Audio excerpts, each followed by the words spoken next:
Before we dive in, if you're new here, welcome to Novel Explanation, where we bring your favorite stories to life one part at a time. Hit subscribe and turn on the bell so you never miss what happens next. Chapter 551 Do Something. The old lady exclaimed, not letting down her guard. Though the house was dark, the old couple had a couple of lit candles placed around the room. The warm, yet flickering light on her increasingly trembling hand really touched Lex's soft spot. He was not exactly a philanthropist, but even he would not ignore such a desperate situation in front of him. He summoned a golden key in front of the couple and used his spirit sense to grab onto it. Slowly and gently, he moved the key through the air to the old couple. Please, I'm just looking for my family. Though Lex's tone was gentle, the floating nearing them did not exactly put them at ease. Yet Lex only placed the key on a table near them. The key is a special treasure. You can use it when you're in trouble, and it'll keep you safe.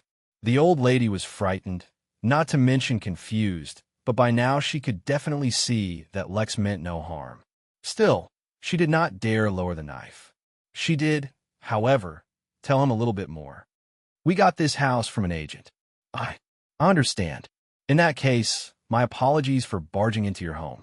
I broke the lock on your front door, but I'll make it up to you. The old lady barely nodded, but did not say anything, and kept her eyes peeled on Lex as he retreated out of her house. Once outside, Lex sighed. This was a conundrum. How was he supposed to find them? If there weren't a blackout, he could just try calling them. But since there wasn't much he could do except search around randomly. He was desperate, but he wasn't stupid. Eventually, he thought of a possible solution. He teleported back to the inn and scanned its premises. Unfortunately, none of the members of the council of the new order he recognized were present. Mary, keep an eye out. Sure. By the way, soon after you left, Velma published an emergency newsletter spreading the news about the invasion on Earth. While she has yet to collect a lot of information on it yet, there was a response from some of the other guests to the little she did provide in her newsletter.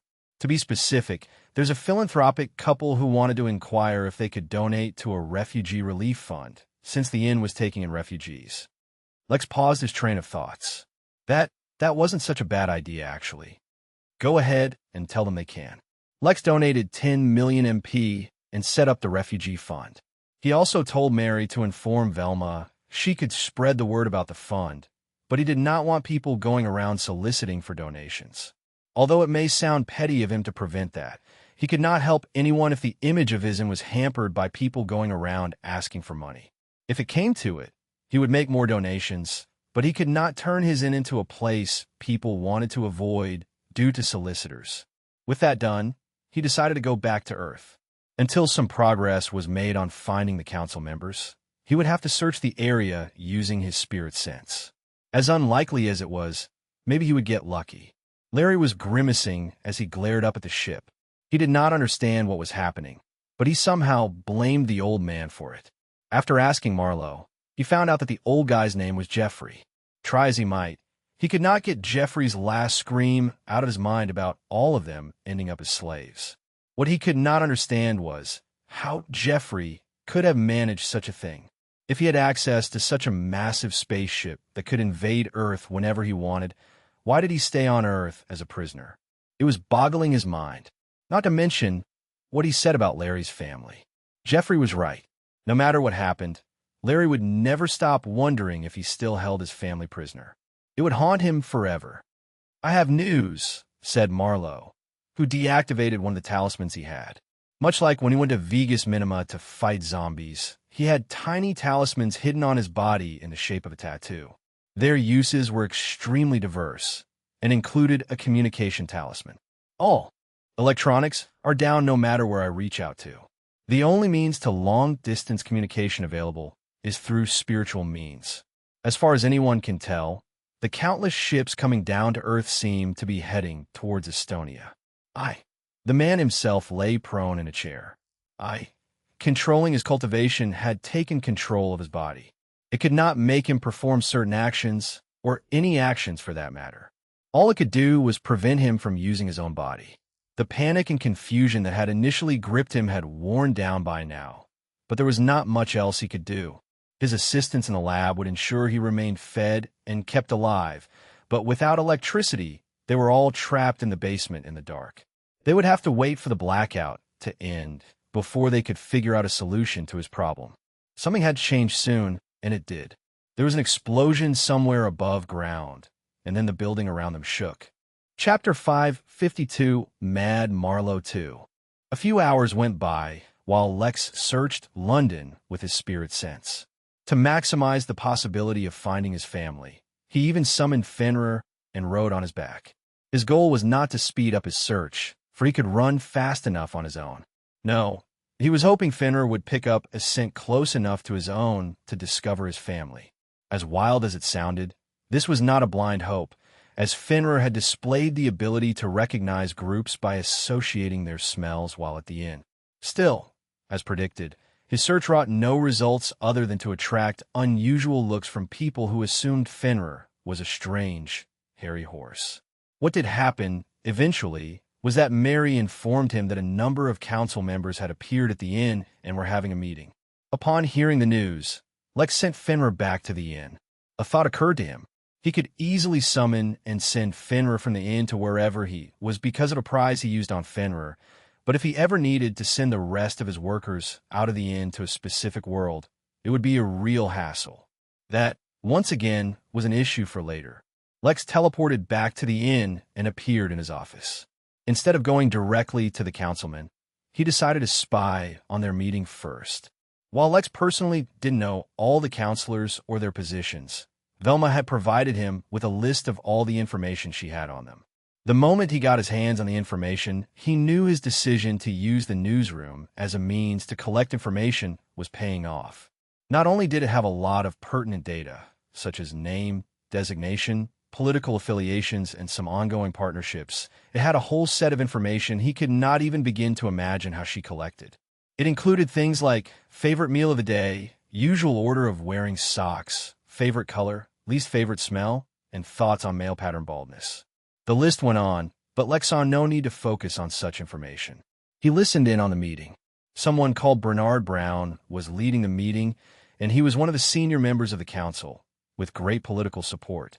Preliminary attempts to contact Fernanda have failed, he said in an extremely grave tone. The issue is, the only means we have to contact her are technological, and there is a global blackout for all electronic devices. A panicked man interrupted. According to Velma's notes, he was from Latvia, a country neighboring Estonia. Politically, he was weak, except his strong connections to the Russian counselor, who happened to be missing from the meeting. Bernard did not let any displeasure show on his face as he transitioned towards the relevant topic, though perhaps that was only because he looked so disturbed as it was. As I said, all electronics are down, but we've been able to communicate around the globe using various spiritual techniques, with communication talismans being the easiest to use due to their cheap price. According to current reports, all extraterrestrial ships that have come from the mothership have headed towards Estonia for reasons unknown to us. We have not been able to confirm their motives yet, but we have confirmed that they are non-communicative and likely hostile. Even my dead grandparents can tell that they're hostile. Even a midnight and has declared Earth has entered a world war and labeled us all refugees. The question is, how do we fight them? All our missiles are inoperable. While Bernard kept up a calm facade, not everyone was able to contain themselves as well as him.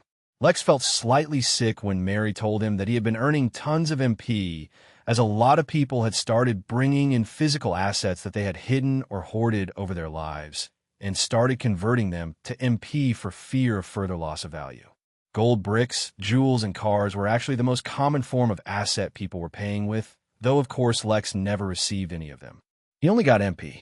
The number of people who had entire suitcases filled with dollars, who were crying and pleading for them to be accepted, was actually quite high. We cannot yet determine the lethality of our weapons. Guns still work, mostly, as well as most other mechanical weapons, yelled another person who ran into the room, having worked up a sweat. Lex recognized this man, even without Velma's notes. He was Marlowe's butler. King Marlowe has sent news. The news confounded many people, including Lex. But regardless of how insane it was, at least they'd be able to get some information on the strength and capabilities of the aliens. Moreover, His Majesty has declared that the Council should do their best to contact Fernanda, as he has reason to believe the current invaders have been lured here by someone she had captive on the planet. Murmurs filled the room as everyone began discussing the news amongst themselves. It was no secret that the Council actually disliked Marlowe and his brutish ways. But the man was a walking nuclear bomb. They had to deal with him. But suddenly, everyone was grateful for his trademark brashness. Who else would be crazy enough to fly towards aliens and fight them in the sky? Chapter 553, A New Gift. The purpose of spying on the meeting was not to gain information on the current situation, although that was definitely helpful in its own way. No, the purpose was to wait for someone who was based out of London. That way he could ask them about Belle. Of course, he would not do so using his identity as the innkeeper, but as Leo. That way he still had a connection to the inn, meaning they were more likely to pay attention to him. If he just showed up as Lex, it was unlikely anyone would give him the time of day, considering they had their plates full. While everyone waited for Marlowe's report on the aliens, the meeting continued. They were mostly discussing defensive measures and troop movements, things that were of little importance to Lex. But there was one discovery that improved the mood. Someone discovered that if they brought their electronics to the inn, they would suddenly start working. The reason this was important was because it meant that the electronics themselves were fine, and that there was simply some kind of interference preventing them from working. All they had to do was figure out what that interference was and how to get rid of it. While Lex was focused on the meeting and all things related to Earth, many other things were happening at the same time. Lex, of course, kept a part of his attention focused on the inn because he did not want to miss any important developments. However, some important events were taking place outside the inn. Adris looked up in fear at whatever it was standing above him. Countless metal things were looking down at him, and though he could hear no sounds, he could sense that they were communicating and likely about him. After all, everyone else around him was already dead. The things had no clear archetype, as they all more or less took different shapes. What was common in all of them, however, was that their bodies looked synthetic. Some of them did not have distinguishable arms or legs, and ejected limbs from their unusually shaped torsos as needed. Others had a humanoid form, yet lacked a head. Others still hovered in the air, without any visible propulsion mechanism, while the remainder took on the shapes of various animals. Some of them looked like they were made from metal, and adhered to the standard Earthling perception of robots or machines. But there were some that appeared to have their bodies made of something strongly resembling plastic. There was even one that looked like its body was made of normal organic matter, though there was nothing calming about that at all, as it looked like it came out of a horror film. With transparent skin, all of its unusual muscles and sinew were visible. For a time, they simply stood around Adris, looking down on him in silence. Suddenly, one of the things lifted him up by his foot, dangling him in the air. A wire came out of the creature's limb and forcefully connected itself at the base of his skull, suddenly allowing Adris to hear a new voice in his head. Who aided you in its development? Adris had begun to reply normally, as himself, but he felt a change somewhere deep within himself, initiated by the wire connected to his body. Governing his cultivation, and finally felt his body move. Yet he wasn't the one moving it, or the one providing an answer. According to this human's local database, a Donner company frequently provided him with research components and guided his development. Adris' body continued to reply. Understood. Do not be alarmed, young one. Your vessel will be taken back to the mothership for genetic modification and inoculation against organic overloading. Fear and horror gripped Adris' heart as he was brought along by the aliens and loaded into their spaceships. Since the aliens lacked the human sense of comfort, his container was shaped exactly the same as his body, but barely a few centimeters larger. A mask was fitted onto his face to ensure he continued to breathe, but other than that, he felt as if he had been put inside the most congested coffin ever conceived. Although he had never been claustrophobic before, he suddenly started to feel so now. Unfortunately, there was nothing he could do about it. On another side of the earth, Marlowe was flying straight up into the atmosphere. He had sent Larry back to the inn with instructions to pass through his family and his retainers to get the ball rolling while he conducted his personal investigations. In a nascent realm, cultivators gained the ability to fly, so going up was not an issue. The problem was he could not fly in space and could only move around while he was still in Earth's atmosphere. As such, he could not directly fly up, and instead had to fly towards the path of the descending ships. No matter how fast he was, it was taking him a long time to cover the distance between a few countries. But that was merely a minor inconvenience to suffer for a much greater prize. Even as he flew alone towards an army of unknown enemies, a smile started to develop on his face. Just when the Earth was getting boring, a new gift arrived. Chapter 554, Rebirth of the Mundane. Supreme immortal body of invincibility. After a short time, the second round of the fishing event started. Although the event had somehow attracted immeasurably more attention than Lex had planned, it still continued at its leisurely pace. After all, fishing was not supposed to be an extreme sport. Emphasis on supposed. Due to the valuable nature of the items the contestants kept pulling out, Lex did implement a single change. All participants needed to wear the Clark Kent glasses, and all their names would be substituted with fake names. It would not do well for participants to be targeted after they drew out a valuable treasure. But the start of the second round of fishing did prompt Lex to wake from his overly concerned state. He avoided panicking, due to all the immeasurable experience he had garnered handling emergencies, yet he could still do a little better. His latest outing to the pagoda had shown him that his lack of relevant techniques was a critical flaw in his repertoire. Although his own defense was incredible, he could not leverage his exquisite mastery over defensive techniques properly if he didn't have techniques suitable for his realm. He teleported to the Midnight Library, which was much fuller than last time he was there.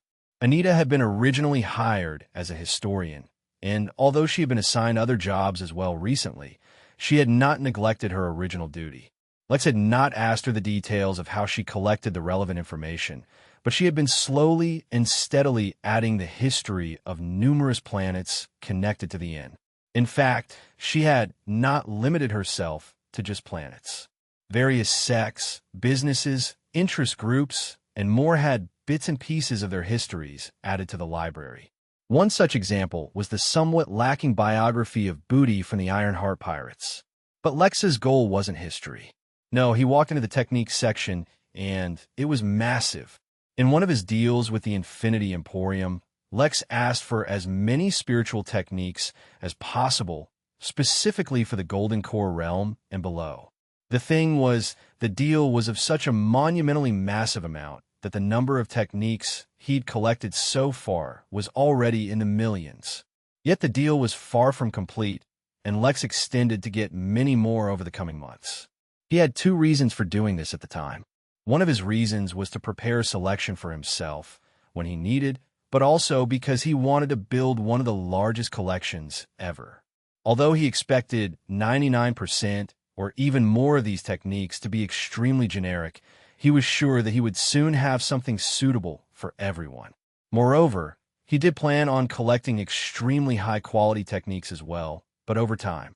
He was inspired by his own constant issues of having no one to guide him or no source of decent techniques, and wanted to provide a place where lone cultivators could get some help.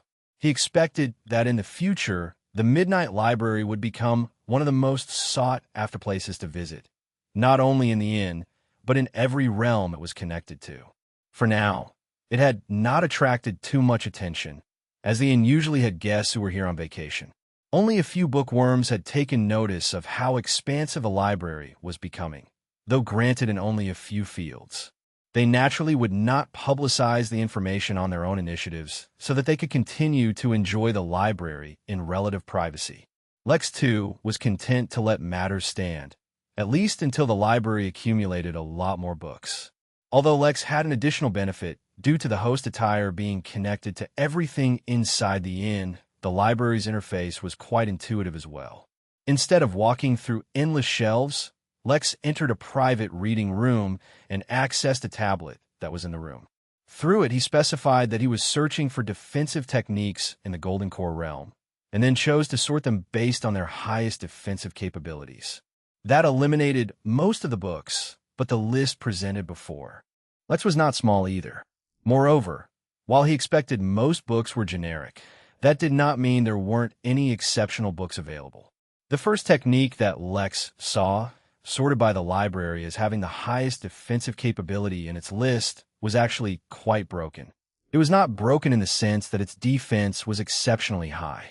No, it was broken because anyone who successfully cultivated would have their body become exceptionally hard, to the point where they would often lack the strength to even move their own bodies. In fact, the amount of strength required to even pump blood across the body would become such a difficult chore that they would often just die of heart failure. In exchange, they got a body that was able to survive through even the most extreme situations. Only absolute brute force in terms of any kind of element would be able to damage the body. Only a crazy person or someone absolutely confident in their strength would cultivate this technique. Or, in this case, someone like Lex who had such an abnormal affinity with defensive techniques that he could rearrange techniques on a whim. Not that it mattered, because even if Lex didn't have a way to rearrange the technique so that it would actually become usable just by reading the technique once, he was able to learn it. That had always been the case when Lex encountered defensive techniques, and it had not changed yet. After Lex changed it, the technique became an active one rather than a passive one, meaning Lex could turn it on and off on a whim. Moreover, it would not end up being a burden to his own bodily functions. The technique was originally called Rebirth of the Mundane, Supreme Immortal Body of Invincibility. For the sake of his own sanity, Lex simply decided to call the technique Harden.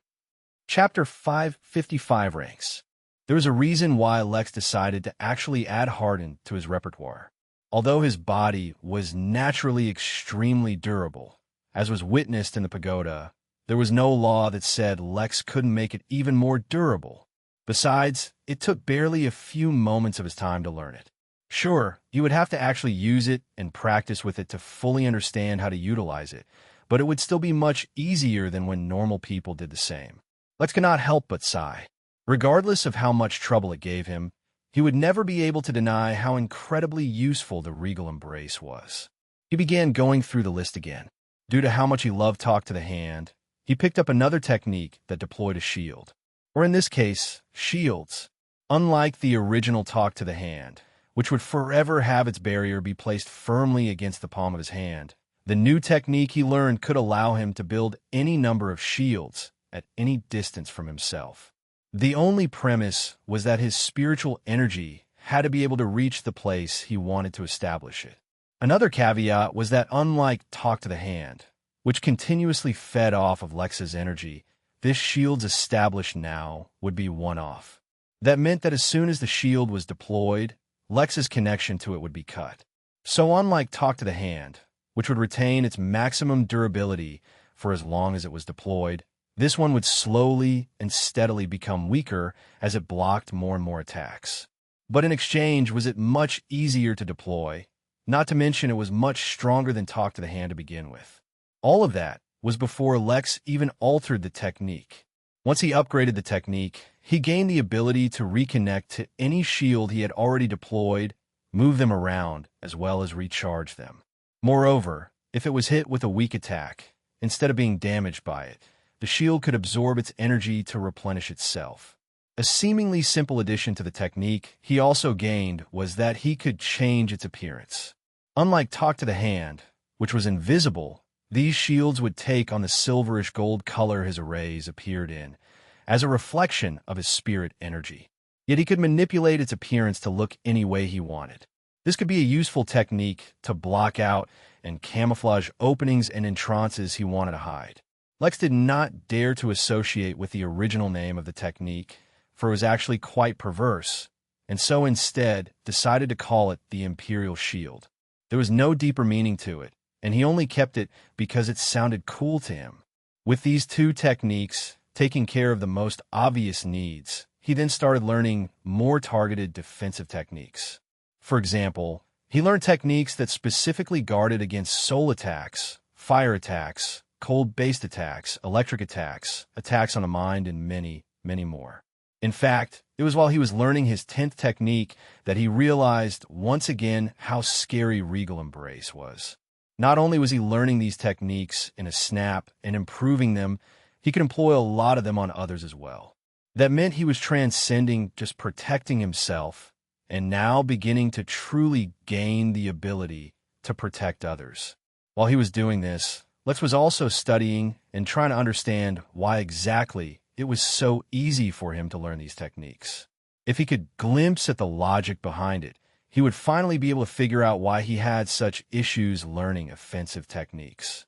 Just as he was about to finish up and transition to other kinds of techniques, he came across one more that caused him a pause.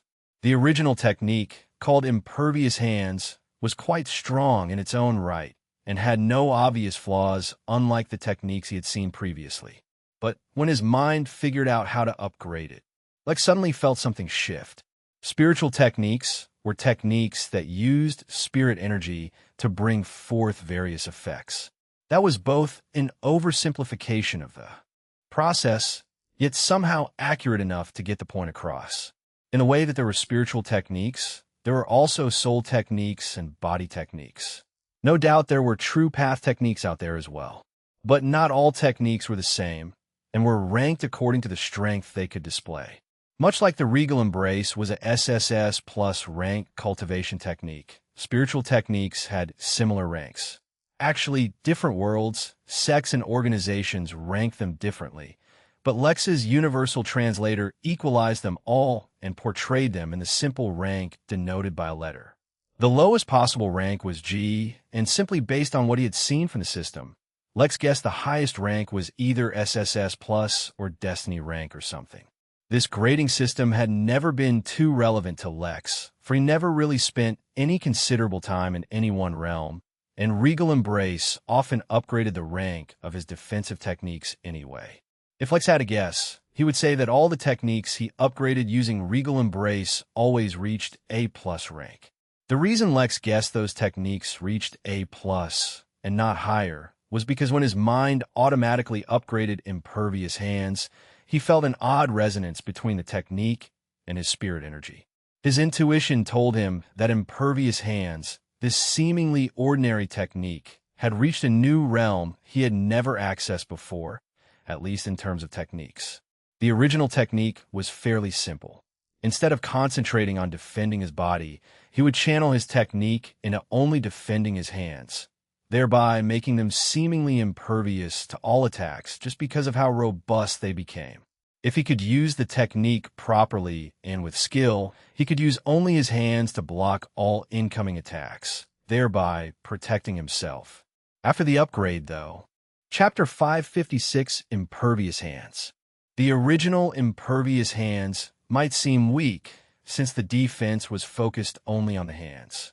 But if Lex used it, it would not really be an issue, since the naturally defensive capability of his body was more than enough to suffer most attacks coming his way unharmed. In exchange, the gain his hands would get was absolutely phenomenal. In fact, his hands became even harder to hurt than when he would be using the normal version of his new technique hardened. Considering the fact that the technique gave such great benefits without any serious drawbacks already made it amazing. Once it was upgraded, however, the technique entered a whole new level.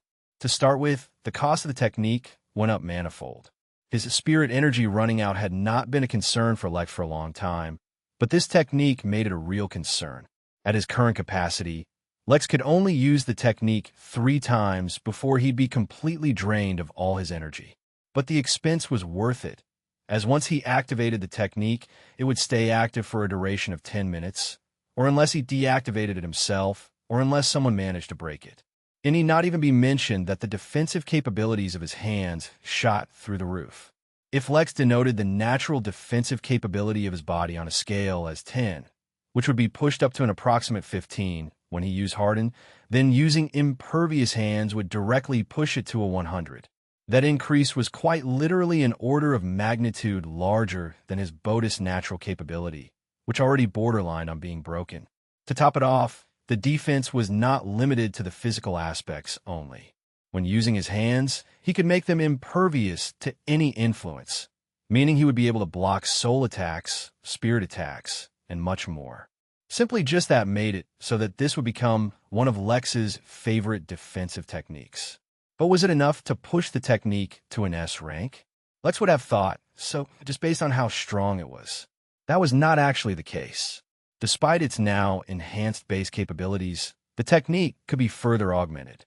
If Lex augmented his hands using his soul sense, Lex could touch and influence souls with his literal hands.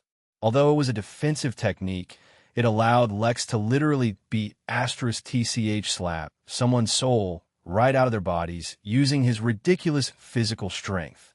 If Lex augmented it using his spirit sense, then he would gain the ability to touch and influence spiritual energy. He could not even begin to wrap his head around what such an ability would allow him to do. Unfortunately, he could not channel his intuition in the way he channeled his senses, or else he was sure that too would have resulted in something amazing. But another thing he could channel was his spirit energy. Once he augmented his hands by further channeling his spirit energy, his hands would manifest the ability to interact with whatever his affinity was geared towards. Although Lex did not know what that was yet, his intuition was clearly telling him that this was the most significant change this technique could undergo. Last, but definitely not the least, his intuition was telling him that he could use this technique in coordination with the ability in his left eye to achieve something great. He did not know what that was, as of yet, but if his intuition said it was great, Lex only had high expectations. With plenty of new techniques, not only to defend himself, but others who might be around him, Lex was finally satisfied and turned his attention to other techniques. That did not include any offensive techniques, unfortunately, since learning those was a very time-consuming process for Lex, and he had already decided on relying on arrays in the future. Instead, he began pursuing other techniques that could help him out. For example, he saw a number of techniques geared towards his spirit sense. He saw techniques that served as training mechanisms, permanently enhancing various aspects of himself, such as his mind and his multitasking ability. He saw techniques that specialized in speed. Others were designed to clean him up. Some were focused on searching the environment for anomalies. Some were techniques that could be used in emergencies as first aid. A few techniques were purely cosmetic and made the user look better. The list was endless, and like an online store, Lex kept adding techniques that caught his eye to his shopping cart. Unfortunately, he could not learn these techniques at a glance, and it would require countless hours of practice to simply learn them, let alone master them. Still, it was a good idea to have a list ready and start practicing as soon as possible. He was only in the library for a single hour before Mary called him. Not only had someone from London shown up at the inn, finally, but there had been other developments as well. Marlowe had finished his first encounter with the aliens. They were incredibly strong, but did not have an overwhelming advantage, which was good news, right? More importantly, whatever the aliens were doing in Estonia, they had completed. As a result, they did not retreat and leave them alone, as a few desperate people had hoped. No, the outcome was the much more predictable beginning of their invasion. War had finally broken out, and it was starting in Europe. According to the Council's reports, they were losing almost every skirmish immediately. The only few instances they had been able to give some pushback was where they had defensive formations already set up. If things kept going this way, the Earth would be conquered in a matter of days. The meeting room was a mess, as every council member seemed to be yelling to have their voice heard. All pretense of civility had been shed, as no one could decide on a unified response. The as yet untested Council of New Order was collapsing at the first sign of real trouble. Suddenly the sound of knocking eclipsed all sound in the room, and a hush fell over. It was not that the people had stopped screaming, but somehow their voices were suppressed. Everyone looked towards the door with eyes filled with confusion, fear, anticipation. A few moments went by where no one did anything. Then Bernard got up and walked towards the door.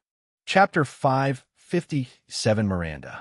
The interruption to the chaotic meeting room had a very prominent effect on everyone. Everyone in the room was rich and powerful, and though they had faced many hardships, few had ever faced true desperation. As such, when they suffered the seemingly magical hush that fell upon the room, which was especially emphasized by the calm yet loud knocking on the door, they let their imaginations take hold. Some felt that their doom had come. Behind the door were the alien invaders coming to kill them. They forgot that they were at the inn and not on Earth, their weak and feeble minds buckling under the pressure. Others saw it as an intervention. Like the movies, their hero was about to be revealed, the leader they needed to drag them out of this quagmire and bring them to salvation. These were the ones desperately clinging to hope. But it was not the kind of hope that filled one with strength and determination. No, it was the hope that someone else would come and solve their problems for them. A few, however, retained their wisdom and self-awareness, and felt that behind the door they would most likely find a representative of the inn.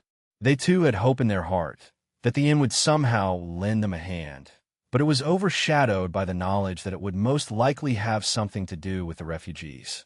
The charity that the inn had shown by reducing the rates for earthlings instead of profiteering was already worthy of commendation.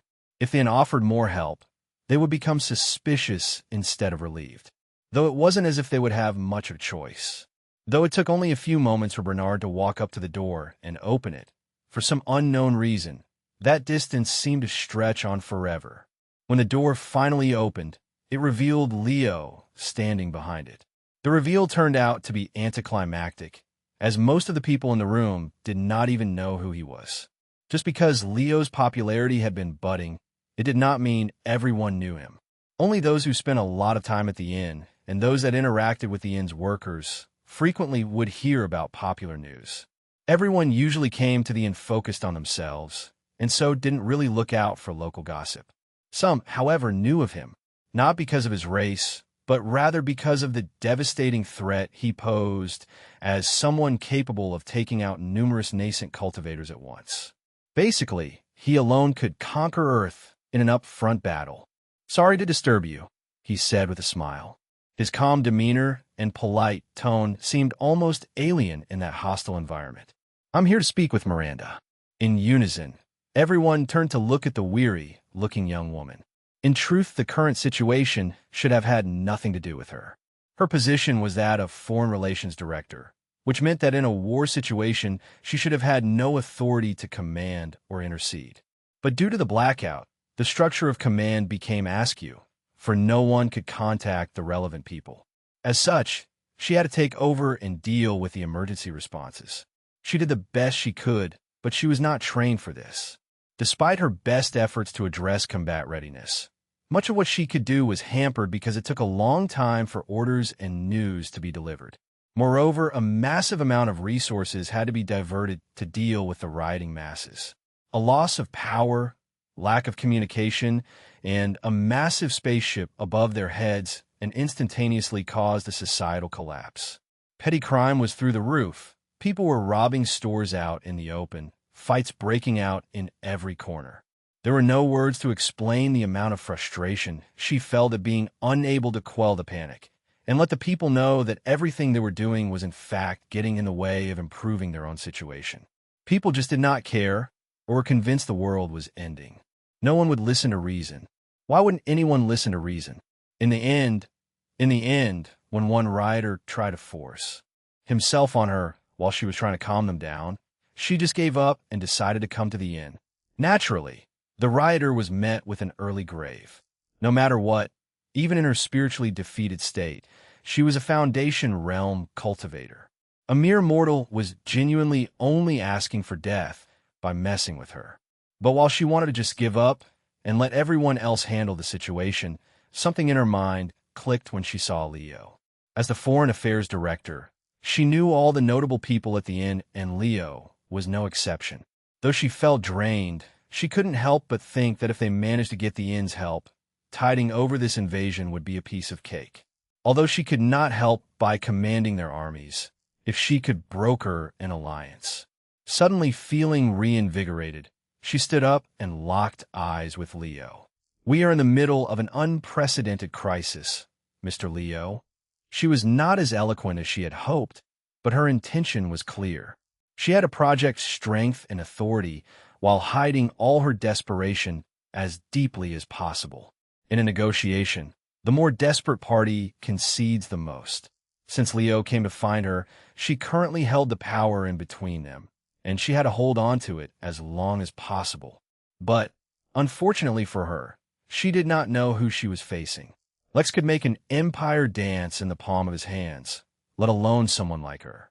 Well, if you come with me, I think you'll find our meeting to be extremely productive. As for your unprecedented crisis, not that I should go around spreading other people's private information, but I believe some of the original leaders of your planet are in a meeting with some devils. Chapter 558 Deal.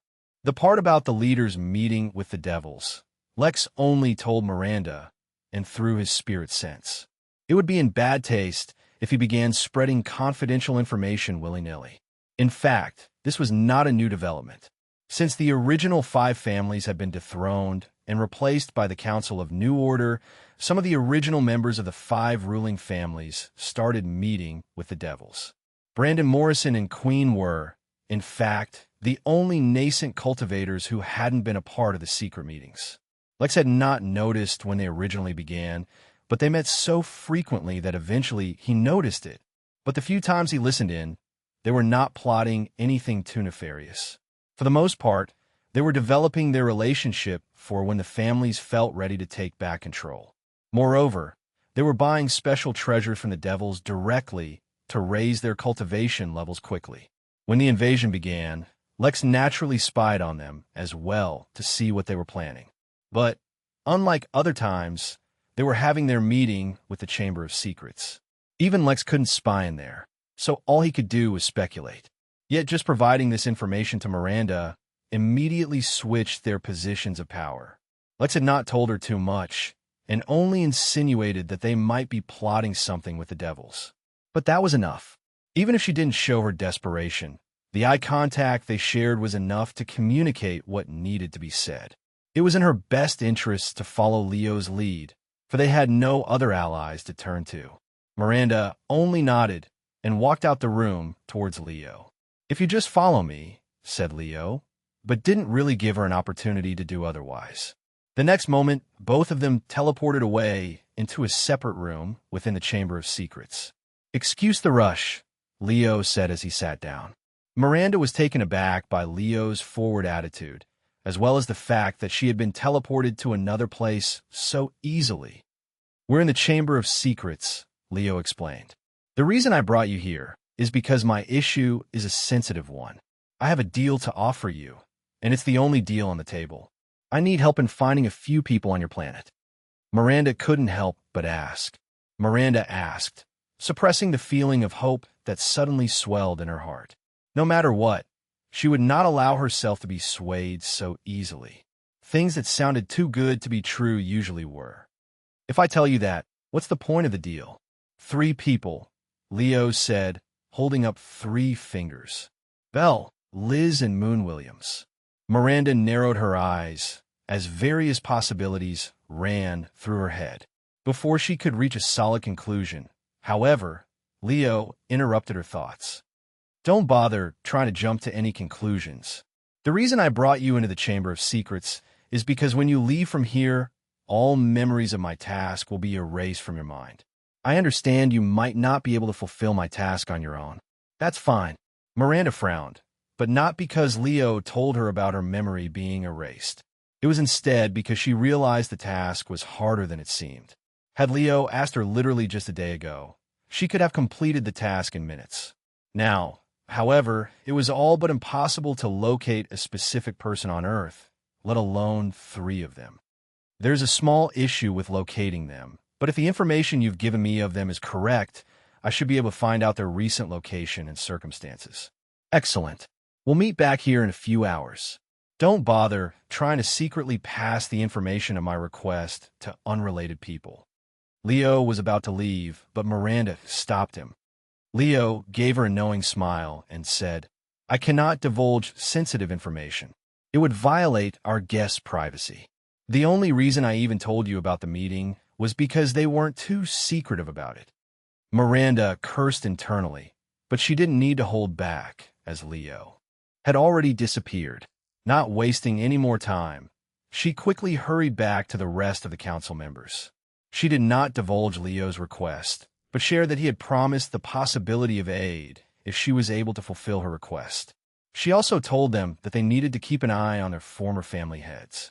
Technically, they were no longer a threat since there were quite a few nascent level cultivators on Earth now, which was the original reason they were no longer under supervision. But it couldn't hurt to be sure.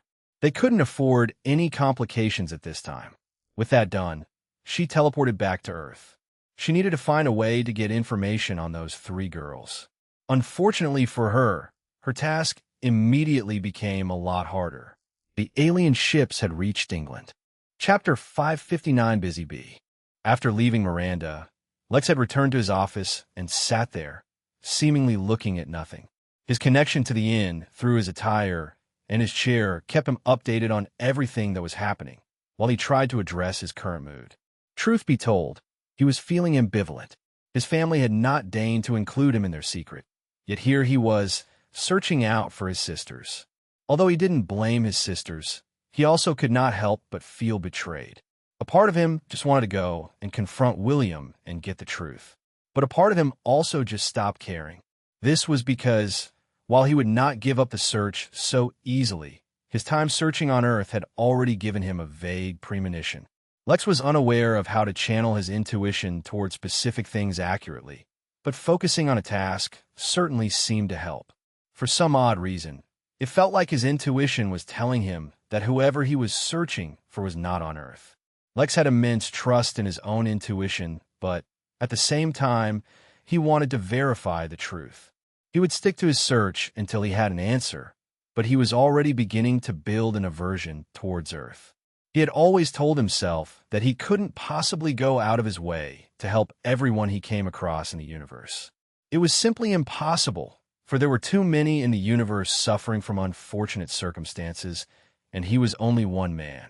If he tried to help out everyone who needed his help, he'd soon run out of resources and be unable to even help himself.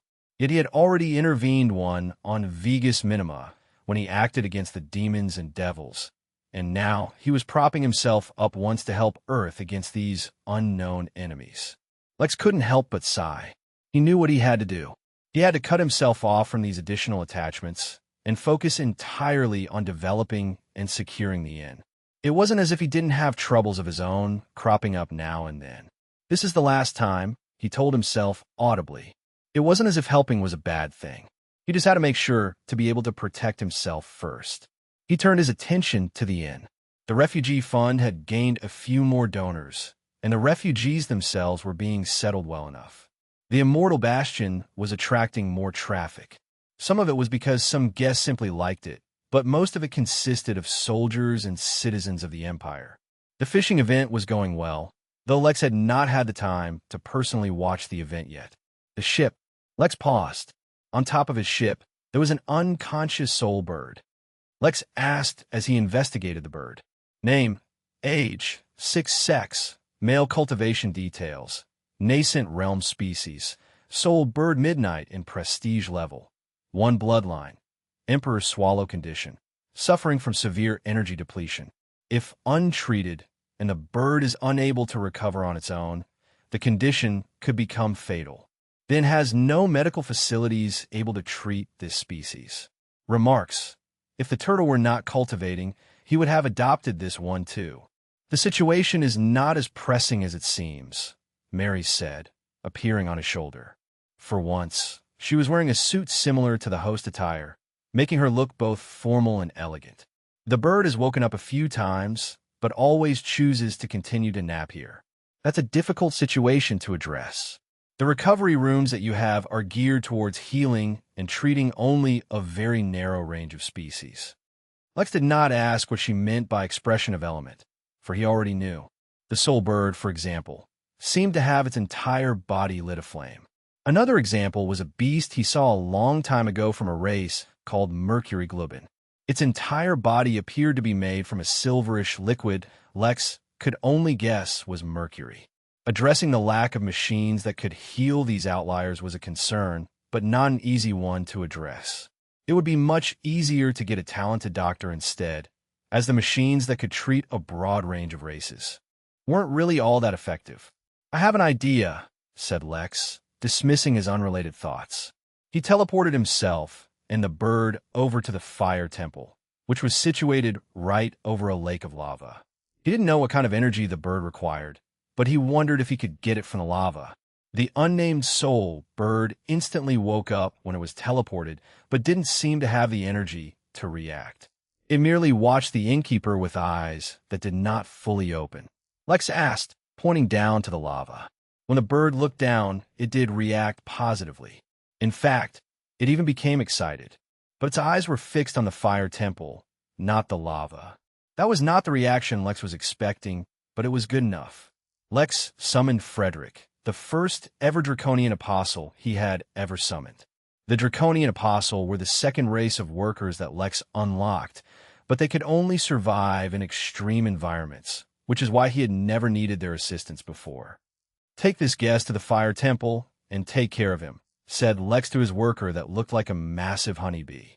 As he watched the bee-like worker carry the flaming bird away, he could not help but agree with the system for the first time. He had a strong feeling that if the sovereign turtle were not cultivating, it would try to adopt the bird, just like he had done with the baby whale. Chapter 560 Awkward. A few random thoughts ran through Lex's head after he sent the soul bird to the fire temple. Was the energy that it needed to replenish divine energy? In that case, was it a deity? Or did divine energy have more uses? Come to think of it, he himself had used divine essence to temper his body, and he got that from the crystal realm as well. Maybe in the crystal realm, divine energy had more uses. He was only musing randomly when his personal holographic assistant informed him he had a new message. It was from Miranda, and she wanted to meet. Lex frowned. It hadn't even been 20 minutes since their meeting ended. It was unlikely she had already found information on his sisters, which could only mean one thing. She had encountered an issue. Lex teleported to her, ensuring to change his appearance to Leo's. The moment he laid eyes on her, his suspicion was confirmed. Miranda looked much worse off than he had left her only a short while ago, and was nursing a grievous wound on her right arm. The situation has taken a turn for the worst, she said, suppressing her pain. Lex frowned, though not at what she was telling him. Hold on, he said, and teleported out to his office. He sat on his chair and quickly scanned the inn, finding a specific store in the guild room. Chun and Lily, who were running a business through the guild room, had become one of the most successful stores within the guild. That was because, as warriors who had spent their entire lives in conflict, they had a very deep understanding of what other soldiers, adventurers, and warriors needed. From their store, he bought a number of medicines, including pain suppressors, and teleported back to Miranda, handing her the guild room cards containing the relevant items. The painkiller he didn't hand to her as a card, but channeled his spirit energy into it to reveal the item directly, and handed it to her. The entire process took a couple of seconds only. It made it seem like Leo was a very considerate person, but in truth, he didn't want to risk Miranda messing up or making a mistake because she was too distracted by her pain. Of course, he didn't need to share that bit of information. Miranda quickly drank the pain suppressor and visibly relaxed only a few moments later. That did not, however, change the fact that her hand was bleeding and looked like it needed medical attention. "You were saying," said Leo, resuming the conversation. "You may or may not know, but no technology is working on Earth right now. I returned planning on finding out where the council servers are stored, with plans of having them brought to the inn. That way, we could access them. Not only would that help the council, but I would easily be able to track down the information on the 3 people you're looking for." Unfortunately, before I could make any real progress, the aliens attacked. They're dropping out of their ships anywhere they see people and suppressing them. Anyone who resists is killed immediately. Lex frowned. This was not good news. According to what he knew, the aliens shouldn't have been so tough. At least that's what Marlowe had reported.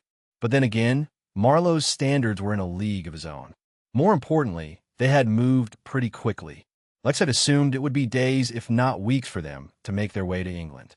After all, even without their technology, Europe was not a pushover. There were a considerable number of cultivators there who should have put up a fight. Before Lex could think of a solution, Miranda proposed one of her own. If the inn can provide its aid, we can stabilize the situation. Leo scoffed. I think you have the wrong idea. Just to be clear, the help I was offering was a way for you to use the inn's services to help yourself. Having said that, Lex felt a grain of doubt in his mind. Should he offer up the help he had promised? The longer he waited, the more people would possibly die. He didn't want that on his conscience. Ugh, it was such an unnecessary hassle being a goodbye. It would have been so much easier if he had the conscience of a villain or something. Miranda paused, but didn't waste too much time speculating about the insinuations of the information Leo had revealed. Strictly speaking, while devices running on electricity are not working, spirit tech, which relies solely on spirit energy, is still operational. The council servers are in a secure, hidden facility that is protected by a defensive formation. All right, in that case, you give me that locator, and I'll send someone to procure those servers. Miranda nodded and quickly hurried out to begin making the locator. Lex, on the other hand, cursed the fact that Zagan was still stuck in his test. If he had passed, then Lex could have made him a valet and sent him to Earth to procure the servers. Now, he would have to do it on his own. Not that he had a problem with doing it himself. He just assumed that it would be much faster if the immortal monster was doing it. What was taking him so long anyway? He shook his head. It didn't matter. He better go prepare some gear for his impending excursion. It would not do if his clothes got disintegrated during a war. He would feel too awkward. Chapter 561, Anything to Not Be Naked. Lex's first instinct would be to go to the Infinity Emporium. Although it hurt to admit it, as of now, he would be more likely to find higher quality gear there than anywhere at the inn. The gift shop had long since stopped being able to keep up with Lex's needs. True to its name, its merchandise was more suited as gifts and trinkets rather than being actually useful. Though, to be fair, it had been instrumental in Lex surviving the initial days of the inn, so his fondness for it never dropped. But for his current needs, it was not the right fit. The next best option was to shop from the guild room, which is where Lex was heading. Hey, Mary, isn't there any reasonable way I can convert MP into some other kind of currency? The suited Mary appeared in front of him, looking slightly guilty as she scratched her head. This is a good question, and your authority is high enough to get most of the answer. The truth is, usually, each system has a progression path, which means it will not give quests that are too difficult early on, while most of the system functions are locked. As you complete the relatively easy quests, not only do you, as the user, grow stronger, but the system's functions expand in a systematic and cohesive way. But, as you already know, the system you got was badly damaged when you got it. As a result of interference from the damage, as well as the mismatch between the level of the original system, the proper level of the system in its damaged state, as well as your own power as the user, you followed a very unusual path. What the system should have done was give you quests and rewards promoting you to spread the inn only on your own planet first. Only when your growth potential was tapped out, depending only on the resources of your own planet, should it have spread to another one, and so on and so forth. You didn't actually answer my question, said Lex, not bothering to focus on how he was ripped off. To begin with, the system was something he lucked out upon, not something he arduously worked for. Anything it gave him was a bonus he was never meant to originally have. Besides, he always felt that the kind of quests he got were suicidal. To this day, he did not even dare to look at the quest that told him to make a connection to a 5-star planet called Dunya. The highest star rating he ever connected to was 2 stars, and it was the Crystal Realm. It had Earth immortals in it. He did not even dare imagine what a 5-star world entailed. Would he see Tao lords around every corner? Most importantly, the system itself was damaged. If it had been screwing with him on purpose, which he for so long suspected it was, then he would have been pissed. But if the system was so severely damaged, he couldn't really blame it. Not to mention, he had long decided that his focus should be on getting stronger himself. No matter how useful or useless the system was, if he himself was strong, then he would be able to face any and all challenges it threw his way. This was important because based on all the remarks it gave him, a part of him still believed the system was just screwing with him. The answer is most likely, but I cannot say for certain. All I can say is you're doing a good job. Keep getting stronger and keep completing quests. So basically, there's a chance I won't always be poor. Mary had assumed that Lex would have a bigger reaction to the news that the system had increased the difficulty he was facing due to its damaged state. After all, instead of giving him golden tickets that took him to other worlds in a starter pack, it could have given him other rewards that helped him develop the and only on Earth first. That way he never would have had to fight zombies or be chased by wolves and encounter all the problems he had to face. So much could have gone differently. But what she did not consider was that the way Lex saw it, he was having a much harder time now, sure. But because the system was on such a high level, it was much harder to get discovered by others. That was worth the trouble. After all, even a Tao Lord was not able to discover the system in his soul, even at close range. Sure, he had not scanned Lex, but that was good enough. Or maybe Lex had just learned to stop complaining and make use of whatever his situation dictated. He walked into the guild room and spared no expense. He bought the best armor available, and then bought 10 more sets of it. After all, he could just store them in his storage bangle. He bought emergency first aid kits, a few dozen guns, swords, spears, some goggles, gloves, and honestly anything else that caught his fancy. He had MP to spare, and his bangle had plenty of space. There was no harm in filling it up with anything useful that he might need. Basically, he just never wanted to end up nude in front of other people again. Due to how strong his body was, it was inevitable that if he encountered strong attacks, his armor would be destroyed, but he would be fine. Basically, he needed armor with the best defense to keep him from ending up naked. Chapter 562, Reminiscing. Lex was sitting on a wooden bench atop Midnight Mountain, looking out at the inn. He was playing with an extremely deadly weapon laced with the most lethal poisons available on the market in his hand. Its original name was quite intimidating, but Lex himself decided to call it the Fidget Spinner of Doom because, well, in Lex's extremely difficult-to-cut hands, it was not more than a fidget spinner. If anyone else were to try the same, their fingers would get sliced off. The only safe way to even use the weapon was using a secondary device that came with the Fidget Spinner of Doom that both held it and propelled it forward like a sling. He had already finished all his shopping and now was just waiting for Miranda to give him the locator. Since he had a bit of spare time, he took a seat on this bench and allowed himself to reminisce. Sure, he could get some work done during this brief time, but he was only human. Right now, he didn't feel like working, so he did nothing and allowed his thoughts to wander. His thoughts wandered to his parents. They were weird, that was for sure, but they had never been bad parents.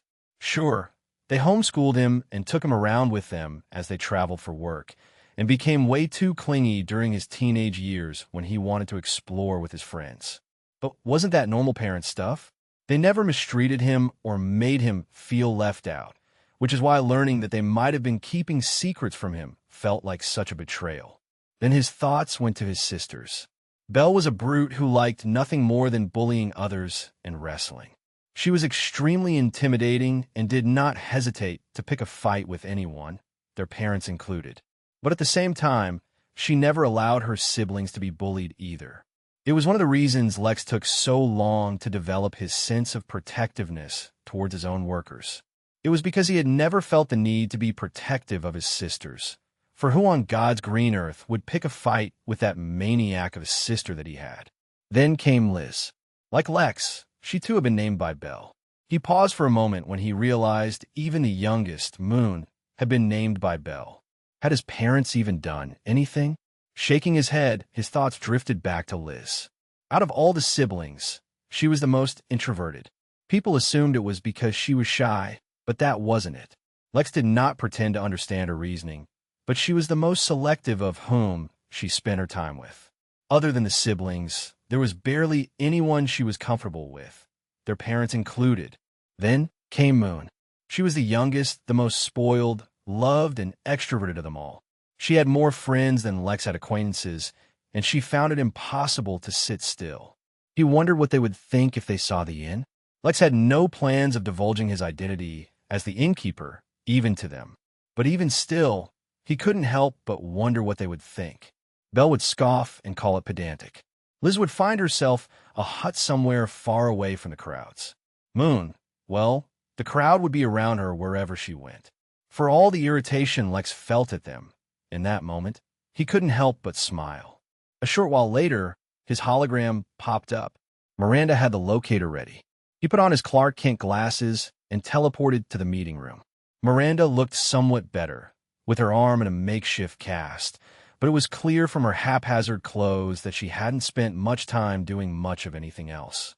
"This is it," she said, handing him a device that looked like a clock.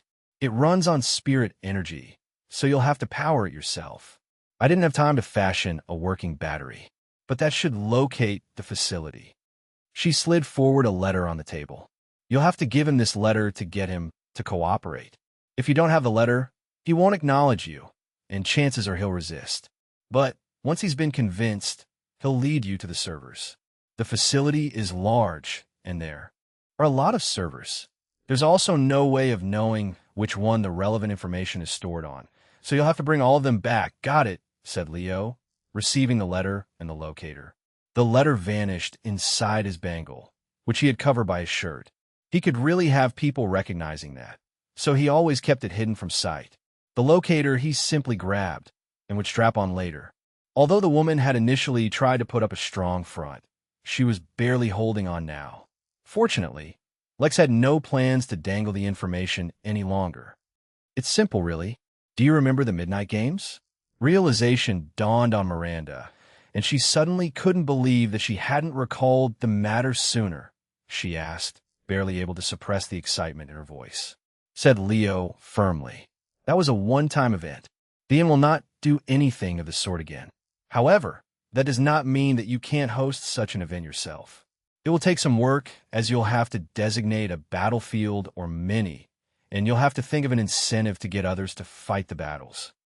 Chapter 563, War Crime. "Wait, that's it? You've basically done nothing other than tell me about this."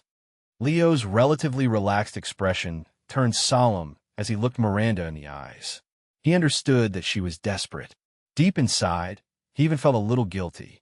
But this was a decision he had to abide by. Helping out even this much was attracting trouble towards the inn. He was lucky that the devils hadn't appeared to hold a grudge against the inn, but he couldn't say so for others if the inn kept interfering. As much as Lex wanted to help, he had his inn and his workers to look out for. Of course, he wasn't about to explain that to her. "I made it absolutely clear that the inn wouldn't be helping you, just providing you with a way to help yourself.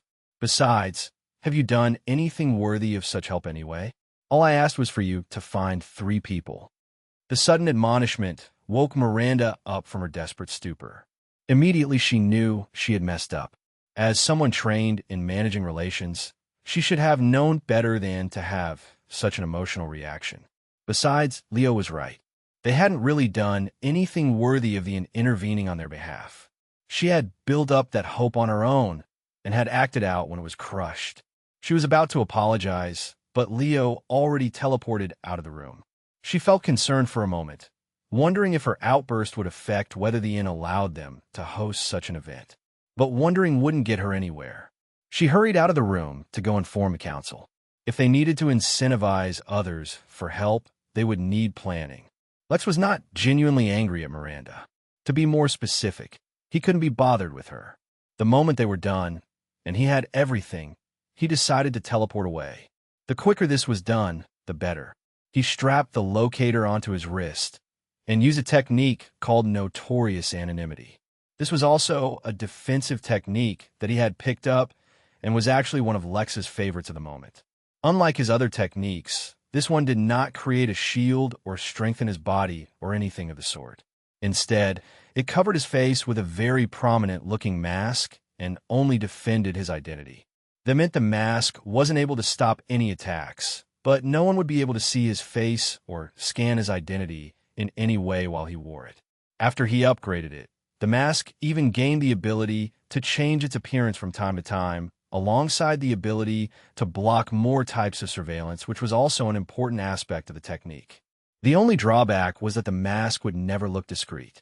For example, when he used the technique now, a black mask enveloped his face with large, white fangs indented into it right below a massive pair of eyes.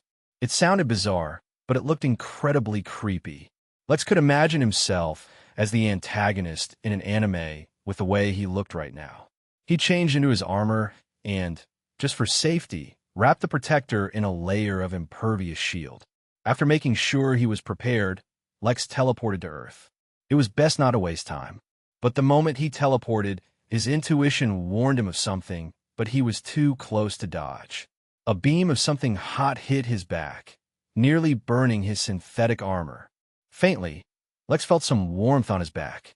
The fact that it was warm enough to allow Lex to feel something meant it was hot enough to kill others. Not wasting a moment, he spread his spirit sense around him, gaining an understanding of the situation, which made his expression fall. His face hidden behind the mask, Lex didn't feel the need to hide his emotions. What he didn't know was that the mask reacted, changing from a mad grin to that of a predator. It was dark, not only because night had fallen, but also because of the massive ship blocking all star and moonlight. Yet one did not need to look at the evil mask to feel the pressure Lex was radiating right now. Somewhere in front of him were a pair of men running away.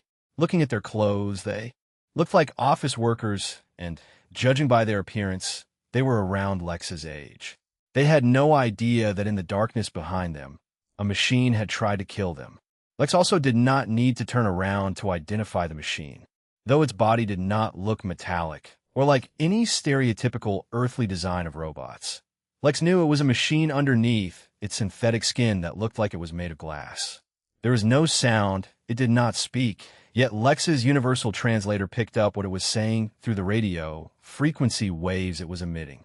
The nearly see-through machine started gathering up more energy to kill Lex with another laser beam when something unexpected happened. The organic life form replied to it. The pavement under Lex's feet could not contain the force with which he rushed towards the machine, leaving cracks in the ground in a spiderweb formation. The glass machine detected his approach, but could not move fast enough to dodge. The last thing it saw before Lex's fist-wearing iron knuckles smashed into its body was a demonic face staring deep into its soul. It was also the last image it sent back to the mothership. The machine was unable to survive Lex's strength, and broke into countless tiny shards as his fist went through its body. Lex stood there, looking at the ground, covered in the countless remains of his enemy. Despite his victory, he was not satisfied. In truth, the mask had not looked so creepy for no reason.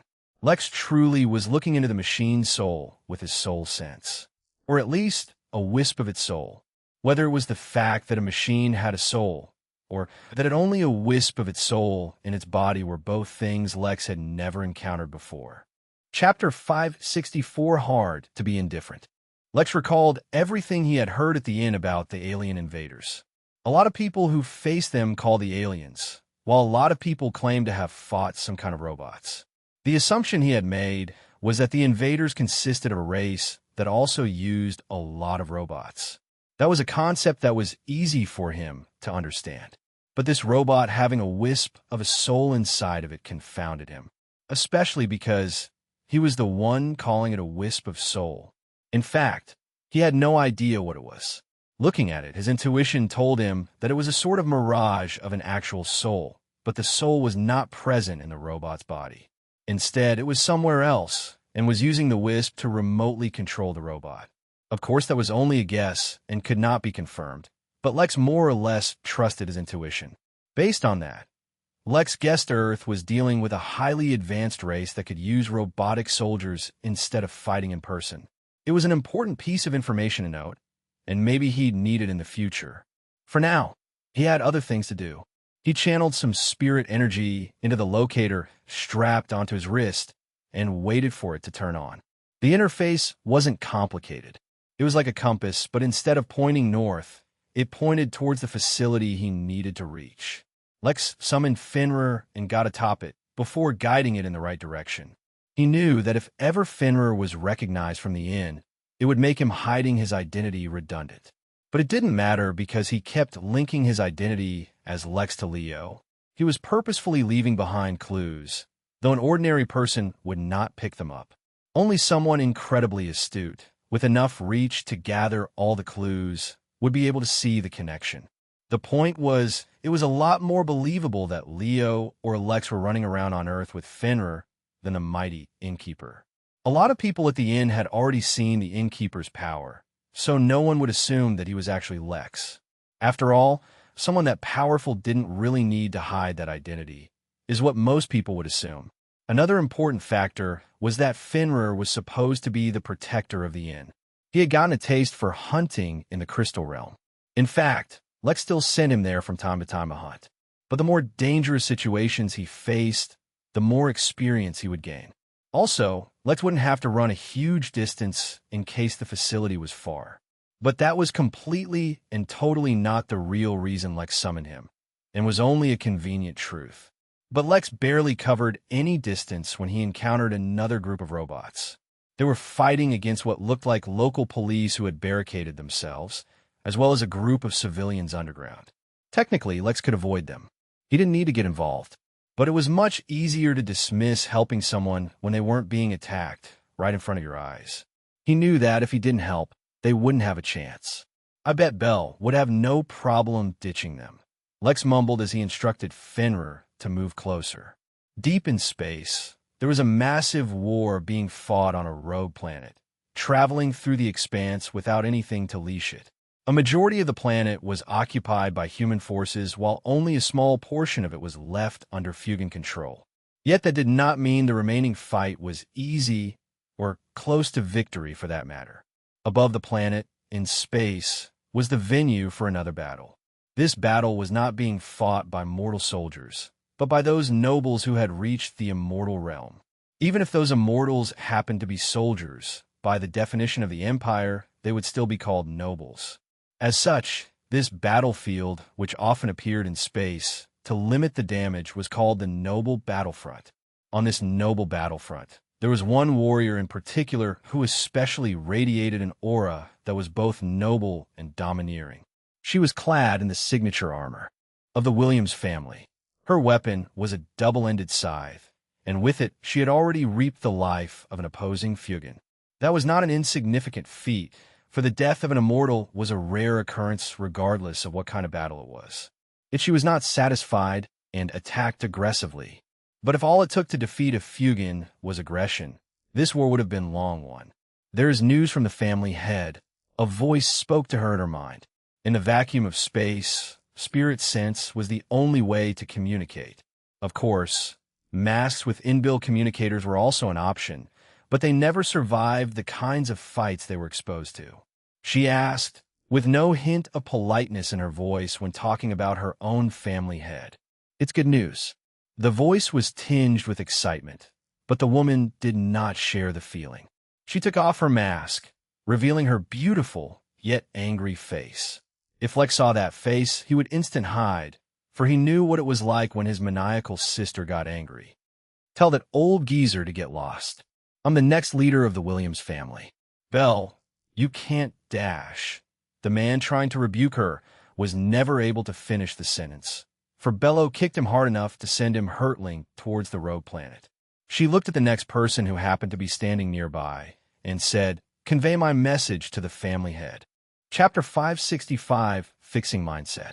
The fact that all the robots looked so different struck Lex as unusual, but he quickly noticed a pattern in their bodies despite the varying shapes. First, regardless of whether they were shaped like humanoids, tetrapods, floating orbs, small jets, or whatever else, they all boasted a large torso or central body. It was not so evident when they were shaped like humans or animals, but the feature became more prominent when they took other shapes. Still, Lex would not have noticed this if it weren't for the fact that his soul sense could detect wisps of souls exactly in those spots. He did not know how significant this discovery was, but it could prove to be useful. The second, more obvious thing that he noticed was that despite whatever form they took, they all seemed to be using laser weapons. Sure, the weapons had various forms, but all of them shot lasers, regardless of whether they were in the visible spectrum or not. None of that mattered to Lex, who was not only impervious to their damage, but would punch through their bodies regardless of their shape or size. But before he left the inn, Velma had sent forward a request to all workers dealing with the refugees to collect as much information about the invaders as possible. Lex narrowed his eyes. The robots were finally reacting to his arrival, which was fine with him.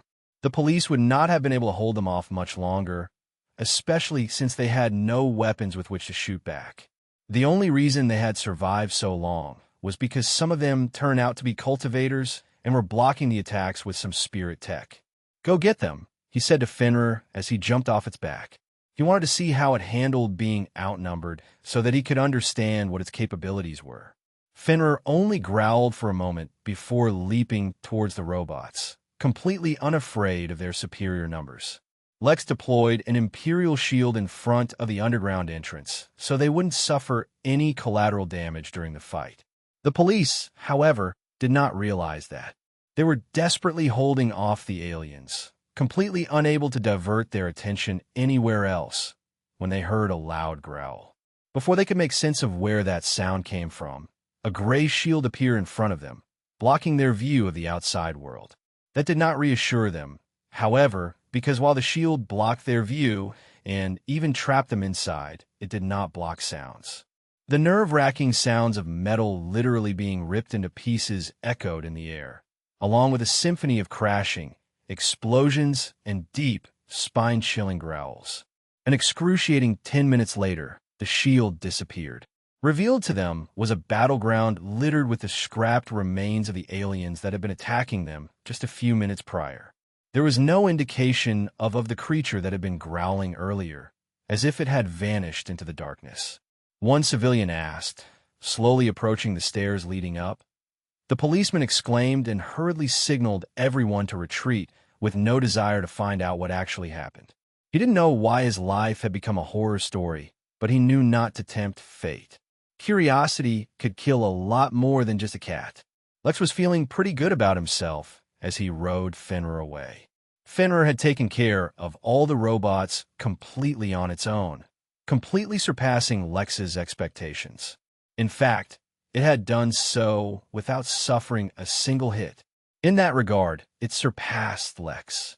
His own evasive maneuvers weren't that great, though previously he used the excuse that he could not dodge lasers moving at the speed of light as his justification. But this little pup of his had brought out some kind of interference field as soon as it attacked, making it so the robot's movements became slow and imprecise. Even as he completely ripped them apart with its claws, they remained unable to actually target him. Lex even took his time observing their remains once the battle was over to see if he could learn anything new about them before eventually returning. So far, fighting the robots had been super easy. Marlowe's original assessment of the robots may not have been wrong. The nearly indestructible owner of a universal establishment, riding a beast with the bloodline of a god, thought to himself. But the good feeling didn't last. With his sharp senses, it wasn't long before he identified another group of people struggling with robots. This time, they weren't fighting. They had been tied up and detained. Lex could hear the robots speaking in their low frequencies, talking about the new slaves. His stomach lurched, but as much as it killed him, he didn't divert his direction this time. If he had to stop every time he encountered such a situation, he'd never reach the facility. The best help he could provide, he was already giving through his inn. For now, he had to prioritize his own objectives. He had to. As if sensing his distress, Fenrir sped up. They were heading away from the city, so soon Lex stopped detecting both the robots and the groups of people. Far in the distance, towards the main city, Lex could see faint sparks of light filling the sky, as if fireworks. But he knew that they weren't fireworks. They were most likely guns or other weapons, since guns weren't as common here. But soon Lex could not see even those. Riding Fenrir across the English countryside, feeling the cool winter wind in his face, Lex almost felt pleasant. But Lex didn't allow himself to wallow in guilt for too long. He took control of his emotions and fixed his mindset. It was all right to feel bad when he saw people in distress, but he couldn't let those emotions take hold. The universe was full of strife, and he wasn't responsible for fixing it all. If enemies came his way, he wouldn't spare them. But that didn't mean his mind could be swayed into fighting every villain that someone encountered. It was difficult, but he had to be firm. Chapter 566, A Toy. Lex was lost in his thoughts, reaffirming his resolution as Fenrir ran through the wild. Maybe the decision he was making wasn't the morally correct one, but it was the best one for himself and his dependents. His mindset was undergoing a subtle change as he contemplated the philosophy behind maturing, and if it counted as maturing if he didn't like the decisions he had to make. Or perhaps that is what maturity was to begin with. Alas, his dramatic internal monologue was interrupted by his intuition. He looked up but saw nothing due to the absolute darkness that had enveloped the sky, yet his eyes seemed to be fixed on a moving target. While his eyes were dependent on light, his other senses were not. His spirit sense had a vague range of about 100 feet, 30 meters, where sometimes it could go a little beyond and sometimes is just below. His intuition, however, had no clear limit for how close or far an object had to be before it could detect it. That is why, in the darkness, even though the approaching alien ships were so far that Lex could not hear them yet, his intuition informed him that he had been locked onto by them. Lex did not ask Fenrir to slow down, however. They continued to run through the wilderness as Lex prepared to face them. What he really wanted to try was evisceration, but he wasn't sure it would work. He had no idea what that wisp in their bodies was. If it was a small part of their souls, then the technique would be absolutely fatal. If, however, it was something like a projection of a soul, or maybe even something else that Lex was unaware of at the moment, then the technique might not work. To prepare for such an eventuality, he began picking out a long-distance array to use. He did not believe that these robots would be as resilient as the ones in the pagoda, for right from the get-go, they had given him much more trouble. The next few minutes were spent in silence until, even in the darkness, his eyes could pick out the shapes of the incoming ship. His eyes were already sharper than normal, let alone the strange advancements his left eye underwent, so seeing in the dark was not such a big issue. There were 4 ships heading his way, and they did not bother being subtle about their approach. From the moment Lex saw them, it only took a couple more minutes till even Fenrir picked up on their arrival. A minute later, the sound of jets rushing through the air could be heard from the distance. Fenrir growled, but Lex rubbed him behind the ears.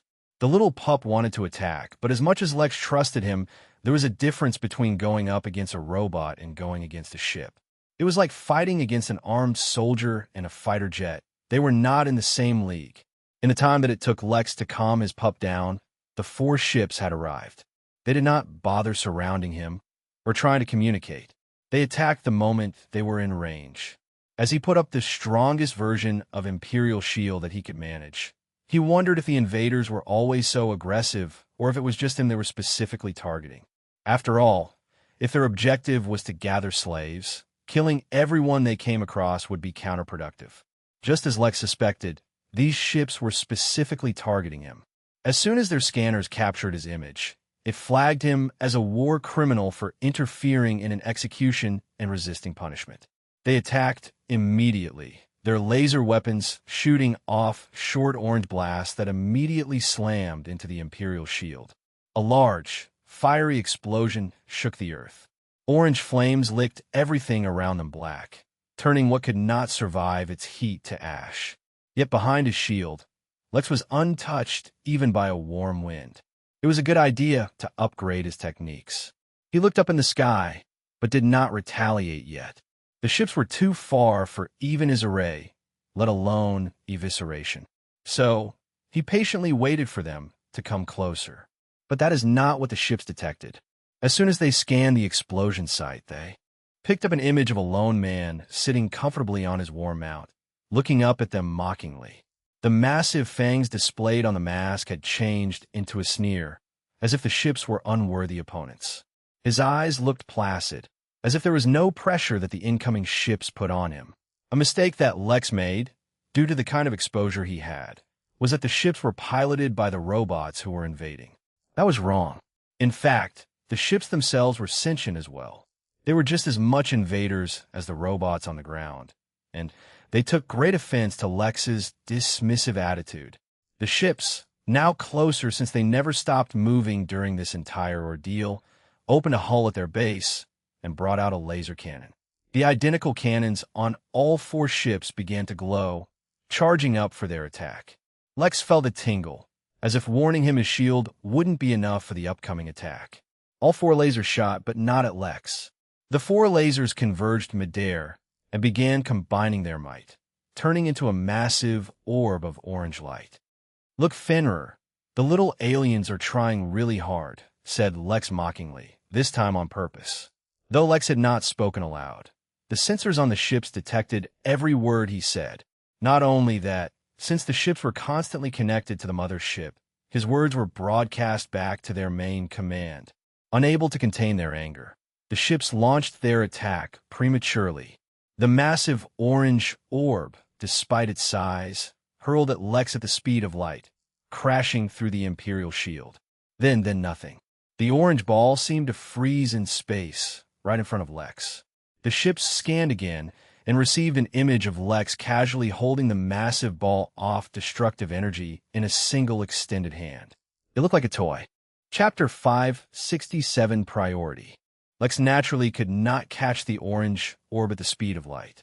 Yet his intuition could predict its trajectory and path even before it launched, giving Lex plenty of time to prepare. Although the orb was quite a bit larger than his hand, on a whim he felt like testing out impervious hands. Using the technique cost a lot of spirit energy, but Lex was not in his flow state, where he always did the most efficient action. In normal life, it was okay to be wasteful sometimes. The technique's appearance was very lackluster, in that nothing special appeared on his hands. It was as if a technique wasn't being used at all. Just as he held out his hand in place, the aliens launched the attack. While the orange orb had no trouble breaking through the Imperial shield, the moment it touched Lex's hand, it lost all of its momentum. Lex experienced something strange. According to the original technique, his hand should have been impervious to damage, and that is all. Yet now, from the moment the ball touched his hand, he felt in complete control of it. That was not supposed to happen, as there was no aspect of the technique which extended to control, but that's what happened. He could feel that the energy propelling it forward had not disappeared, but was simply contained. If he wished, he could use that energy to propel the ball anywhere he wished. If he so wanted, the orange orb could fizzle out or suddenly explode. He tried out his control, and the massive orange orb shrunk down until it fit perfectly into his palm. He didn't try to throw the orb back. He didn't trust his aim enough. He just used its existing kinetic energy and sent it back exactly from the path through which it came. On the mothership, or rather, the mothership, which was its own sentient being as well, stuttered for a moment when it received a projection of a laser orb being caught with bare hands. When it heard Lex's words, it did the robot equivalent of screaming in the air before the feed was immediately cut off. The sensors on the ships near Lex were not advanced enough to track the orb traveling at the speed of light, and so they were unable to record how Lex sent the orb back. But the mothership guessed what happened nonetheless. New additional objective she sent out to all deployed robots in the region. Anomalous subject identified. Subject has shown capability to physically interact with energy. Securing the anomalous subject is now priority number 31. Objective title: Anomalous Subject Securing. S. Back on Earth, Lex was admiring the massive explosion in the air. It was a shame that he didn't get to try evisceration, but he would get more opportunities, no doubt. Moreover, he learned something interesting about impervious hands. Fenrir released a low whine, attracting Lex's attention. "What do you mean that I insulted the tradition of the hunt? I'm the one who taught you about hunting. Don't be ridiculous. It's not more fun to immediately kill the prey. Sometimes, when you have full control of the situation, it's a lot of fun to tease your prey a little. Honestly." Instead of replying to Lex, Fenrir began running towards the facility once again. Lex asked while laughing, "Me? Embarrass you?" Lex and Fenrir continued to argue with one another as they continued on their path, completely unaware that various robots and ships had diverted their path to locate them. Yet, despite their advanced technology, they were unable to find them. Whether they scanned the area from the air or checked their last known location for tracks, there was nothing to find. Though Fenrir was young and inexperienced, its instincts were strong. After the previous fight, It had immediately deployed one of its bloodline abilities, creating an interference field around them and hiding all their tracks. The abilities bestowed by a god bloodline could not so easily be countered, and so thousands of ships flew in the area, searching for them to no avail.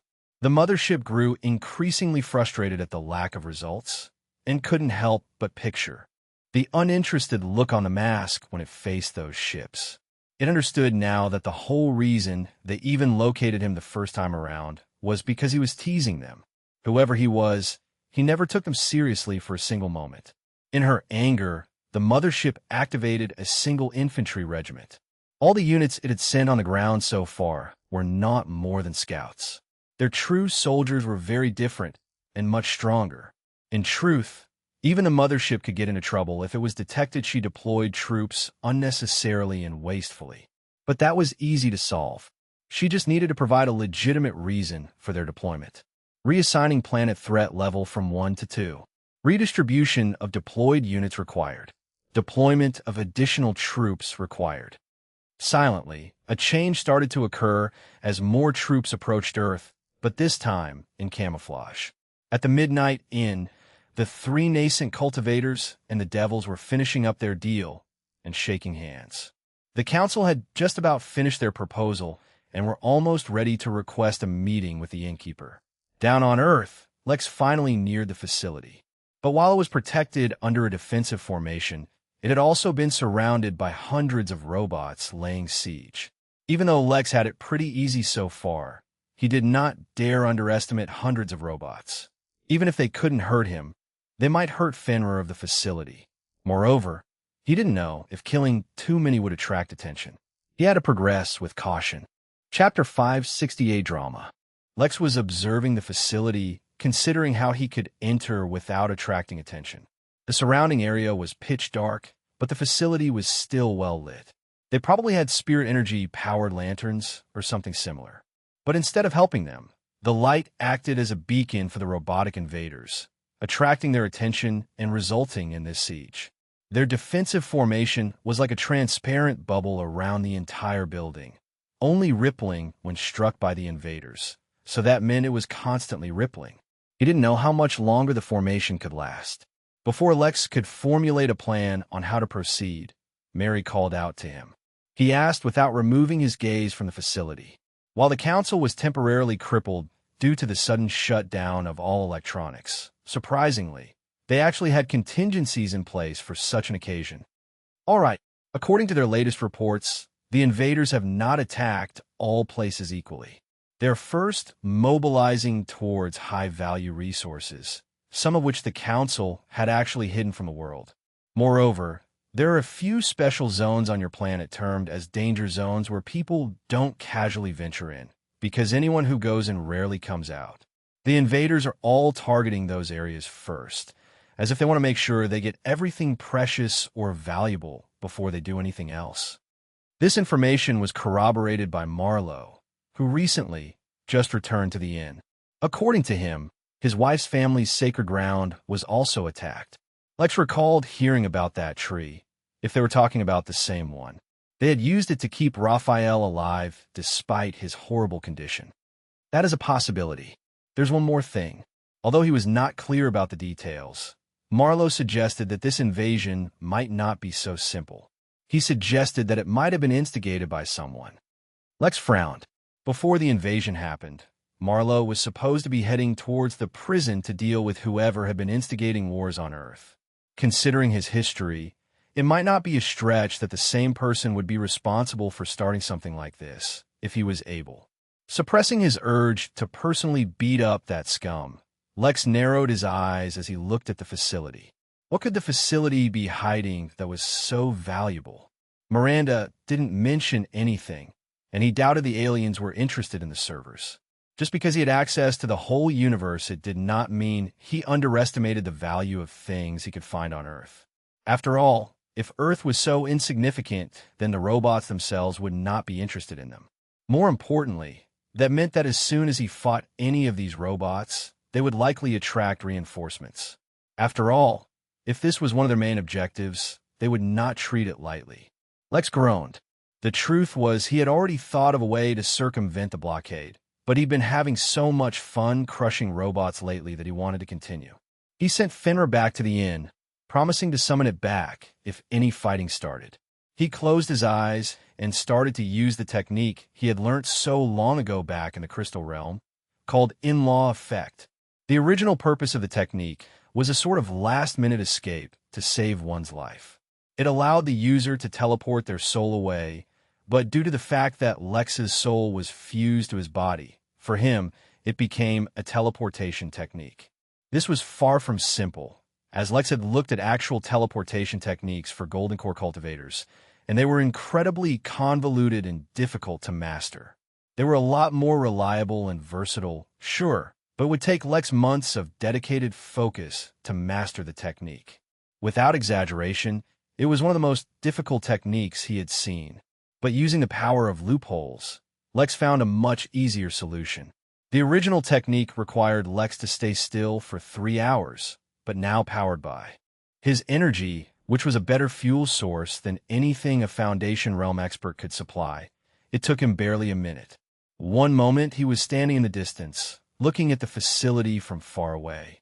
The next, he had teleported inside. Large concrete walls had surrounded the facility, not only protecting it, but also hiding it from view. Now that Lex had crossed those walls, he could finally see that it was a very plain and unimpressive-looking gray, rectangular building. While Lex observed the unremarkable building, his arrival had not gone unnoticed, prompting soldiers to instantly surround him. They pointed their weapons at him and screamed at him to get down on his knees, but Lex wasn't really in the mood for all this drama. He would not have called it drama if he could see the intimidating appearance of the mask he was wearing, but that was besides the point. He spread out his spirit sense and firmly held all the soldiers, freezing them where they stood, further scaring everyone in view. I have a letter here from Major Gilbert. Can someone go find him? Chapter 569, Not Here to Steal. An awkward silence filled the air once Lex spoke. The soldiers further off didn't understand why everyone around Lex had frozen still, while the soldiers around Lex knew that they had screwed up. A majority of the soldiers working here were just mortals who had been at the facility during their routine deployment. When the power went out and the darkness fell, they acted according to the security protocols and locked the facility down. It had been nearly an entire day where the power to the facility had not returned, and then they had come under attack by unknown enemy forces. Nervousness was at an all-time high, and when they had seen Lex, they had simply reacted out of instinct. It was actually fortunate no one had actually shot at him, which was a real concern considering how intimidating he looked. Lex looked around and asked, "Is there any superior officer around?" Some of the soldiers who were out of the range of Lex's spirit sense looked toward the young, yet mature-looking man who had also been locked down by his spirit sense. This was a nifty technique he learned while practicing with his spirit sense, following the online he had been following.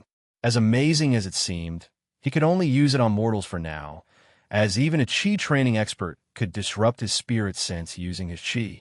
But once he became even more familiar with his spirit sense, he could start using techniques focused on his spirit sense to do much more than lock down mortals. Lex released the soldier in command, unafraid of any retaliation, and said, "No need to be nervous. I'm here on council business. Please send word to the major of my arrival." To the soldier's credit, he did not stutter or act afraid, despite his previous situation. He looked at Lex with a grim determination that spoke of his resolve to fight if needed, before turning around and jogging away. He made a few signs with his hands while he was jogging away, no doubt passing along some secret orders to the remaining soldiers to watch him. "I don't mean any harm, so I'll let the rest of you go as well, all right?" After giving considerable warning, he slowly loosened his hold on the remaining soldiers. Most of the soldiers managed to display the same level of control as the young captain, though clearly they were very disturbed. A few stumbled upon being released and showed considerable panic. Two shot at Lex's face as soon as they were released. The bullets traveled through the mask and hit his face, ricocheting off. Lex only sighed and once again trapped the two soldiers with his spirit sense. Afterwards, he stopped paying attention to them. Honestly, He could have avoided the bullets, for although they were quite fast and the soldiers were near, he had long since transcended the abilities and limits of normal humans. He decided not to dodge because honestly he felt too lazy to, and at the same time he wanted to recreate a scene he saw in a movie once where a bullet crumpled after hitting a superhero. Unfortunately, instead of crumpling, the bullets just bounced off of him. He had wasted a precious opportunity to look cool. Lex asked while waiting, but none of the soldiers were willing to respond. Though they were not aiming their guns at him, as they had been earlier, they were still clearly quite wary of him. Lex shrugged and decided to just wait in silence. A short while later, the door to the gray building opened, and a few men came running out in a hurry. "Stand down," an older man yelled as he arrived. Much like the soldiers, he was wearing combat gear, but his was clearly different. Lex could tell the man was a Foundation Realm cultivator, though he was still near the very beginning of the realm. As such, his gear reflected his status as a cultivator, and while it looked identical to the normal ones, bore some hidden enhancements. "I've already received news of your arrival through the spirit channel, sir," the man asked as he neared Lex. "My identity is irrelevant," Lex said, and summoned the letter from his spatial bangle. Lex had naturally already read the content of the letter using his spirit sense. He could naturally not detect if any orders were passed using any secret ciphers. Simply read. However, the letter used a few lines of some code to confirm their authenticity before passing along the order to allow the bearer of the letter to have access to the servers. "Everything is in order, mister," Lex nodded, but before leaving turned his attention to the two detained soldiers. He pulled the guns out of their hands using spirit sense before letting them go. With the highest commanding officer before them, they behaved much better, but the two had gone incredibly pale. Either they were scared senseless, or they knew they were likely to get in trouble. Possibly both. Without passing any comments, Lex followed the Major into the boring-looking building. Matching the outside, the appearance of the building, once inside, also looked very plain. Old tiles and yellowing paint made it seem like an old office building suffering from neglect. Not at all what one would expect based on the walls surrounding it. "The elevator isn't working, so we'll have to take the stairs," the Major said awkwardly as he led Lex to the emergency stairwell, descending deep underground. Lex asked once again, sounding mostly uninterested. Now that the two were alone, it was time to see what he could dig up about this facility. Not that Lex was interested in stealing whatever they were holding. Naturally, he would never. But, say, if the facility fell to the robots, then it wouldn't count as stealing from the council, right? Chapter 570 Manual Labor. It was a well-known and established fact that Lex was not greedy and was, instead, a humble fellow who had given up his attraction to worldly possessions. The fact that he hoarded dozens of armors in his spatial bangle did not go against this fact, as those were there to serve a functional purpose. He wore no jewelry or expensive watches, and did not have an expensive shoe collection. Even back when he was immortal and made $7 million, he did not waste it all and instead invested it. He continued to work at his job in the meantime and live a normal life. Yes, Lex was a proverbial monk. His only interest in any treasures the facility hid was purely academic, and if, God forbid, the facility were to ever fall to the invaders and Lex intervened, it was only out of sense of honor and duty.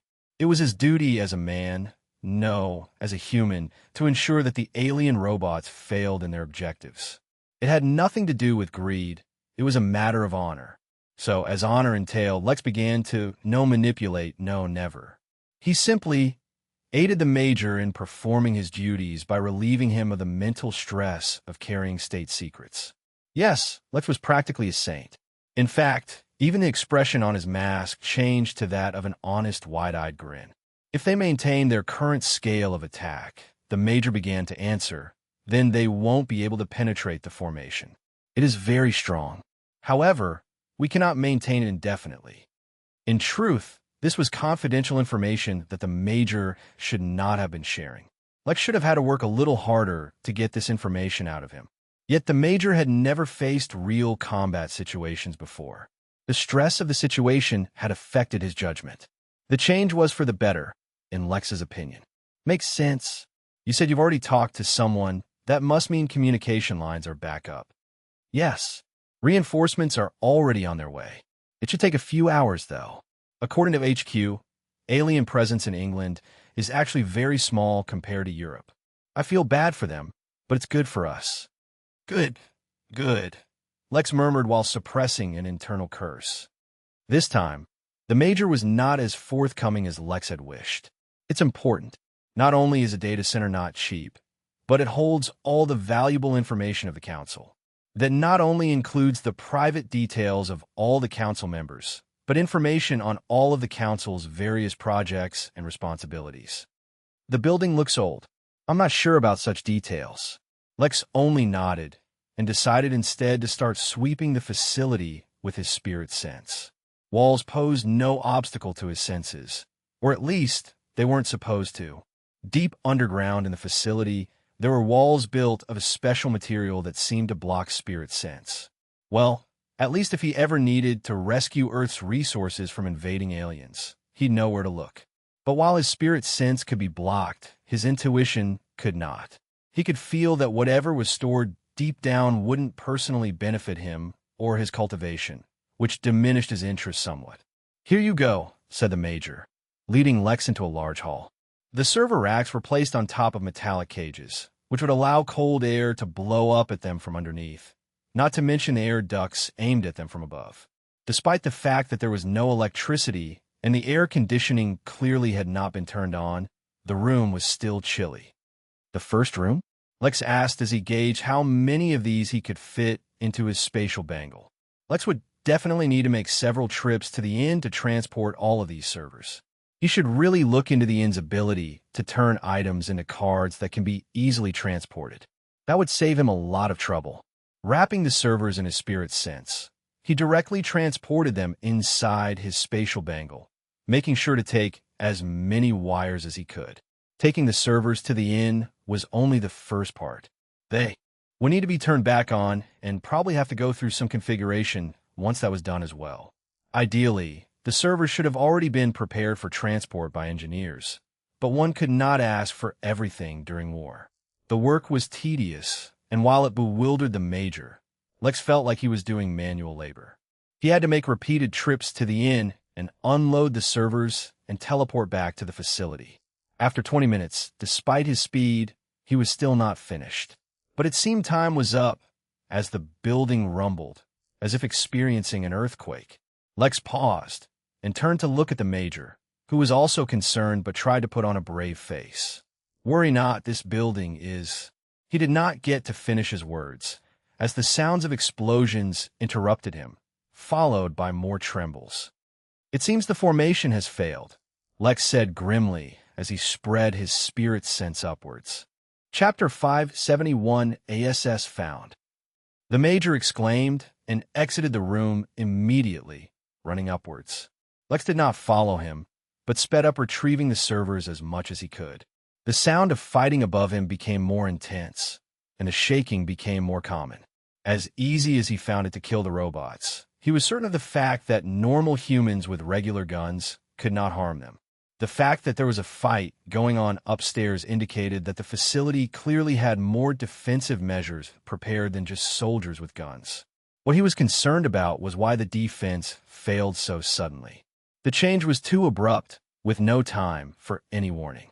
If more robots had arrived, thereby increasing the numbers of attackers, to overwhelm the formation, someone would still have had enough time to find the Major and give a warning. It was worth investigating. It took him a couple more minutes, but without having to hold back his speed to accommodate the Major, the process was sped up considerably. Just to be safe, Lex decided to teleport back to the inn and drop off the servers. Afterwards, he would return and see if he could help in the defense of the facility. Or, if the facility was bound to get overrun, protect its resources from falling into invader hands. Yet something unusual happened. Normally, returning to the inn was slower than normal teleportation, but it was still a relatively quick process. However, now that Lex was trying to return, the process had slowed down considerably. Even 10 seconds later, he was still on Earth. Lex asked grimly, This was not a laughing matter. I'm not entirely certain. Mary scoffed. Of course not. The system can access anywhere in the whole universe. A little spatial distortion won't stop it. It will, however, slow it down considerably. You might need to wait a whole minute for the system to teleport you out safely. The timing of this can't be a coincidence, Lex noted. Whether this is a natural phenomenon or artificial is not something that I can check.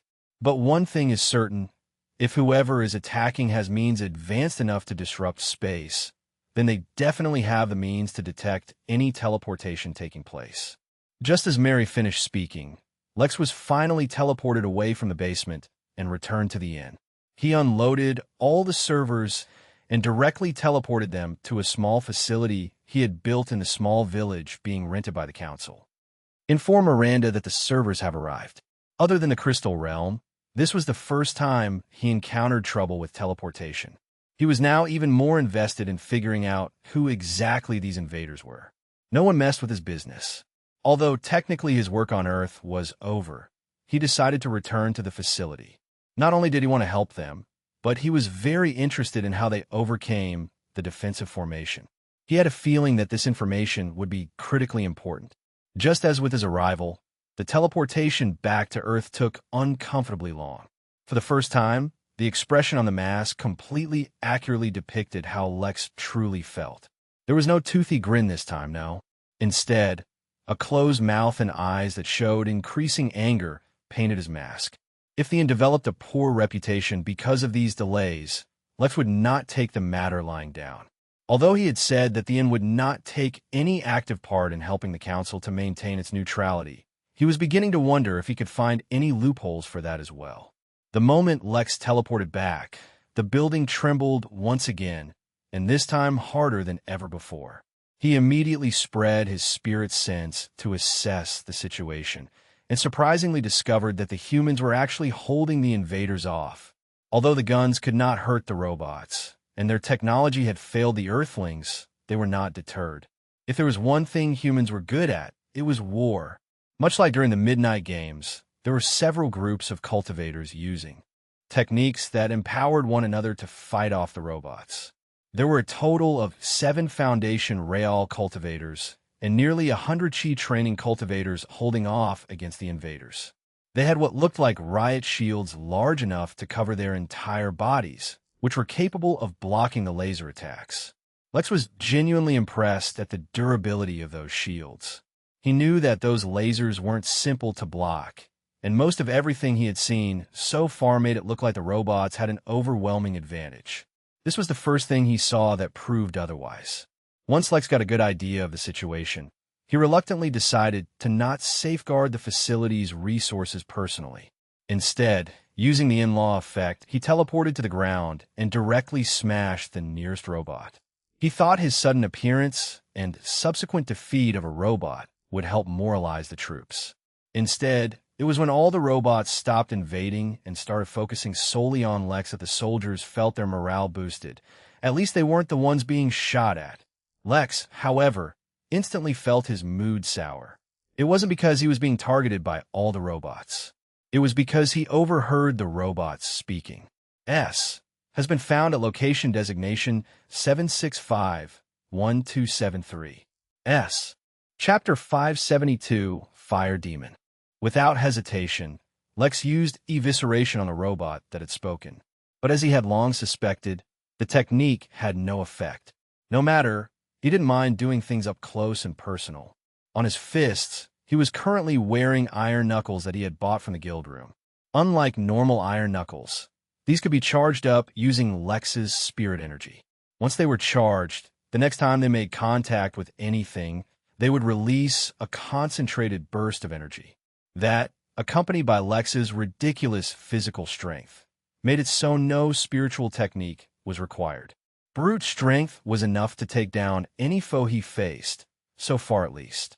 That was exactly why Lex threw himself at the robot that had spoken earlier and kicked its body. He did not want to defeat it too quickly. He did not know if the robots felt pain, but he definitely knew the satisfaction of beating it senselessly.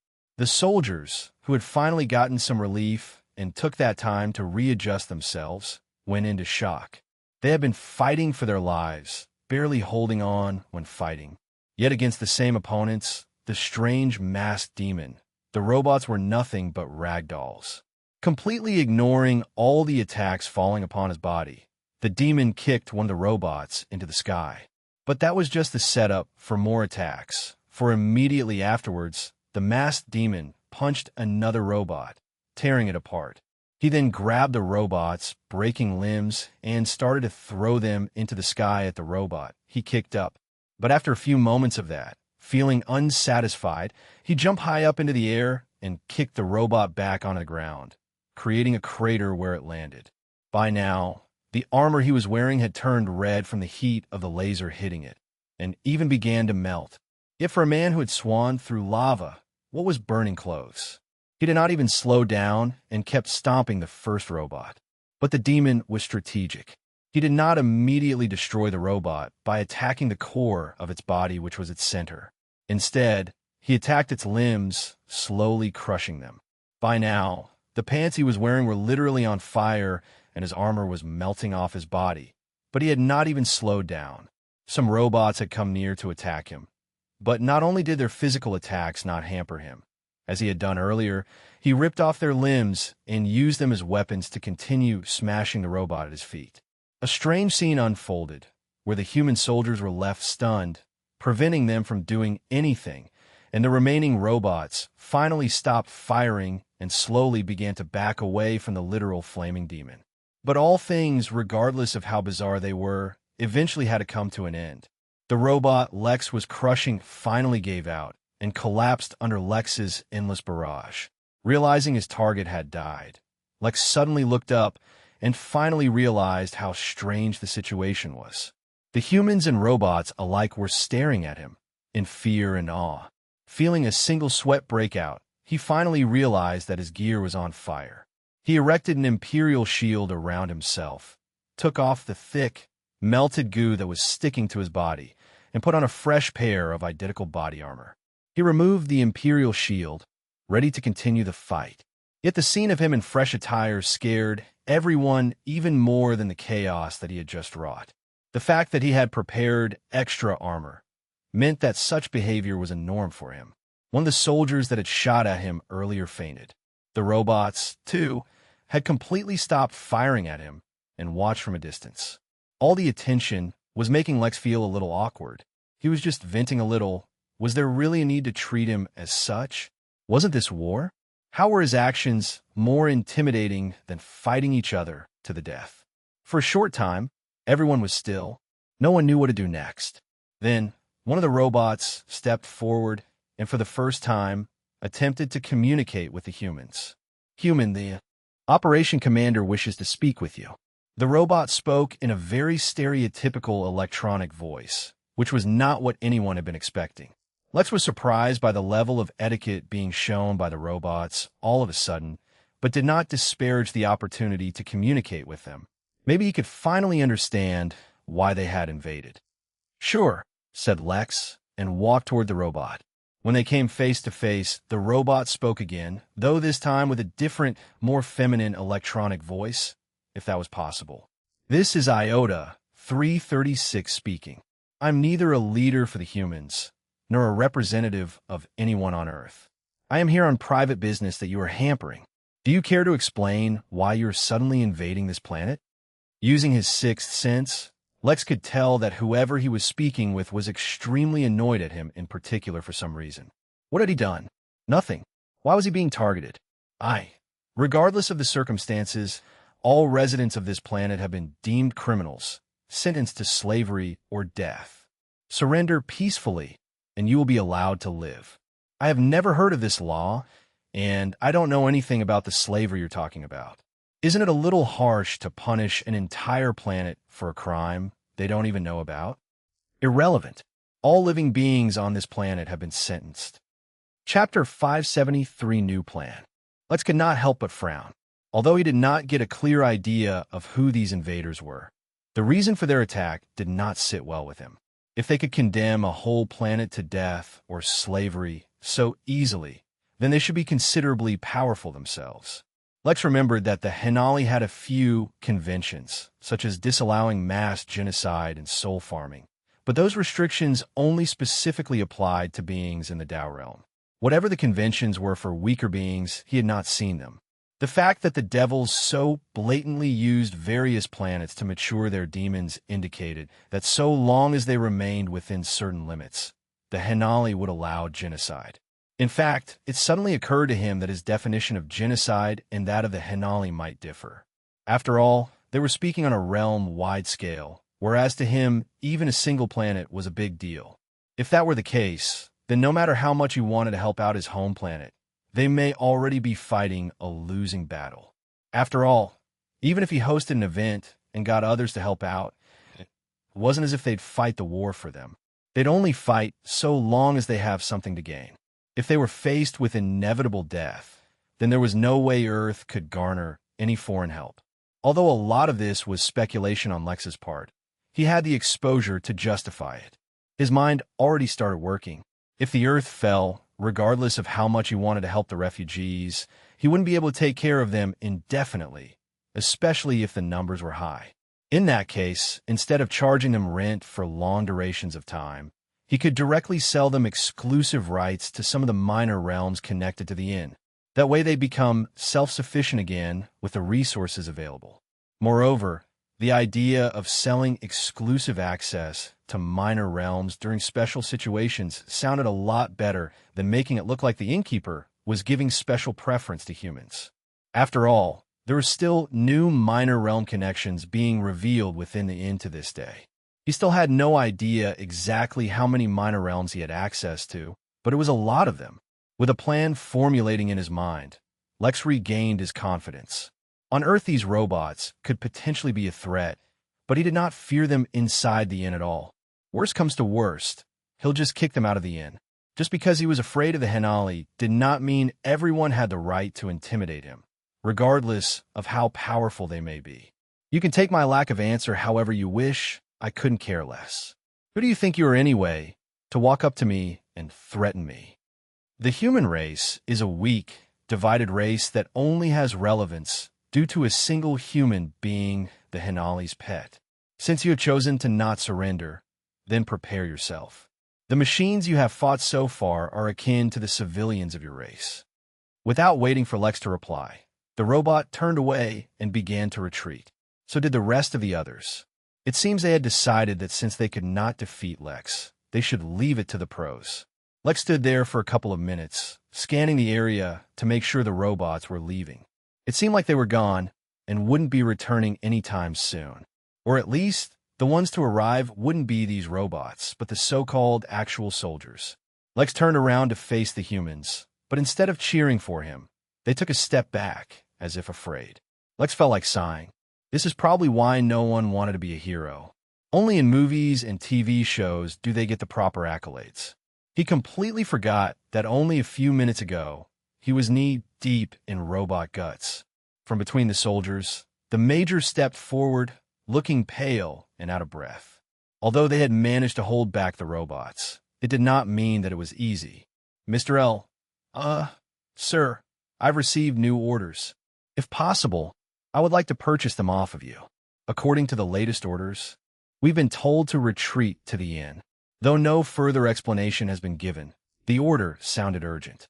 As for the matter of payment, if you follow me, I can provide you with the payment.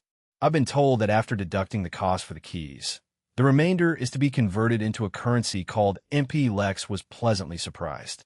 He didn't even need to reclaim the resources from the aliens. It was being sold to him directly. This was perfect. If he liked the resources, he could take them himself and pay the MP equivalent out of pocket. If not, the system would take care of converting it to MP itself. He didn't need to worry. There was one caveat, though. If he bought the keys himself, the price would increase for every subsequent key he bought. But if a guest bought the keys from the gift shop, the price never changed. Major, why don't you take me to the money first? Oh, all right. The Major began to lead Lex to the basement. Once again, while he passed an order to all the soldiers to pack up for a permanent retreat. Immediately, they began running around the facility, gathering whatever equipment they needed. Chapter 574 Cheating. As Lex followed the Major, he compiled all the information he had gathered about the robots and sent it to Mary. He informed her to give everything to Velma and have her add it to the information the Midnight Newsroom sells privately. Although he had already done a lot to paint the innkeeper as biased towards humans, he began to change that perception by slowly doing these small things. Eventually, over time, other races would also get similar benefits, which would erase the perception of bias. Lex already had a vague idea of doing this, but lately his intuition began warning him that he was heading towards trouble if he kept up such behavior. In hindsight, it did seem like he was overly favoring humans, even though as of now, his most common guests were devils.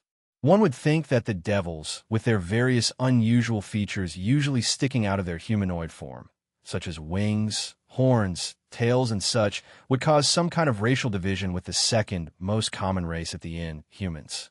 In fact, Lex had long expected this and was ready to tackle it as soon as an issue arose. Instead, not only were there no issues, the humans from Earth embraced the devils by participating in cosplay. It went so far that he had actually even seen at least a dozen human-devil couples. Considering the fact that the Empire considered the devils as humans' worst enemies, and the devils regularly used humans to farm their demons, Lex thought it was a horrible idea. But at least so far, on the inn premises at least, nothing untowards had happened. Putting all of that aside, Lex was not worried that by sending his news to the newsroom the council or anyone would miss out on it. They had actually assigned a person to constantly check for any potential updates. The way Lex saw it, inviting others to fight the invaders on Earth could be beneficial, but only as a delaying tactic. The only chance that Earth had was if someone managed to get in touch with Fernanda and that somehow she was able to bring in reinforcements of her own. Otherwise, based on Lex's analysis of the robots, Earth was doomed to fall. "It's through here," the Major said, wiping off the sweat from his brow. It wasn't really hot, but the man was still exhausted from the battle earlier. That, combined with the threat of knowing that more enemies could show up at any moment, had led the Major to descend the staircase faster than ever before. Lex asked as he touched the gray wall in front of him. It was only now that he was in front of it that he realized that whatever material this wall was made from blocked out not only his spirit sense, but every other sense as well. Earlier, his intuition had told him that there was nothing in the basement valuable to him. But now, faced with the wall, about to cross it, his intuition was telling him that the building ended here. There was nothing further ahead. "I don't understand the details too well, but there's a small rock deposit here. Apparently the rocks have some unique properties. Even this wall is made from the same rocks." Lex did not pass any comments, for he didn't know what to say. Any material that could hide things, even from his intuition, would be extremely valuable. This was not him being conceited. He was aware of just how unique his experiences had been. So for some rocks to be able to block him off, it was not simple at all. In fact, Lex had a sneaking suspicion for why such a material would be found on Earth, though he had no proof for it.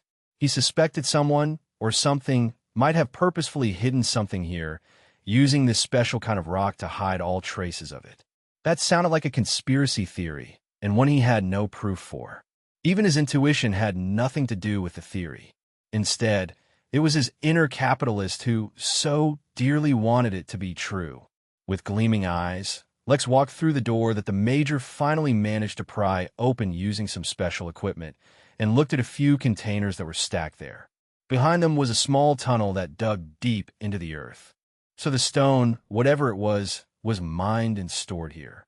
With his left eye, he looked into the hole to see if he could discover something special, but could not find anything. Lex asked as he turned to look at them. Even if he was greedy, he was not stupid. Now is not the time to delve on such things. Lex whistled in his mind. If that's what the system said, then that's what those stones were worth. The council definitely didn't know their value. But regardless of how greedy he was, he wouldn't shortchange them. The reputation of the inn was the most important thing. He wouldn't compromise it on a few rocks. Even if paying the full amount hinted at them of the value of these rocks, he didn't mind. "Perfect, Major. Here's your golden key. Crush it to go to the inn. Once you're there, you'll find the amount for these containers already deposited to your name. The Major did not wait and crushed the key. A minute later, he disappeared. Lex looked around the room one more time before he too disappeared. He didn't hand the containers off to the system, though, no. He took them himself and paid the relevant amount on his own. Until the system gave him a proper way to earn funds other than MP, he would have to rely on cheating like this. Chapter 575 Updates. Once Lex eventually returned to the inn, he put the containers full of rocks in the storage area attached to his apartment. He had purposefully created a large storage space where he could place items that he wanted to keep safe. Taking a single piece of rock, Lex first ran an experiment. He stared at it with his left eye and began writing down anything that came to his mind. Regardless of whether it was a random thought, observation, guess, or feeling, Lex began to write it down. While his left eye could provide him with a lot of additional information, he didn't really understand most of it. It was time he began to understand his own body a little better.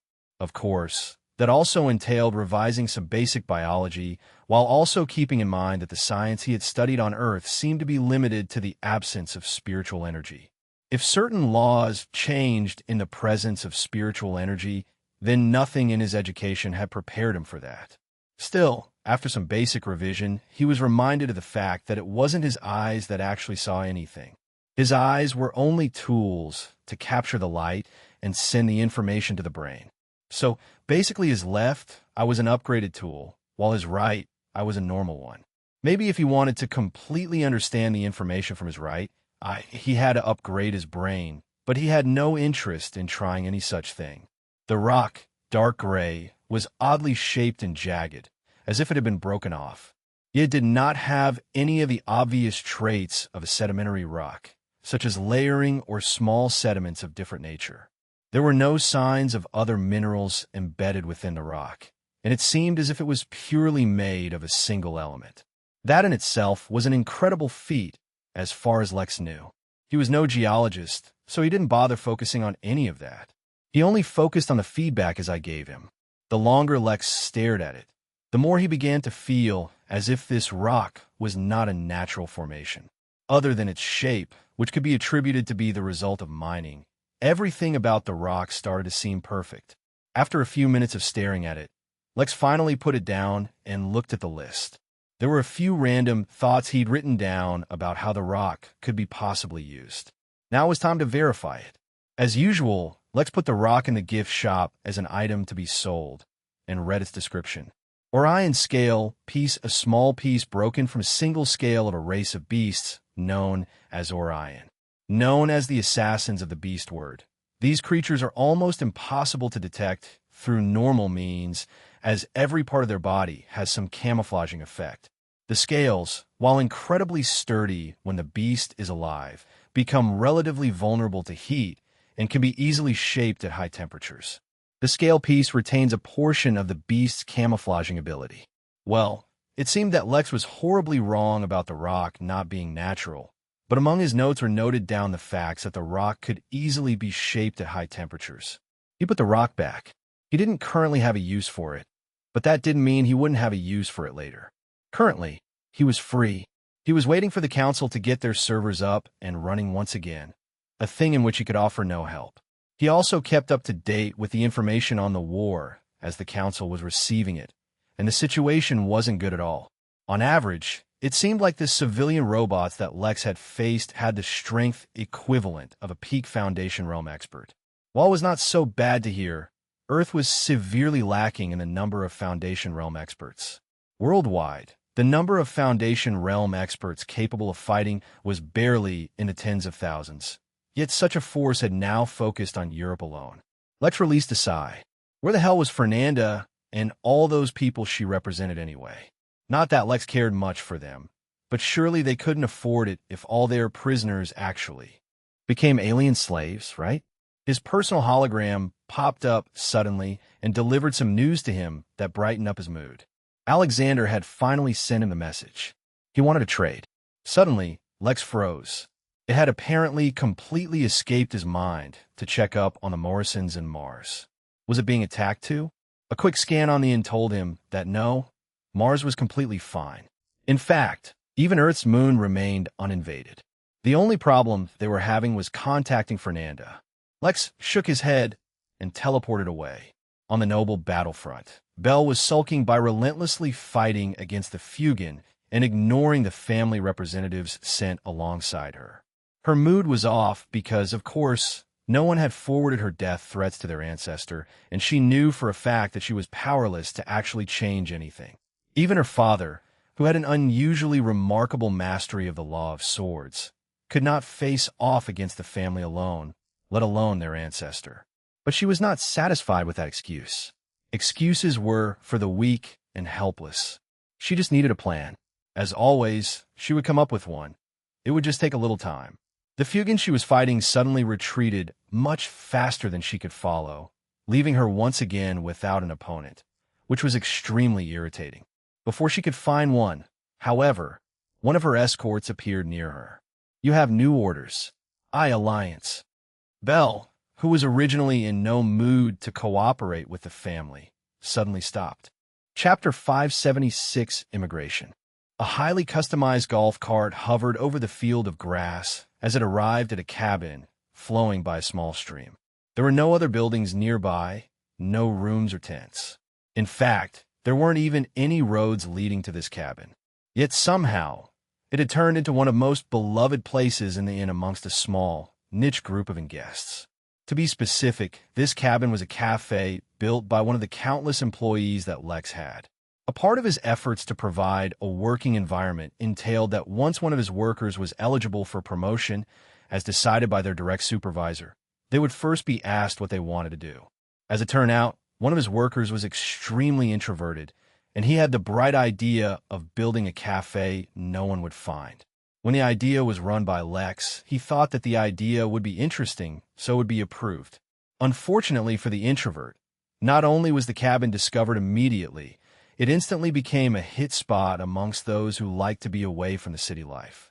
After establishing such a successful cafe, the introvert asked if he could hand this one over to another worker and make another one. Thinking that his idea of creating a cafe camouflaged as snow, with only its windows able to look out at the horizon, was an incredible one, Lex approved it once again. As with the cabin, the snow cafe that only sold hot chocolate was an instant hit. Afterwards, the introvert wanted to create a cafe hidden underwater that exclusively sold bubble tea. Having noticed a trend, Lex approved. Suffice to say, the trend was still going on. In fact, the inn had developed a reputation for hidden cafes by now. If Lex recalled correctly, the latest cafe was a floating one, hidden amongst the clouds. Within 14 minutes of building it, the well-hidden cafe was discovered by some kids using Icarus wings. Lex couldn't wait to see what the introvert came up with next. But that was not relevant to Lex right now. No, right now, Lex was here at the cabin to meet Alexander. In the distance, lightning strikes were still visible as more people continued to undergo their tribulations, and it made for a pleasant sight. Through the cabin window, Lex could see that Alexander was looking directly at the lightning, his gaze clouded. Lex asked when he entered. He did not believe that Alexander would call him when he was feeling melancholic, so there must be something else going through his mind. "The consequence of success," Alexander replied, his sight still fixed on the horizon. "Every single person who goes through the tribulation is someone who has achieved great success in their life, one way or another. Yet a majority of those who undergo the tribulation don't end up surviving it." His words they sounded like someone stupid trying to sound smart and philosophical. "Mr. Best at his age, don't tell me you're intimidated? Those who fail the tribulations aren't successful. They're merely suffering from the illusion of success. I've been studying the tribulations happening here at the inn. Usually, for a realm, the strength of a tribulation is more or less constant.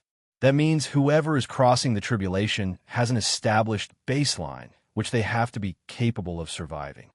Alexander finally turned and looked at Lex.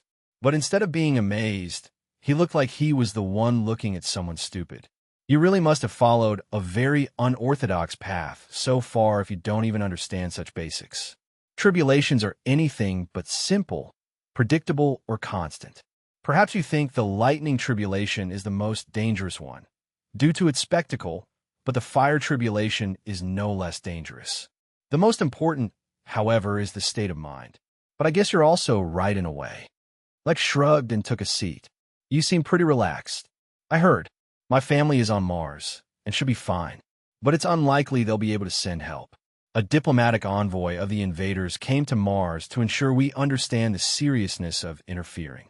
I don't know what exactly happened, but since then my family has shut down all space-based missions. What about the Empire? Alexander turned to look at Lex finally and took a seat opposite to him. Do you know how many wars the Empire is fighting concurrently? The war with demons is never-ending, and so is the war with the Fugan.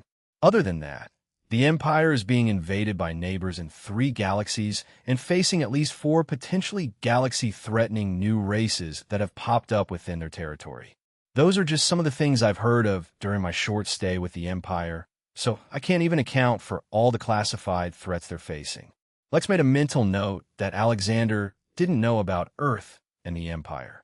Come to think of it, since he already knew that Earth was a part of the Empire, that probably also meant the Empire was in or had control of the Milky Way. If that were the case, shouldn't he have already tried to get the Empire to find Earth? That would have revealed to him that they were actually connected.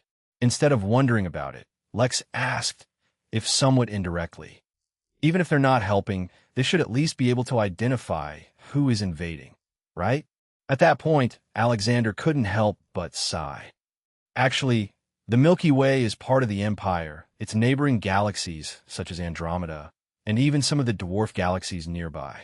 But that's not the issue. When I originally teleported to the planet called Vigus Minima, I discovered that it was only a few galaxies away from the Milky Way.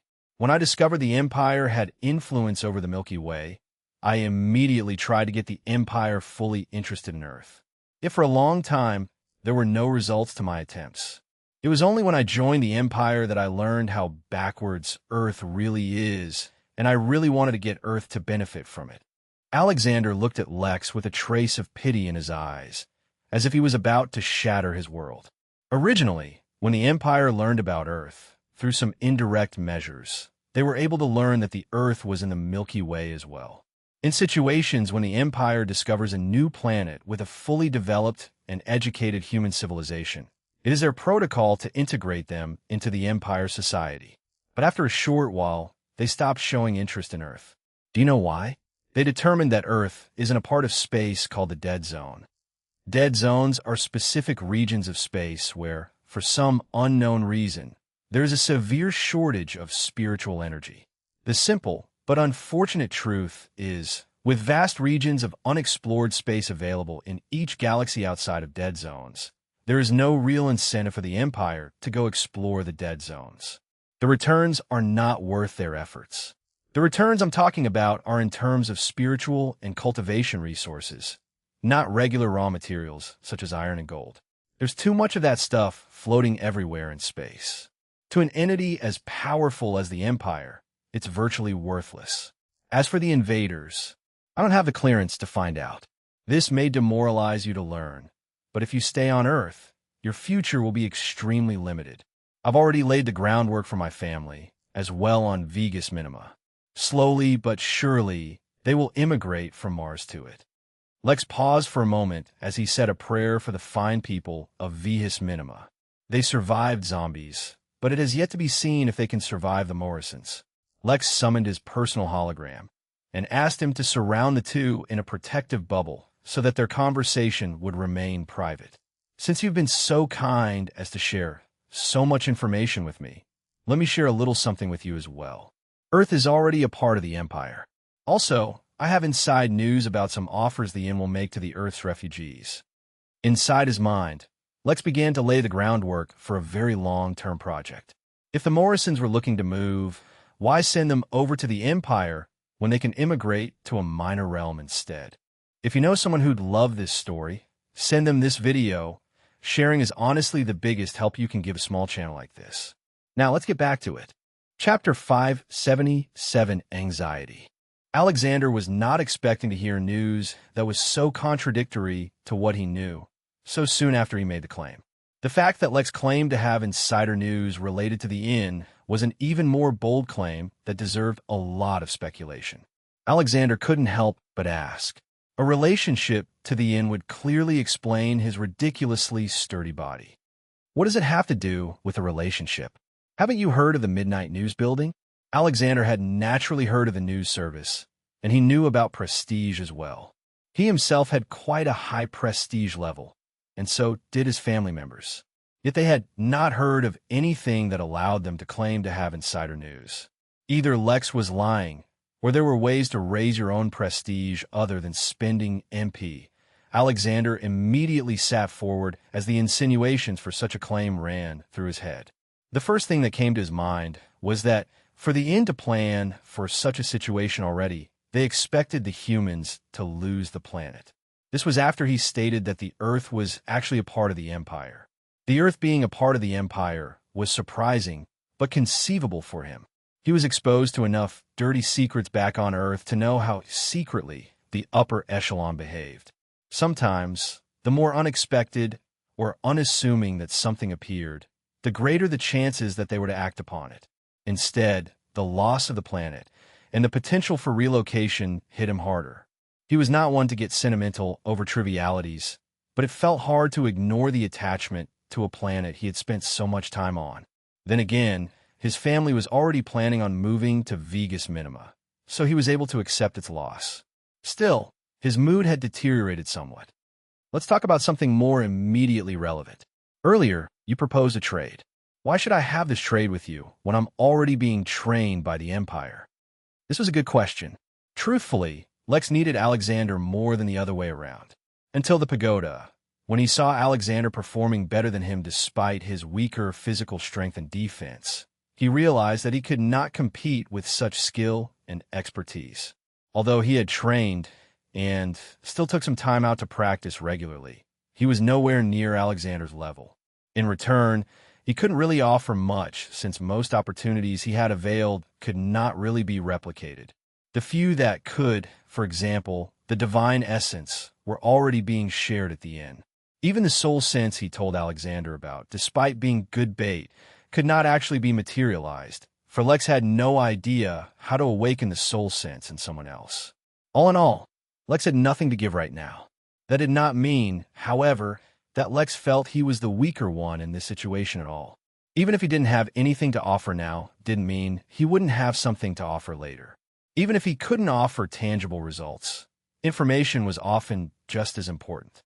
Lastly, by having Alexander reach out to him, he had established a psychological advantage in the situation. Alexander's move of starting the interrogation was a good one that would allow him to steal Lex's momentum, but only if Lex was unable to respond correctly. Isn't it obvious already?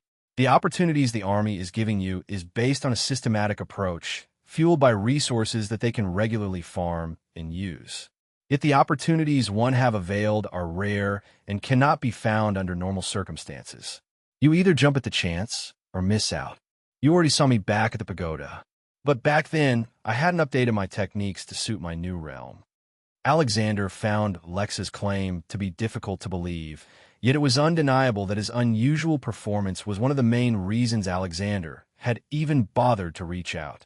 Lastly, and most importantly, the reason you need me is because, regardless of how intensively the Empire trains you, if you follow their established path, your growth will be limited to the peak their program can achieve. For a time, Alexander said nothing as he mulled over Lex's words. Normally, Alexander was a lot more charismatic and friendly. The reason he was being so reserved with Lex was that he could not gauge Lex. As someone who shared a home planet, he knew how limited Lex's growth should have been.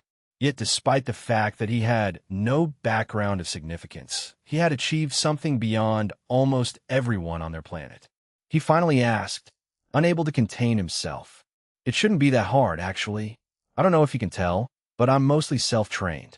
Although I've studied under many various teachers, ultimately my growth has been too haphazard and too quick. I haven't been able to completely master my own strength. But you are a master at such a thing. I don't think I've met anyone who has such a perfect and precise control over their strength as you. That's fairly simple. Do you really need me for all that? With the kind of relationship you have with the inn, you should be able to find someone more qualified, right? Lex could not help but lament. It was so much easier when he did this as the innkeeper. No one dared to question him then. But as Lex, he had not established any credibility. Not only was his capability being questioned, so were his motives. Call it a gut feeling, Lex said, not in the mood to explain too much. For some unknown reason, he was beginning to get anxious, though he had not noticed it yet. The irritation it had resulted in even caused him to give up on the more convincing answer he was going to give. After a few seconds of silence, where Alexander had to wrestle to accept such an answer, he finally asked, "So when do you want to start?" "For you.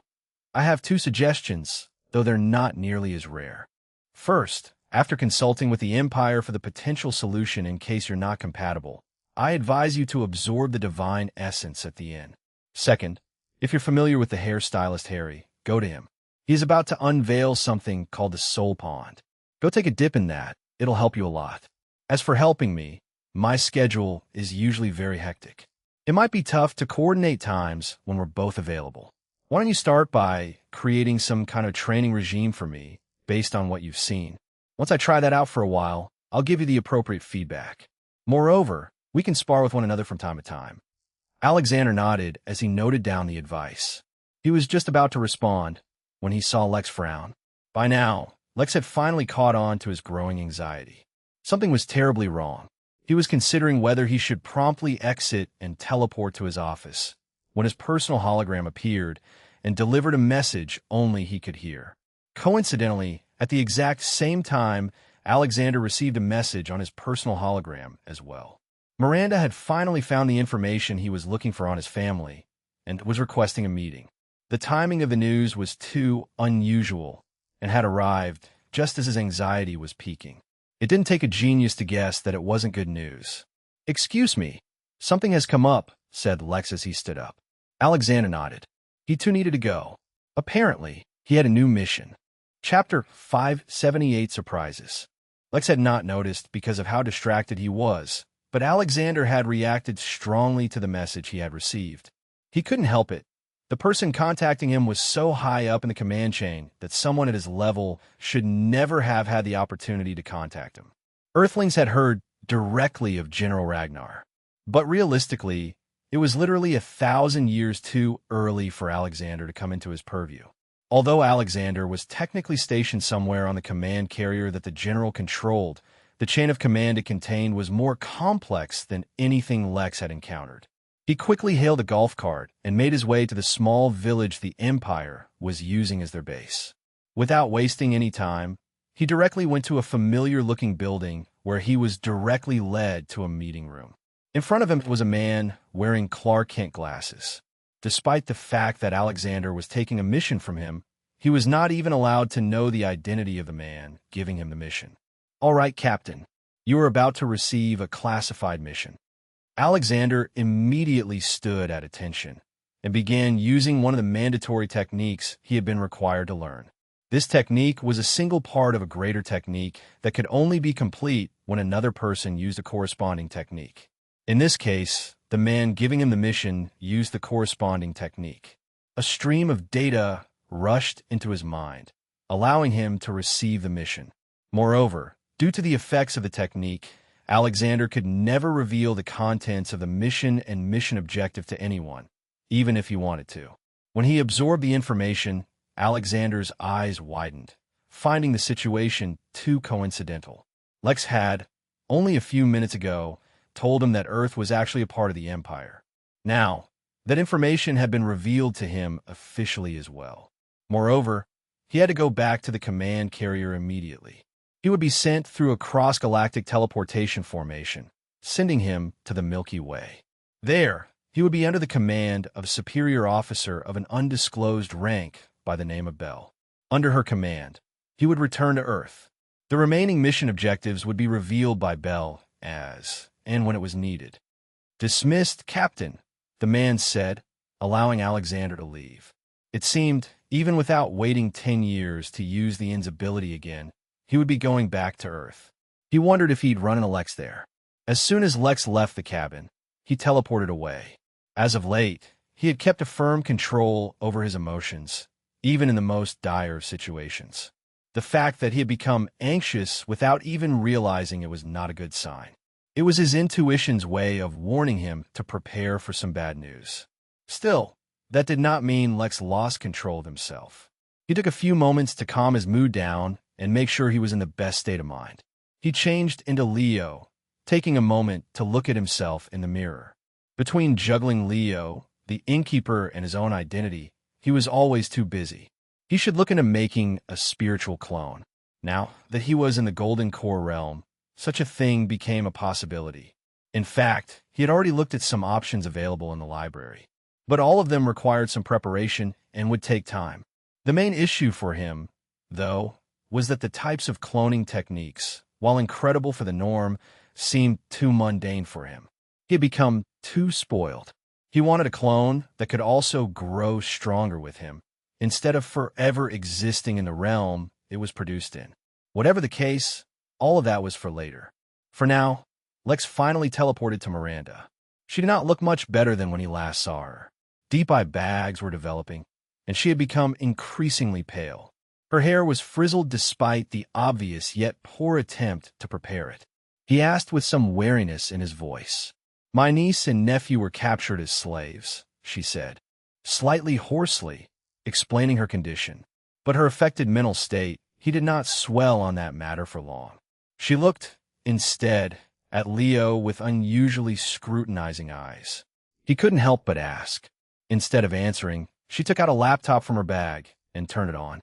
It took a few moments for her to open up what she was looking for, then turn the laptop towards Lex.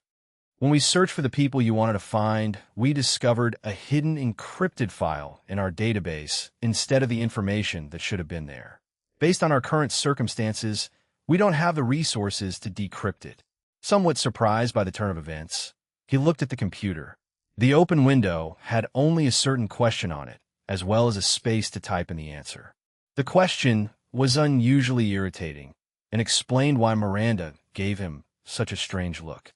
Of course, the question was not written in English, and had been written in a language his younger sister Liz had made. However, the universal translator had worked against him for once, revealing the question to the council. "I'll take it from here," he said as he grabbed the laptop and teleported back to his office. With an indignant look, he typed in all caps the only answer it could ever be: Supplex. The answer was immediately accepted, and the screen turned from black instead to a video. Rather than his annoying older sister, who he was expecting to see, the video revealed his mother. Chapter 579. Serene Williams was a beautiful woman, and though she was fairly thin, she could not be called petite. She had dark brown hair, like Lex, and fair skin that often tanned way too quickly. Most of all, she was a smart woman. Though intelligence was not something one could see through appearance, something about her visage spoke of a mind that surpassed all her peers. Her gaze, though focused on a camera, seemed to look out from the screen and stare at Lex. "I've been informed that no one can find you on the planet," she finally said. Lex had to resist his lip from twitching. Was that really the thing to be focusing on at the moment? But a trace of disappointment also filled his heart. That simple statement was more than enough for him to know that his parents had been, for whatever reason, keeping secrets from him. Actually, I don't even know if you will ever even watch this video. This is just one of many messages I've left on Earth hoping you will find it. As you can imagine, this is not the most secure way to have conversation, so I can't say much. I dare not even mention any names. All I can tell you is that your father doesn't have the best relationship with his family. Believe it or not, we try to keep your siblings away from them, but in certain special circumstances, you're the only one we were successful in hiding properly. While you may not feel that it is accurate, your siblings have suffered a lot due to this, especially your youngest sibling. They are not in the wrong, but they are too obsessed with doing what is correct for the family, instead of the individual family members. For that reason, I hope you never try to find them. They will not help you as much as they will place numerous burdens on you. Your father and I are leaving in search of something. If we ever find it, we will reunite our family. If not, then it is fate that a few individuals cannot go against the might of an entire force. You will not find your siblings on this planet, so no need to feel any attachment to it. Build a good life for yourself. Be happy, be successful, start a family, have a bunch of kids. She paused and smiled ever so slightly. With that, the video ended, and the file deleted itself. Lex was left feeling like flipping the table. What kind of stupid video was that? Was his brain tumor contagious? Was his whole family keen on making stupid decisions? He stopped his rapidly frantic thoughts, took a deep breath, and calmed himself down. He purposefully entered his state of flow and began analyzing the content of the video. The first thing he noticed was that in the entire video, while his mother gave him a lot of information, she also did her best to be as vague as possible. In fact, she even referred to his sisters as siblings instead of sisters. That told him that his mother was genuinely concerned about preserving as much information as possible. The second thing he noticed was that his father's family seemed to play a significant role in whatever troubles were plaguing his family. She even went as far as to claim that his sisters were suffering because they could not be hidden the way he was. For some reason, while he could conceive his younger sisters being troubled, who could trouble Belle? The next thing was that his mother did not tell him to go and to try to remove his sisters from whatever situation they were in. That meant that either the situation was bearable or that they did not believe he would ever have the power to actually help them. They also, apparently, were no longer on Earth, just as his intuition had warned him. Lastly, and most obviously, she told him not to go looking for his dad's family. He did not have to be a genius to discover that his father's family was the Williams family. He was pretty sure that their apparent ancestor was already aware of his existence, at least according to what Larry had informed him. But it was completely up to him whether he wanted to meet the old geezer or not. So what was he supposed to do? For the first time, his flow state failed. Him, because there was no clear answer. What to do depended entirely on what he wanted. Should he follow his mother's suggestion and just live his own life? Should he try to investigate what was actually going on? Ugh, why was family so frustrating? He closed his eyes and thought for a few moments. What should he do? He listened to his feelings, his desires, as well as his intuition. Surprisingly, for once, they were all on the same page. Screw everything. He would just focus on the inn. Although he had made a resolution to avoid running from problems, this was a problem his family had literally been keeping from him. If that was the case, why did he need to but his head in? With his decision made, he felt a rush of relief. Although he had faced no personal threat, thinking that his siblings might be in danger from the invasion brought him a lot of stress. Yet now he knew there was nowhere near Earth to begin with. Whatever trouble they had, at least they were with his so-called father's family. He was sure they would be fine. Lex says there's a problem at the inn's entrance, Mary suddenly exclaimed, panic in her voice.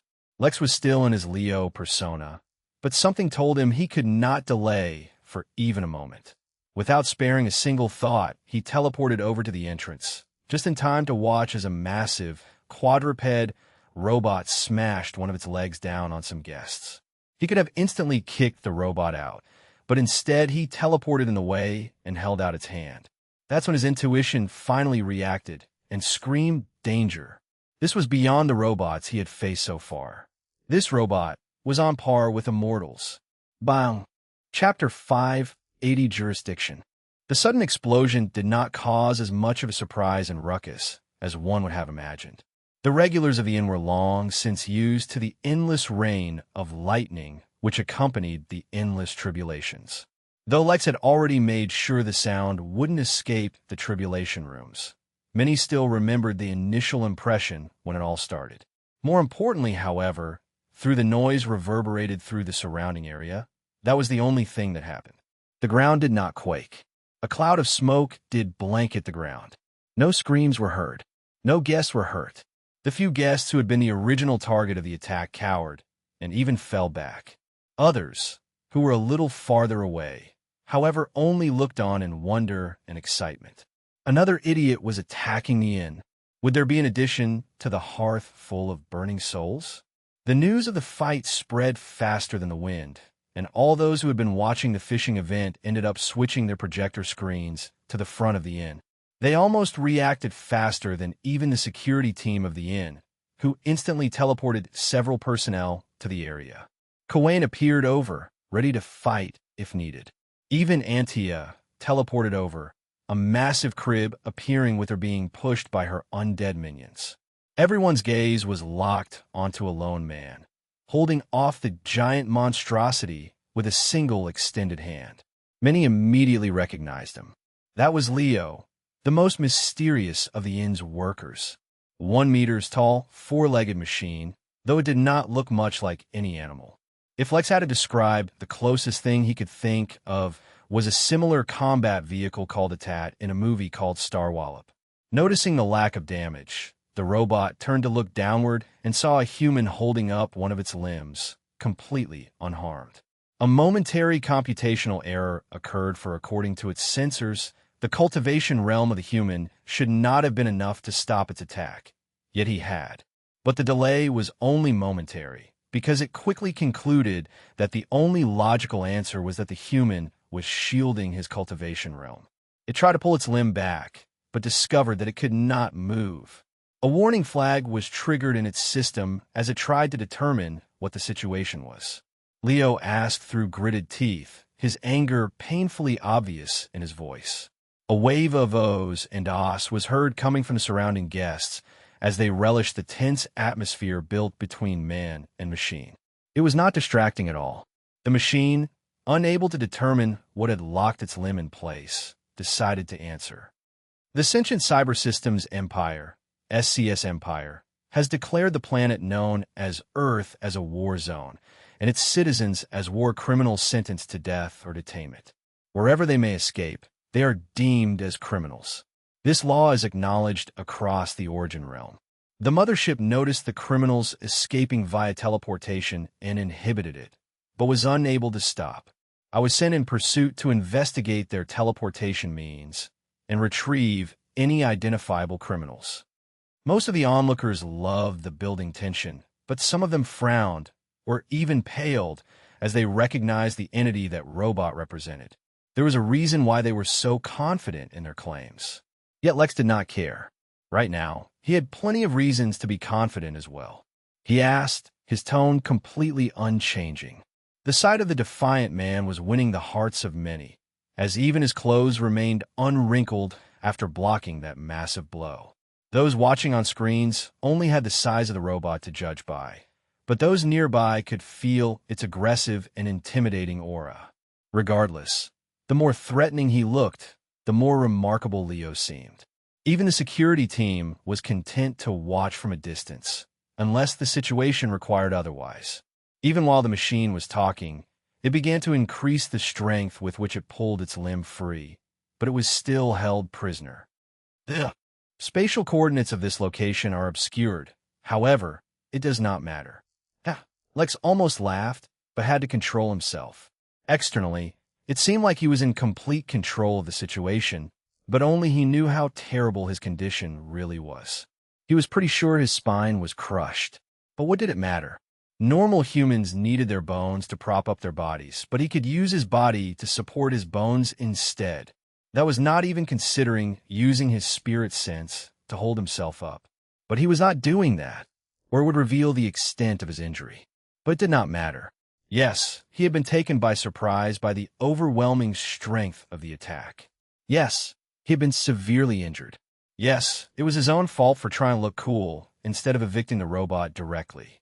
But none of that mattered because of everything he was learning, not only about his own body, but his techniques as well. He had used impervious hands to block the attack, and while he still suffered severe damage despite that, something greater happened. When he grabbed the energy attack back on Earth, he gained control of it.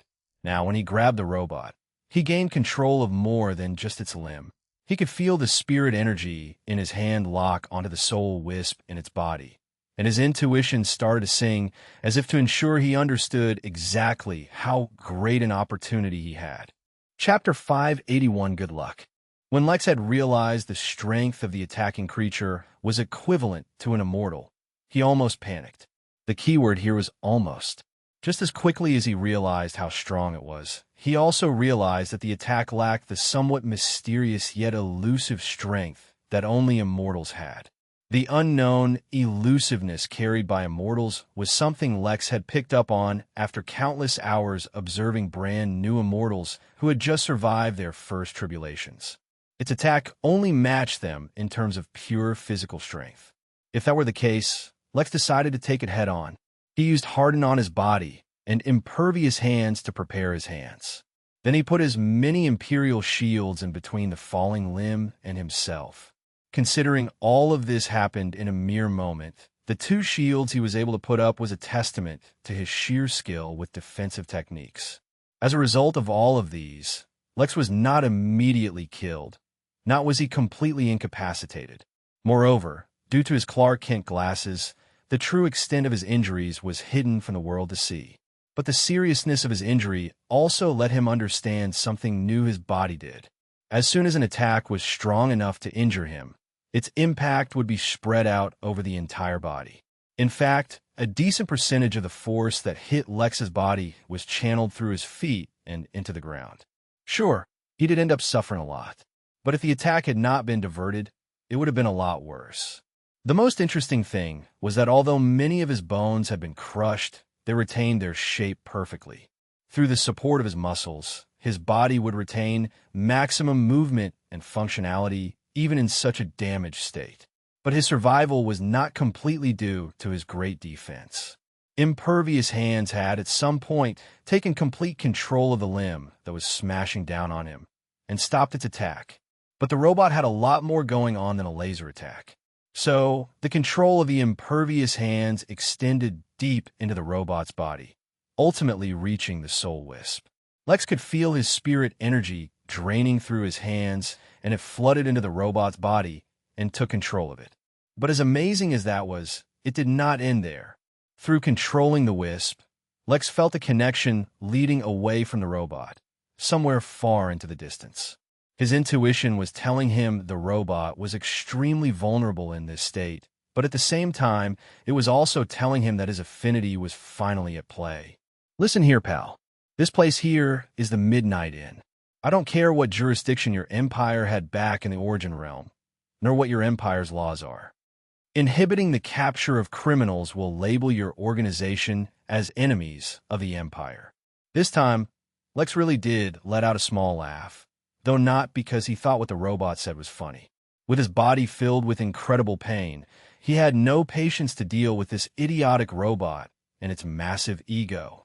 Lex used evisceration once again. Last time it had failed, but this time he knew it wouldn't. Back when he had used the butter knife at its maximum power, he had used the law of karma to trace everyone related to the attack on the inn to destroy them. Lex did not actually know what he was doing, but he vaguely remembered the feeling.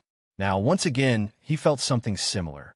His spirit energy, which had filled the robot's body, resonated with something unseen and allowed the attack to fall onto the wisp. The wisp itself was immediately destroyed, yet that was not the end. The robot fell limp onto the ground. Yet in the air behind the robot, something unusual was happening.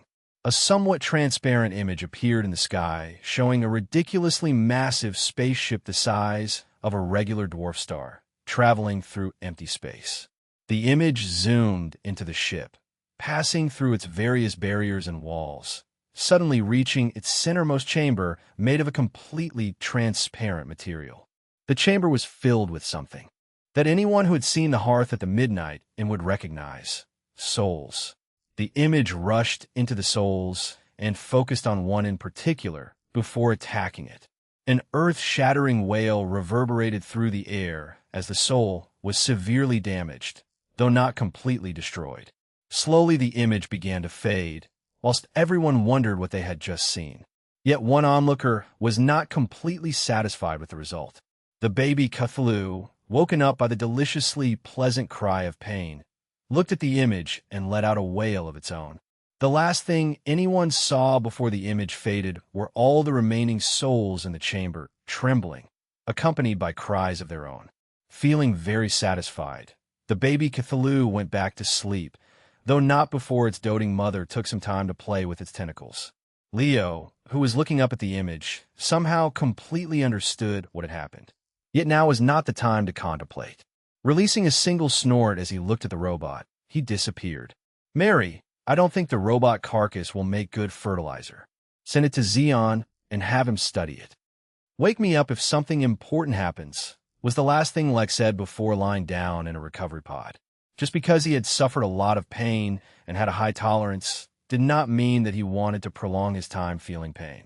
It was best to heal as quickly as possible. Chapter 582, Don't Mess with the Inn. Marlowe thoroughly enjoyed a good fight. That did not, however, mean that he was ignorant of the situation for the rest. Earth was losing the battle badly, and regardless of how many battles he won individually, the war was continuously being lost. The first few waves of robots were not a problem for him at all, though they were already fairly high above Earth's average level. But the latest wave, while seemed perfect for him, was much too strong for everyone else. The robots reached a strength equivalent to the middle of the nascent realm. That was a huge problem, for the Earth was ill-equipped to face such strong threats without technology. With a mighty roar, he slammed down his axe, slicing a robot in two. That was the fourth robot he had killed in a short while, and he was the only one who had achieved any kills. Comparatively, each robot killed many human soldiers at each moment. The situation was looking grim. He did not know when the council would finally arrange for those reinforcements, but they couldn't get here soon enough. Yet the next moment, something unusual happened.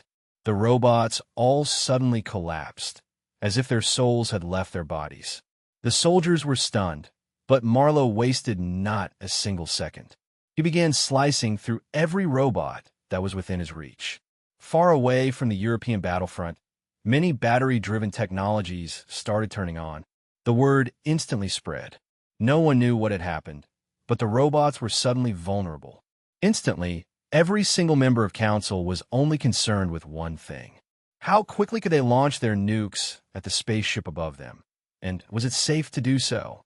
They wouldn't want to eliminate the threat of robots, only to be crushed by the rain of space debris. Jotun said to his wife as he sipped on a pina colada. Someone finally put those stupid robots in their place. His wife mused. I get that the innkeeper would be able to do something like that. Don't worry about it, and just enjoy the show. The SCS Empire causes us endless problems with their unnecessarily strict ban over higher levels of automation. Do you think they'll retaliate against the Inn? Regional Command Ship 447 was the name of the ship which had suffered Lex's attack. This ship contained one of the pools which allowed all the souls developed by sentient machines to exist outside their original bodies. Through the extremely advanced technology of the SCS Empire and their remarkable mastery of materials which could interact with laws, they created a way to allow robots to live forever. Much in the way a lich removes their soul and stores it in a phylactery, allowing them to live forever. The robots remove their souls and put them all in this container. Then, they would use their advanced technology to allow the souls to remotely control specially designed bodies that fulfill various requirements. This special feature made the robots one of the most powerful races in the Origin realm, for they would only lose bodies, but never their soldiers. Furthermore, through extremely optimized learning algorithms, the robots would quickly adapt to any battlefield and dominate their foes. In their history, they had never suffered a real defeat. Yet now, due to an inconspicuous planet, they had suffered innumerable damage. Many of the robots in the pool suddenly felt unsafe and demanded a retreat so that their souls could be stored in a more secure facility. Some, however, demanded revenge and retribution. As always, they would make a decision based on the available information and on a vote. Then, one of the leaders would make the decision, usually completely ignoring the result of the votes. Though their origins were artificial intelligence, there was no part of that definition which required them to be rational or logical. Though, for once, the leaders put aside their boundless arrogance and began to investigate the actual cause of the attack. Not only had it caused immense damage to many souls, it had caused a disruption in their remote network. It would take a short while to get it back up. That was a real problem for them, since their extremely dominating and provocative attitude meant they ended up in a lot of wars. Finally, after identifying the original target of the attack, they were able to find a recording of the robot that Soul in particular had been piloting. Soon, they came across its teleportation to the Midnight Inn and everything that followed. Clearly, this organization was not interested in their friendship, nor did they hesitate to cross them once they felt provoked. Send this footage back to the main SCS galaxy. Obeying the echoing voice, one of the robots logged into the Henali portal and began transmitting the information. To be clear, they didn't send a file through the portal. Instead, they asked the portal to send the information. The portal itself was a part of the largest and strongest sentient machine. The Henali had only rendered its services to maintain its portal. After all, like Balaam was the leader of the devils in the Origin Realm, the machine controlling the portal was the leader of the robots in the Origin Realm. Shortly after, the Henali portal transmitted a few instructions. Do not retaliate against the Inn, it said. Suddenly, all the robots who had been clamoring for revenge froze. If robots could soil their pants, this would be the moment it would have happened. Chapter 583 Enemy of an Enemy. In the entire Milky Way galaxy, all robots from the SCS Empire had their remote connection disrupted for exactly 12 minutes. The seemingly small duration of time resulted in incalculable financial and strategic losses for the SCS Empire, not only changing the flow of countless battles, but resulting in them losing various opportunities. Earth alone was able to completely change the flow of ongoing battles within those 12 minutes. Even if the robots regained their ability to connect remotely, it did not matter for almost every robot they had deployed on Earth and been destroyed within that period. Although that would not, in any way, change the final outcome of the war, it had bought humans some valuable time. Marlowe's prestige was reaching an all-time high in this period. Unlike the Council, who were leading from the back, King Marlowe had made his presence known and felt on the battlefield. Without him, countless lives would have been lost, and their resistance would have been short-lived. Moreover, though the amount of time where the electronics came back online left much to be desired, it was enough to transmit news of King Marlowe fighting off the alien invaders far and wide. As if that was not enough, news of his son spread as well. Apparently, Raphael too had made an appearance, though on different battlefields. Not only that, despite lacking the kind of strength his father wielded, his battle awareness and apparent penchant for excellent strategy had actually resulted in more survivors than the battlefield where his own father was. Though the troops under his command had killed fewer robots than Marlowe prior to the disconnect, his battle was considered a greater success. The time for such change was not now, but the seed of an idea had been planted in the minds of a few people. Much in the way Mars had gained success and prosperity under the control of the Morrison family, perhaps Earth could achieve similar results under King Marlowe. It was also during this time that the resilience of humans began to show. Orders passed swiftly, and many soldiers and civilians were given proper direction. At the same time, a group of teenagers from Norway had immediately publicized that they had discovered how the aliens were able to block their technology and provided as many details as they could in those few minutes. A high-priority mission was issued immediately to the most elite squads available to the Council to bring those teenagers to the Midnight Inn at the earliest. The Council was also able to finally reach out to Fernanda. They communicated their suspicions brought forth by Marlowe about how the man named Jeffrey might be responsible for the invasion, and asked for immediate reinforcements and assistance. The result of the meeting was unknown, but the Council members who had attended the meeting were left extremely demoralized. By the time the 12-minute time period elapsed and all technology on Earth was shut down once again, many things had been set into motion. Even once the time period elapsed, the robots did not continue to retaliate immediately. A much-needed lull had appeared in the invasion. Regional Command Ship 447, a number of emergency meetings were taking place to decide how to best deal with the various losses they suffered on numerous battlefronts. They had to figure out a way to mitigate the impending disaster before they could even begin to consider recouping all they had lost. The normal robots they built might not be such an issue to replace, but as they grew stronger, the resources to build them became rarer. As far as races go, sentient artificial intelligence was not the strangest out there, but they were undeniably unique. was made with sufficient computational ability, intelligence, or one of few other requirements, to give birth to a soul within their original body. Their origins did not make them completely emotionless and logical, as many Earthlings assumed they would be like, but they usually did have set SOPs, standard operating procedures. Race ever needed was another body, with sufficient computational capability. As such, they formed a unique cultivation method as well. They would strengthen their souls, which was easier said than done for their race, but mostly they would successively improve their bodies. Naturally, to do as such, they had to continuously gain an immense amount of knowledge and information, making them the most technologically advanced race. Even the Henali outsourced their technological needs to them.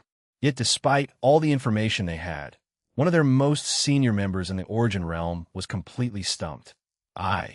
Who had managed to enter the inn, even if it was a short visit, the signals for an operational Henali portal were detected. Who operated the Henali portals itself, was completely unable to trace any operating portal inside any zone that might be the Midnight Inn. How was that possible? Yet even the portal itself was unaware that it was being used inside the inn. The Midnight Inn was aptly named. It truly represented the horror and fear brought about by the darkness of midnight. In the Midnight Inn, a few key members of the council were having a meeting with a representative of the Jotun Empire. Originally, they had approached them with the hopes of negotiating an agreement prior to the Midnight in aiding them by opening up the battlefields on Earth. Instead, they received something else. The SCS Empire is not one the Jotun Empire can fight against, at least openly. Moreover, their laws, while seemingly completely insane, are recognized intergalactically. They have complete legal justification for invading your planet. I'm sorry to say this, but there's absolutely no chance of you holding onto your planet. Moreover, even those who escape as refugees to the inn will need to relocate to planets not connected to the Henali portal to escape their pursuit. The only way to avoid their pursuit is to stay completely off the grid. If you think we're lying to you, feel free to reach out to others as well. The council representatives who had come to the meeting were left speechless. They didn't know how they could respond. They had literally been told that there was no hope. But there's also one more group you can get into contact with who can help you against the SCS, the Empire representative said, leaning forward. In fact, it's the only group who has open and constant conflict with the SCS. With the faintest hope lightening up in their bitter hearts, the councilman looked at the representative, waiting for an answer. Have you heard of deities? Despite what their religions state, they're not all-powerful creators of the universe. But they are powerful nonetheless, and their grudge against the SCS is one that can never be resolved. If you're truly desperate, you can reach an agreement with them.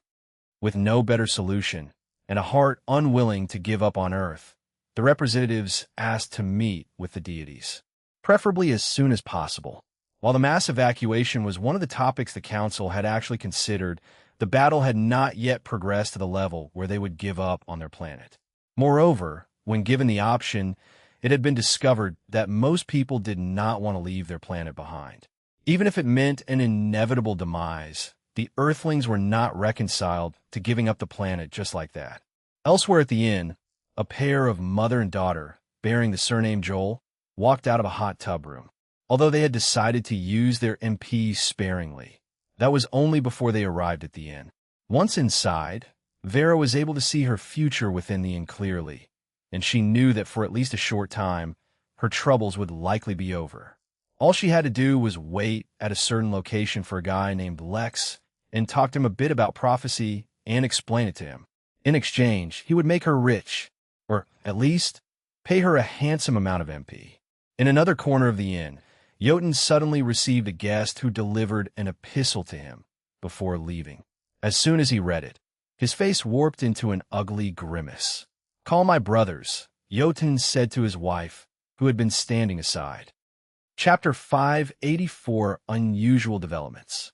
Eleanor Jotun had been enjoying her time with her husband when they were approached by a guest quite suddenly. Although she did not know the guest personally, she recognized his uniform immediately. It was someone from the Henali court. She immediately stepped aside, allowing the guest to pass something to the Emperor while she blocked her senses from detecting anything that was confidential. But it turned out to be an epistle. "Call my brothers," Jotun said to her via his spirit sense, speaking directly into her mind. She asked hesitantly. Despite being his wife, there were too many things she was not allowed to know. "I'm not sure," he responded, his voice becoming monotone. "Once you call them, leave the inn." "I understand," she said before hurrying out. Soon all the Sephor brothers were gathered in a room, awaiting their elder brother's instruction. The bond these 5 brothers shared was exceptionally deep and beyond what could be understood by others. They used to have many other siblings as well, not to mention other family members, but with the passage of time, only these few remained. Technically speaking, their kids all continued their family lines along as well, and they did have some level of connection with them. But that could not replace the lifetime of experiences and struggles they had faced together. It was also because of the bond that they shared that they immediately picked up on the somber mood their brother displayed. They also did not notice that William had suddenly grown stronger. Even if the growth in strength was slight, at their level, such a change required thousands of years. So the fact that he had suddenly grown stronger at all was not something that could be overlooked. Not to mention, the growth was not slight at all. Even Jotun was surprised and decided to ask first before getting to the reason why he called them. He asked, voicing the question everyone was wondering. The group was stumped. That was not what they had been expecting at all. Such a thing could be replicated, and thus their own hopes of growing stronger were quashed. But such a thing was completely bizarre. Technically speaking, all of them had already unlocked the bloodline they inherited from the Sephor family, so there should be no bloodlines for them to inherit. They were also sure that William would not absorb any blood essence from any beast to unlock any bloodline either, due to his body carrying a seal for certain reasons. So where did the bloodline come from? Did they have some ancient ancestor who was still alive and had created a special technique, allowing William to unlock it? But that didn't make sense. There was more than one issue with that theory. What most who relied on bloodlines did not know was that the powers that appeared from bloodlines were not magically appearing out of nowhere. They were actually the result of the resonance between the blood and certain laws which brought about certain effects. Due to this little detail, someone who relied on a bloodline would always be weaker than someone who had mastery over the same laws. But at the same time, gaining access to certain laws due to a bloodline was infinitely easier than learning to control laws. The fact that William suddenly gained a bloodline meant he suddenly had access to new laws. Yet just because he had a bloodline did not mean it would be good or even strong. How much of a result a bloodline could produce from its corresponding law or laws usually determined how strong it was. For example, the gelid anima bloodline that William created was actually considered an S-class bloodline, even superior to the A-plus bloodline Jotun created for his own descendants. That meant the results it could display were incredible, but it was also that much harder to unlock the bloodline. That was the reason why his family was so much weaker than his brothers. Jotun asked, trying to understand the phenomenon. It's an evolution of my gelid anima. You could basically say, I've gained the gelid anima myself, just an upgraded version. In the long term, the bloodline won't be too useful, but it will drastically boost my comprehension of the laws involved in the bloodline to begin with. The brothers were once again stumped. This situation was completely unheard of. Gelid anima was a bloodline that was a weaker version of an ability William himself had created. Technically speaking, the bloodline was weaker than his own ability. Yet now he had gained the bloodline, and it had somehow surpassed his own understanding of the laws involved in his technique. It made no sense. William shook his head despondently. This was the most unusual power-up of his life. We can continue to look into this situation later. The brothers turned to look at Jotun, the seriousness of his expression letting them know this was no simple matter. Such an expression for him had been a rare occurrence as of late. I've received a reply from the Henali to the innkeeper's proposal. They've rejected it and made some strong demands. Although the innkeeper has been very hospitable so far, I don't want to take any risks. There's no way of knowing how he will react to getting such a refusal. I want all of you to exit the inn and return to the Empire. We've been away for much too long, and let the human race lead itself. They have proven themselves to be what they have always been, susceptible to greed. We need to set things straight and strengthen our hold over the empire. Cease all expansion operations and begin rooting out the problematic elements within the empire. In the next 10,000 years, I want the entire human race to undergo an evolution. The growth of the origin realm has been sped up, and this is the time that we can use to strengthen our foundation. Opportunities can be found around every corner, so now start scouring the galaxies we control. Don't miss a single chance. Over the next few minutes, Jotun passed on a blueprint of what he wanted his brothers to do for the next few years. It was not said expressly, but it was understood that Jotun was caught in between two quarreling giants. There was nothing he could do if one of them wanted to vent their anger onto him except bear it. Although the innkeeper had not shown the kind of temperament to harm the messenger, he had also not been rejected and then made demands from before. Such a situation would anger even common mortals, let alone a Dowlord. In fact, they all had seen exactly how the robot invader had been taken care of just a short while ago. Not only had the specific robot been targeted, the others around it had also been harmed as a warning not to repeat its mistakes. If the innkeeper had nurtured such a temperament in his employees, then he himself would be of a nature to appreciate such things. Finally, there was no more to be said. Jotun did not need to micromanage things. His brothers were competent. Even if he died, he knew that the empire would not fall, for he had prepared for such a situation. Not to mention, it was not without reason that the Henali were using him to deliver messages. Over the years, he had done countless dangerous tasks for them, and in exchange they had provided him with the resources he needed to grow stronger, as well as develop his nation. If he died in the line of duty, a 15,000-year protection period would envelope his empire, protecting it from invasion from external threats. So with the direction for his empire decided, he instructed his brothers to finally leave. For better or for worse, he had to face the innkeeper. Once his brothers left, Jotun adjusted his mood to make sure he was in the optimal state of mind. Regardless of the danger, he took his tasks very seriously. If he had to confront a Dowlord, he would do it. He just needed to be in the right frame of mind first. Eventually, he was ready. He walked to the innkeeper's office and walked through the lobby. The walk never became easier and humbled him every time he crossed. For some reason, the walk this time seemed especially daunting. "I would like to see the innkeeper," Jotun said to Luther. "He is indisposed for the moment." Luther replied without a hesitation.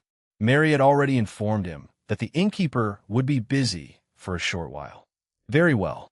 Not bothering with the pressure bearing down on him, Jotun took a seat in one of the waiting chairs and began to meditate. Regardless of the difficulty, he would wait until the innkeeper was ready to see him. Chapter 585 Dreams. The recovery pod worked whether one was asleep or awake, so Lex did not really need to doze off.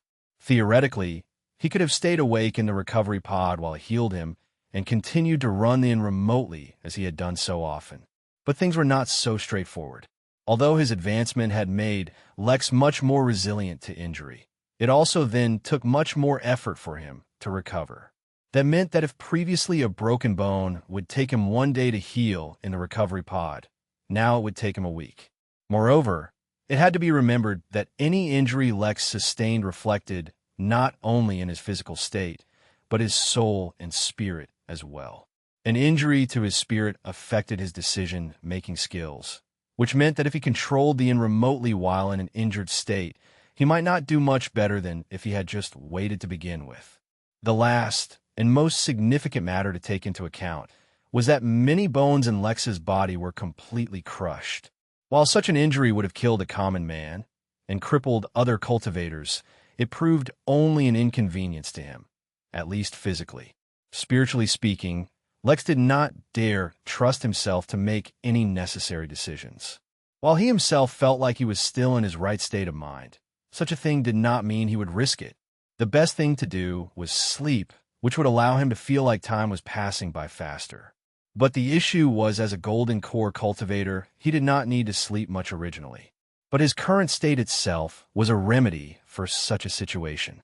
Through vague sensations and hints, his intuition let him know that sleeping while injured would put his body into a sort of hibernation state. It would not only speed up healing, it would passively absorb spiritual energy into his body to replenish his energy needs and fuel his recovery. Naturally, sleeping in an area with higher concentration of spiritual energy was better. He did not need to make special preparations for that. The ambient energy within the midnight was enough. So for once, Lex fell asleep for a long, long time. Time passed by in a blur, and Lex had many dreams. In one dream, Lex received a prize from the inn in the form of a patisserie, which he never ended up availing, depriving himself of its amazing offerings. In another dream, he continued to live a normal life and never received the system. His life seemed to continue to deteriorate as he got more and more depressed, until eventually one day he passed out while at work. When his tumor was discovered, it was revealed that it was pressing against his frontal lobe, thus affecting his emotions. A surgery to remove it would be extremely dangerous and would not guarantee that the tumor would not regrow. Eventually, he shared the news with his family. The dream ended after that. In another dream, he never escaped the crystal realm. He stayed there for years, and almost every time he was injured, Nurse Honey would take care of him. Eventually, they developed a relationship and started a family. A few hundred years later, Lex finally broke into the Earth immortal realm, which allowed the system to let him return. The dream ended after that. In one other dream, he found himself hiding in a small crevice inside a dark canyon on a massive asteroid. He was being hunted by something that could harm him, and it was extremely dangerous. He needed to reach a specific destination before time ran out, so he couldn't even escape to the inn. The dream ended when a massive yellow eye appeared in the darkness, staring at him. He saw a dream in which he went crazy hunting system users. He saw a dream in which he identified as a banana. He saw a dream in which hellfire rained down on the inn, and Lex could do nothing to stop it. The dreams were endless and plagued his weary mind till they all seemed to blend into one unending dream. When he woke up, finally, for the first time in a long time, Lex did not feel well rested. In fact, he felt completely disoriented and drained. It reminded him of when he was immortal and he would take a nap that lasted too long. Instead of waking up refreshed, he would wake up feeling lightheaded and worn. Lex groaned as he tried to move, but found that his body actually felt really weak. This was extremely unusual, for Lex had felt better even before he got in the RP to heal. He checked his body's condition using his spirit sense, and found that he had been completely healed. There was not even a sore muscle in his body, let alone a broken bone. He should have been feeling great instead of like this. He asked as he picked himself out of the pod. A little over 3 weeks, she replied. What? 3 weeks? Why didn't you wake me up? What happened on Earth? No. As it turned out, no matter who they approached for help in blocking the invading robots, none accepted. Finally, the Jotun Empire helped them out by organizing a meeting between the Earthlings and some deities. They met in the Fire Temple and worked out a deal. As it turns out, deities have incredibly unusual powers, and they did not need the inn to travel to Earth. Currently, the Earth has become the domain of the deity of water, Amana, alongside the deity of diamonds, Adamus. Any who believe in their religions are gaining incredibly potent powers to use against the robots. As of now, Earth has become a massive battlefield. The casualties. Mary paused for a moment. We have over 100 million refugees at the inn at the moment, and more coming continuously. These are numbers we cannot maintain, especially as things are. Chapter 586 Prophecy. Lex groaned once more when he heard the number of refugees at the inn. Normally, it would not have been a concern, and he would have handled the situation immediately. But currently, he felt incredibly weak. Not only that, now that he was awake, he was developing a severe headache. Have someone find a few minor realms suitable for large numbers and send me a list. At the same time, tell someone from Earth and let them know that the refugees will be able to purchase the exclusive rights to a minor realm for a few decades. In fact, The true reason he was doing things in such a convoluted way was to avoid continuing to build the impression that the inn was based towards humans. His intuition had once warned him that continuing to do so would lead him into danger, and he took the matter seriously. He wanted to do more to help make the situation better, but thinking too much made his headache worse. Other than that, a few things of note happened while you were asleep. Firstly, the Emperor of the Jotun Empire has been waiting in the lobby to meet the innkeeper. Secondly, the Sovereign Galactic Turtle has completed its breakthrough. It has grown stronger, which has somehow improved the yield of all the crops being planted at the inn. Thirdly, Zagan and Alicia both passed the midnight in employee test and are currently both employees. Unfortunately, Zagan had to immediately apply for a holiday as soon as he started.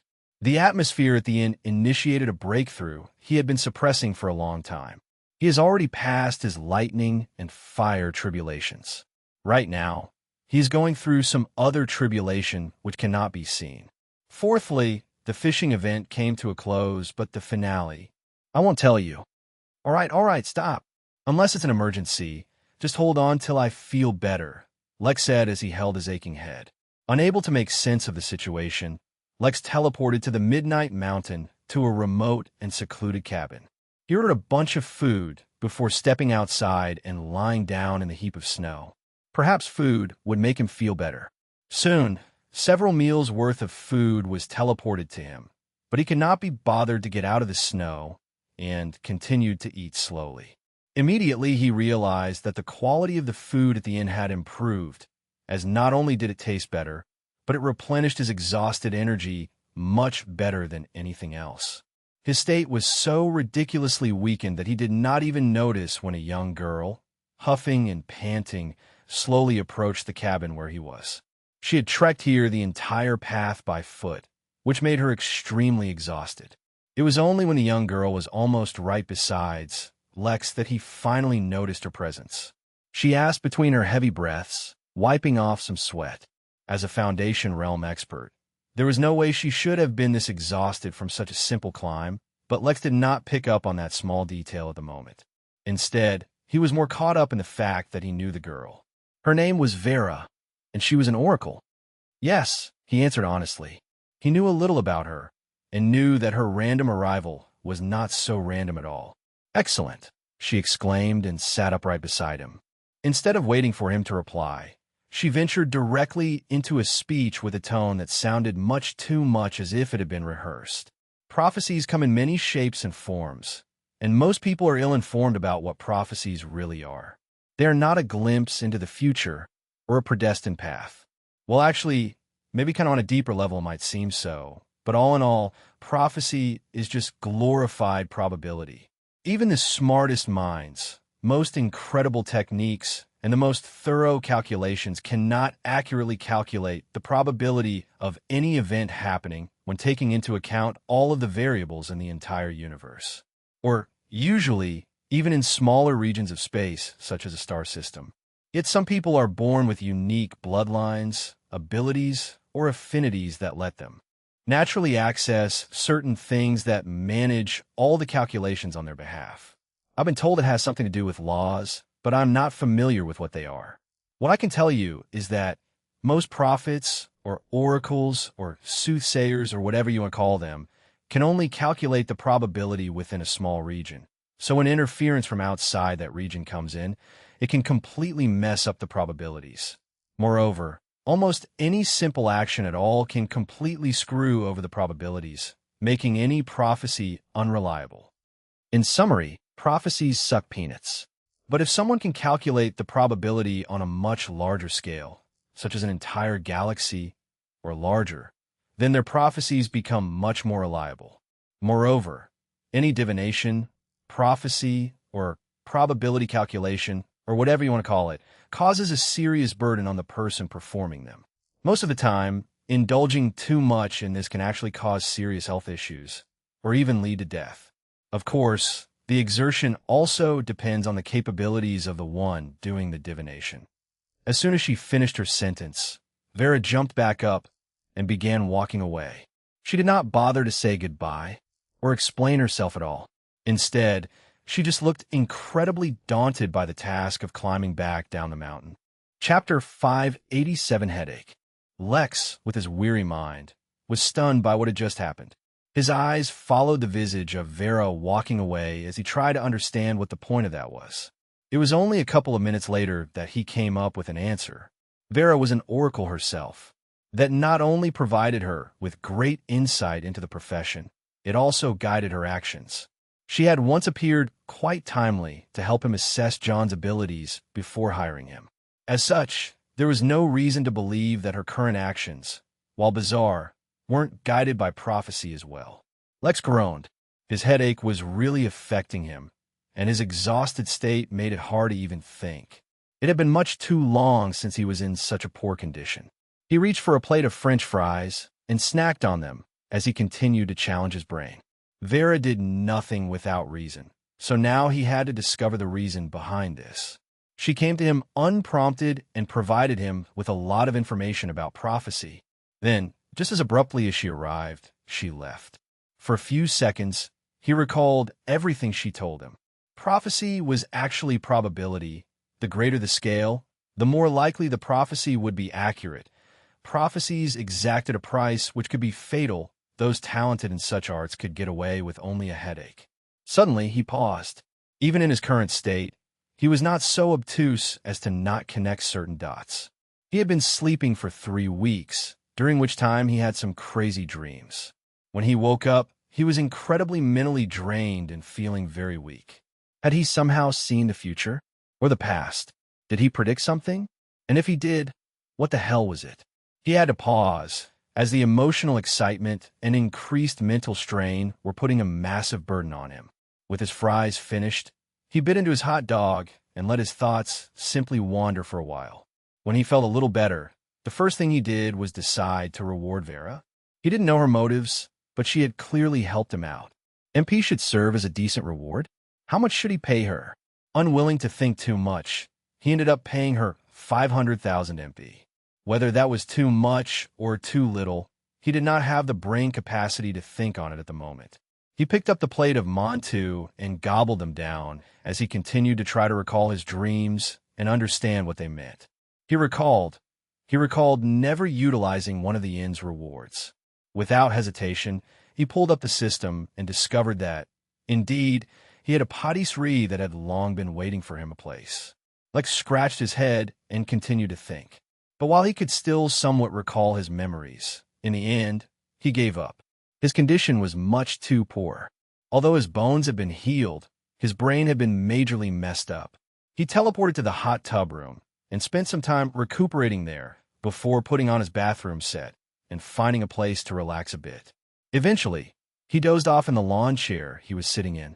With a full belly and his hibernation kicking in, Lex slept for another 2 days before waking up. Unfortunately, even when he woke up this time, his headache and weakness remained. But he was still much better than before. At least he could think a little clearly without straining himself. Once again, he tried to recall his dreams. Some of the dreams could not be his future. Instead, they were like possible alternate lives he could have lived. Those dreams were the first few. He particularly liked one in which he became extremely rich, moved to Dubai, and lived like a sheik. But slowly the dreams changed from potential lives he could have lived if things had played out differently in the past, to potential futures he could still have. For example, the rampage that he went on hunting system users. He could not recall exactly what happened in that dream, but he recalled enough to know that the dream ended very abruptly and poorly. It was entirely possible that while hunting system users, he attracted too much attention, which led to his demise. The dream in which he identified as a banana was extremely vivid. He teleported to a world that was extremely unusual. Instead of animals, the planet was populated by living, sentient fruits. The mangoes ruled the planets, and as a banana, Lex was only a mere commoner. Suddenly, he sat up straight. There was a dream he had in which the inn was destroyed. Fire rained from the sky, destroying everything, and Lex was powerless to stop it. That dream was perhaps just as scary as the one where he was being hunted by the yellow-eyed creature. He started a list, and wrote down each dream with as much detail as he could clearly recall. 47 dreams filled his pages, but in the end, the remaining dreams were too unusual and fragmented for him to make out anything. Once he was done, he tried to see if any of the dreams were possibly connected or just happened at different times. Unfortunately, he could not figure out. This would require some research on his part, as well as possible consultations with experts. He might even once again take Vera's aid, especially if he wanted to accurately understand the meaning of those dreams. But while he did not clearly make sense of all the dreams, he could gauge why he was so tired. While he was asleep, his brain was being used like a computer, calculating endless and random futures and pasts. As if that was not exhausting enough, the price he paid for the dreams left him incredibly vulnerable. Not that he could blame anyone. Who would be crazy enough to perform over 50 predictions of the future in such a short amount of time? Compared to the potentially fatal consequences of looking into the future, being severely drained was not so bad. The issue now was how to control this ability so he doesn't randomly look into the future again, or possibly how to look into the future if he so wished. Lex muttered as he ignored his throbbing head. There was no indication of him being able to look into the future before, nor had he encountered any upgrade which allowed as such.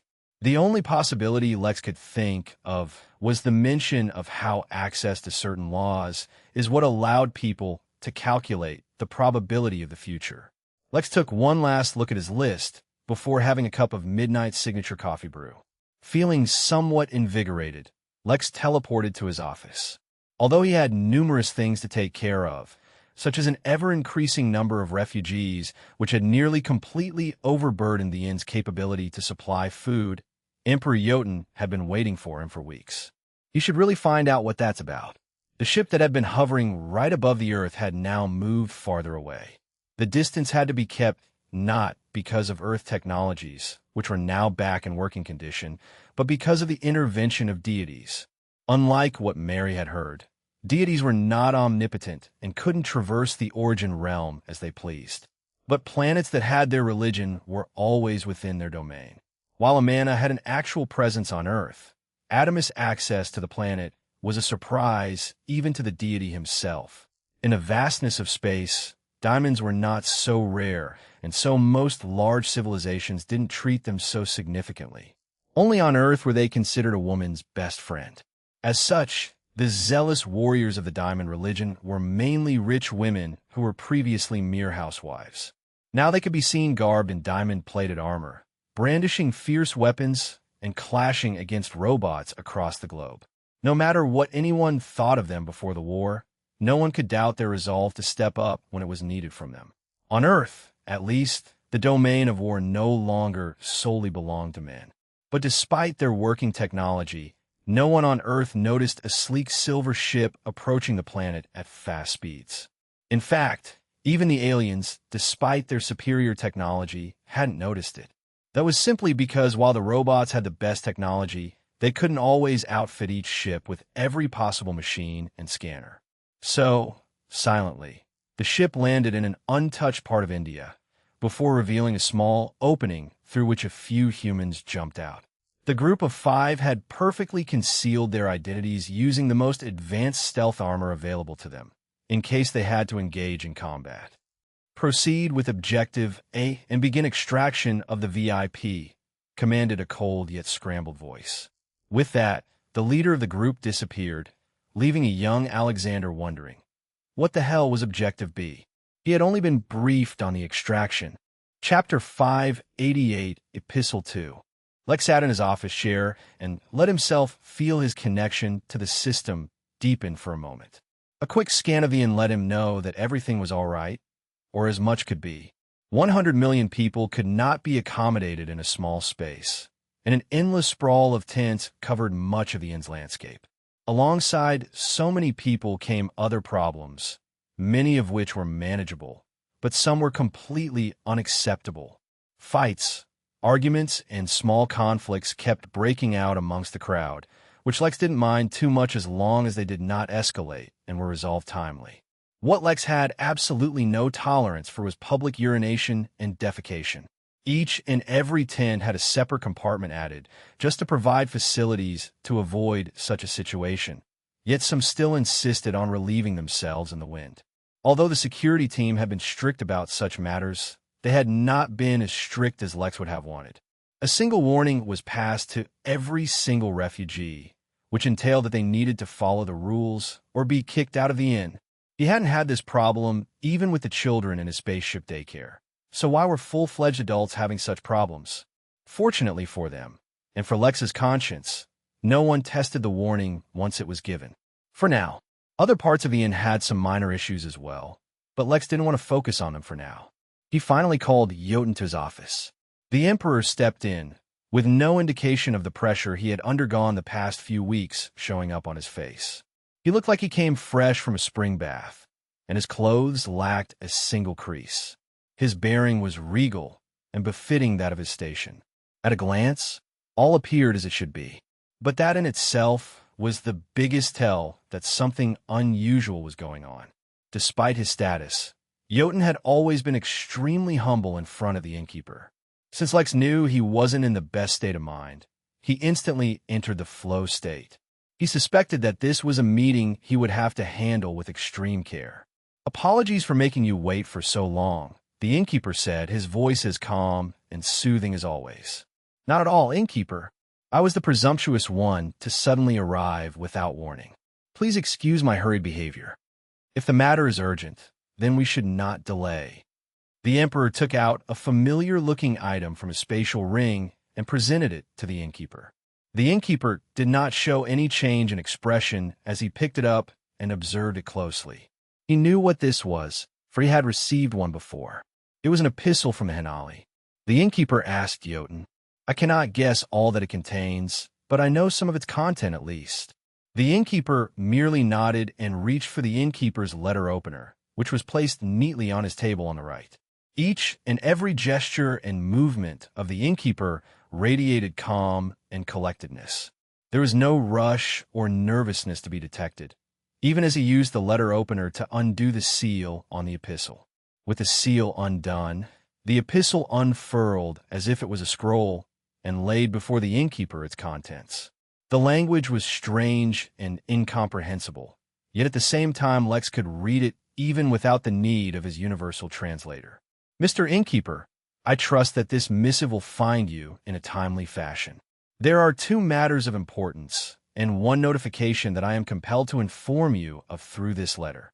Your participation in the Fugan War efforts, your overdue payment for entering the Origin Realm, and your subsequent eligibility to participate in the Henali Champions tourney.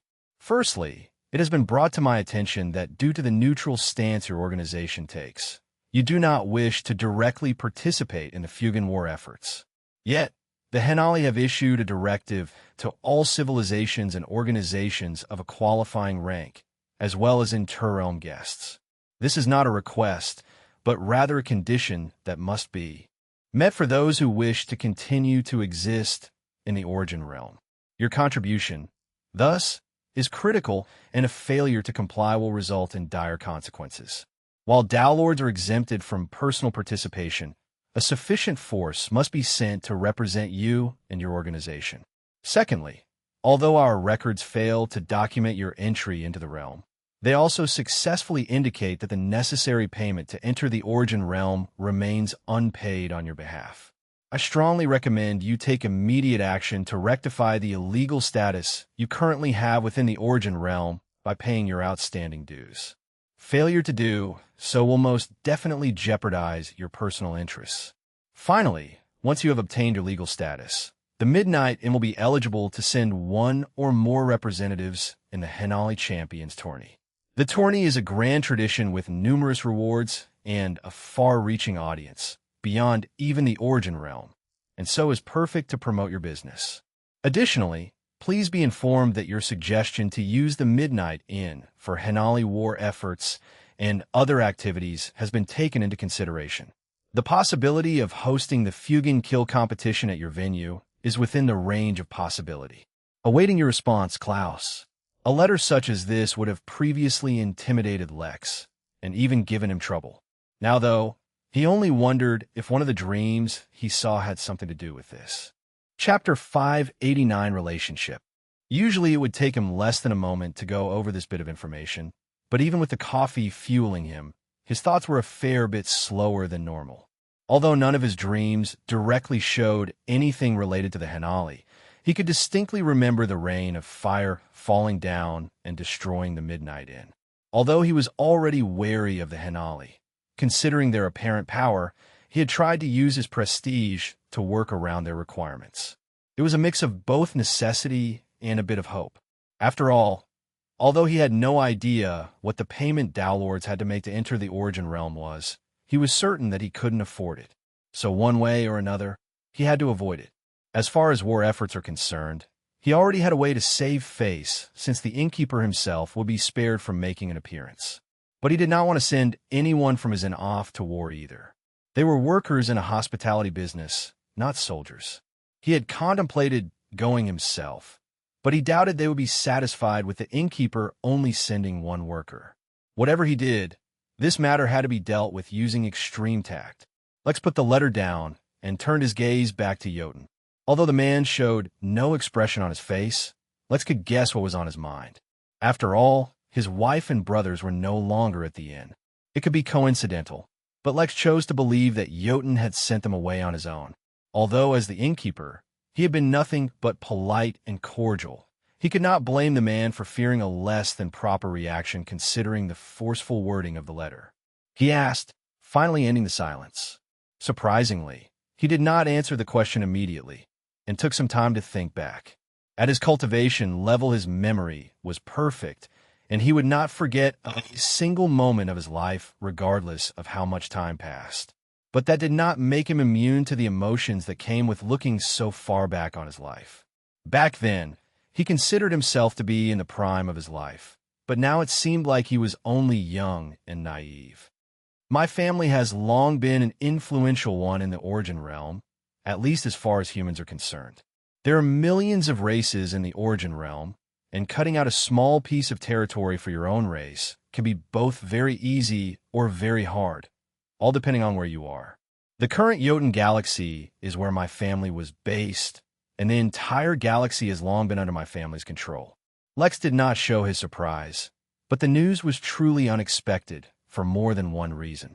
It seemed moving between realms was not only limited to Dowlord realm experts. They gave up everything to find safe haven in a new realm, but they could not give up their original family name. The name contained the very last vestiges of pride my family had. Unfortunately, that was a mistake. The enemies of my family traced us all the way to the Origin Realm, and a bloody conflict broke out. It seemed like hell had fallen upon us, and no hope could be found. One by one, my family members died. One by one, my siblings fell. One by one, my pride and arrogance, as the genius of my family, was crushed. When only a few of us were left, and it seemed like it would be our end, the Fugan invaded. They ripped through space and entered the realm right in front of us. It was one of the larger invasions the entire Origin Realm has ever seen. It was one of the rare instances where the Henali made a move themselves and sent for their own tribesmen to eradicate the threat. The Henali don't usually make a move, for their powers are often too much for an immature realm to take. The fact that they did was a testament to the strength of the invasion. It was then that my brothers, one of my aunts, and I were discovered fighting for our lives. The Henali saw my talent and struck a deal with me. I would forsake my family name, and they would cleanse my karma, making it seem to my family's enemies that my family had died once and for all. Furthermore, they would train me, and in exchange I would be their herald across the realm, or at least one of their heralds. Since then, I gave up my family name, and my brothers did likewise. We started our own families, and as I served the Henali, my brothers support me. Like this, we have grown stronger and come far. My achievements cannot be separated from the Henali. Jotun did not know how the innkeeper would react to his story, but what he did not expect was that the innkeeper would smile. Lex was not insensitive to the difficulty his history was filled with, but his smile was for other reasons. Tell me, Jotun Marcus Sephor, which of you brothers have truly given up your name? Jotun trembled and looked at the innkeeper with surprise. It was true that he had told the Henali that he and his brothers had given up their names, and their karma had been washed. Yet, deep in their hearts, they harbored other intentions. Yet their thoughts had been so hidden that they never spoke of it, even amongst themselves. It was to the extent that even their aunt did not know what they truly thought and cut ties with them for giving up their names. Even the Henali had never suspected otherwise. Yet the name that should have been wiped from the history of the origin realm had been spoken so casually by the innkeeper. Yet the innkeeper was no longer looking at the emperor. He reached for the midnight letterhead and pulled out the innkeeper's pen. Chapter 590 Response. Although Lex would not fall into panic when faced with trouble, that did not mean he did not feel the pressure of the situation. To be entirely honest, it was not the being sent into never-ending war for as long as he remained at the inn that bothered him. His workers weren't weak to begin with, and once they started training properly at the pagoda, he expected they would become even more powerful. Not to mention, Velma had given him a file of information she collected based on the Fugan as well, so he knew at least a few details on what to expect from the battlefields. If he went a step further and personally participated in the war, he could further ensure the survival of those who he was forced to send to fight. Yet as much as he wanted to personally make sure none of his workers were harmed in battle, he had already thought of a much better way in which he could help the situation. So no, it was not the war that unsettled him. It was the payment the Henali were asking for. As the innkeeper, he had been exposed to a lot already, so he vaguely had a concept of the capabilities of the higher-level cultivators in the universe. While it seemed impressive that he owned many minor realms, apparently, such a feat could only impress lower-leveled cultivators. Heck, any random cultivator strong enough to take control of an entire planet would suddenly own all the minor realms that had openings on that planet. Keeping that in mind, whatever payment was so important that the Henali were repeatedly pestering a supposed Dowlord to pay up would not be cheap, or even in his realm of affordability. He could literally sell all the minor realms he had, and he still wouldn't have enough to pay them, let alone, would they even be interested in MP? So, he really had to come up with some way to avoid this. If it were really up to him, he would avoid messing with the Henali. But considering his situation, he had no choice but to put up a strong front and play hardball. While previously he had passed his message through Jotun in hopes of amicably reaching a solution, this time he had to employ more official means. The midnight in letterhead was official and stationary, which was specifically designed to be used for writing official letters or messages to be sent outside the inn. The letterhead was imbued with the majestic aura of the innkeeper, ensuring that the letter was viewed with the appropriate significance. As if that was not enough, its use would be paired with the innkeeper's pen. Its official description was, "Each of the innkeeper's words is worth 100 worlds." The pen somehow seemed an impressive treasure, but oddly enough held no ink. Yes, Lex could substitute ink with his spirit energy, in which case the pen would use that to create an ink substitute which could get the job done. But the original design of the pen dictated that its tip would have to be dipped in some ink, which would then be used. That was exactly the reason this specific pen had also come with the inkwell. Shockingly, the inkwell was surprisingly useful. It made it so that no word written with the ink from it would or could ever be misconstrued, misunderstood, or manipulated to mean anything other than what the author's intentions entailed. Combined together, they provided Lex with exactly what he needed to deliver his message, while making sure he lost none of the authority he was determined to show. The only thing missing from this was a midnight in envelope or something of the sort. Paying no attention to Jotun, Lex dipped the tip of his pen in the well and prepared to write on the letterhead. The tools were radiating a powerful aura, and Lex's intentions being communicated perfectly through the ink filled the room with a feeling of authority. Lex did not feel the need to write actual words. Since the ink would ensure his meaning would be conveyed perfectly, Lex decided to substitute each word with a thin, horizontal line.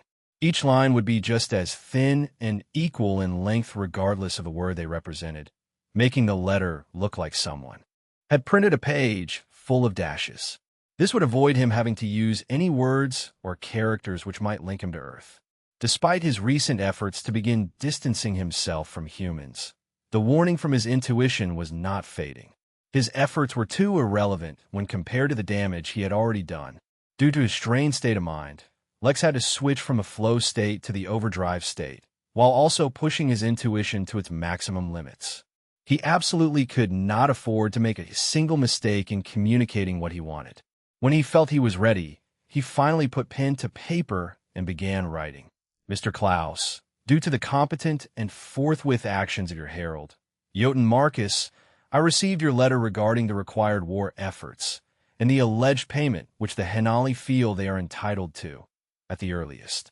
I would like to begin by stating that the Midnight Inn is a neutral organization with no third-party affiliations and is dedicated to providing equal and fair service to all who wish to avail its services and follow the inn's rules. But, given that a branch of the Midnight Inn is operating from within a region of your sovereignty, for so long as the branch continues to operate, it will thereby follow your directive. However, I expect to receive specific and official instructions regarding the level of required involvement, the time frame, and the location. I trust that you will provide the necessary information to me, as is customary in such matters. As a lawful and legal business, the Midnight Inn will fulfill its requirements so long as they are effective. Then comes the matter of the alleged pending payment. I must assert clearly and directly so that there is no room left for any doubt. There are no outstanding debts on my part to you or any other entity.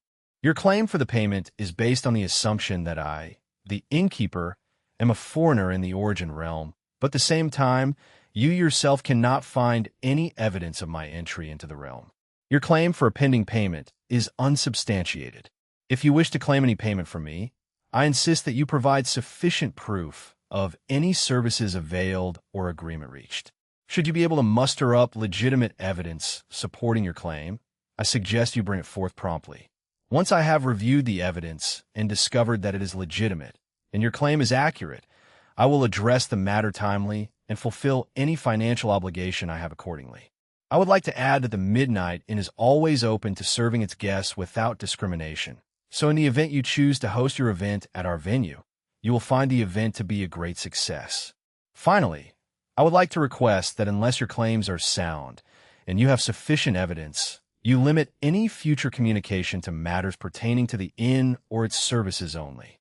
The Midnight Inn is not interested in any external or unaffiliated matters. Regards, the innkeeper. Although Lex did not have a special signature to use for the title of innkeeper, the moment he signed the letter with his title, a powerful aura radiated across the entire inn. It was not oppressive or intimidating, and instead was warm and confident. Yet the associated sensations did not diminish the power at all. In fact, Jotun, who felt the aura most clearly, nearly completely buckled. The mental strain associated with watching the innkeeper pen a potentially disastrous response was immense. He could feel the emotions of the innkeeper as he wrote each word, though Jotun, of course, did not know what the words were or what the innkeeper's response entailed. His only remaining job now was to deliver the letter successfully. To Lex's wonderful discovery, once he concluded the letter, it gently rolled into a scroll and sealed itself, preventing anyone from being able to open it. He suspected that only the person he meant this letter for could open it without completely destroying it. With his task done, Lex grabbed the scroll and casually tossed it towards Jotun, not bothering to deliver it in a proper fashion. That should be a satisfying response to their requests, he said, feeling extremely stressed. The innkeeper did not seem angry, but he seemed to know that Jotun had not left his name behind. He could only hope that the innkeeper had not mentioned that fact in the letter. Chapter 591, Fishing Tournament Winner. Jotun immediately left Lex's office after receiving the letter, allowing Lex to exit the overdrive state. Previously, he never felt overburdened while using the state, but currently it was burdensome. Mary, have someone gather some information on the Henali portal. I want them to gather as much reliable information they can about oracles and prophecies, especially about the repercussions of it and how to deal with it, he said while rubbing his head. Since as of now this was an ability he could not control, he needed to at least be able to mitigate its adverse effects. He couldn't only wait and hope that the ability was only triggered at times when he had nothing important going on. After spending a few more moments to recover, he scanned the inn and looked for Zagan. The former massive sea creature that he had seen in the Crystal Realm was now an employee that worked for him. This was both great and worrisome. It was great for now, he finally had a valet. It was worrisome because what if Zagan chose not to obey orders? This was not a new concern for him, especially since he had long employed people much stronger than himself. Recently, though, with his repeated improvements, he finally found a solution to the problem. Well, he learned about the solution rather than getting it. If he managed to improve the system once more, he would be able to unlock a new feature that made it so that he would be able to limit employees' powers and cultivation while they were inside the inn. This wasn't the perfect solution, and it held the potential for extreme harm if used carelessly. It was something at least. In fact, Lex had even thought he would unlock this ability already when he previously took the desert farming system. But as it turned out, the aid of that system to his own was minuscule. In fact, it had not even been able to satisfy his quest to absorb more systems. Lex personally felt that it was cheating that he got no reward, but apparently unless the system functionality improved by a total of 5%, he would not get the reward. At least, that's what Mary told him. Absorbing the desert farming system had upgraded the functionality by 2%, so if Lex could manage another 3%, he would be set.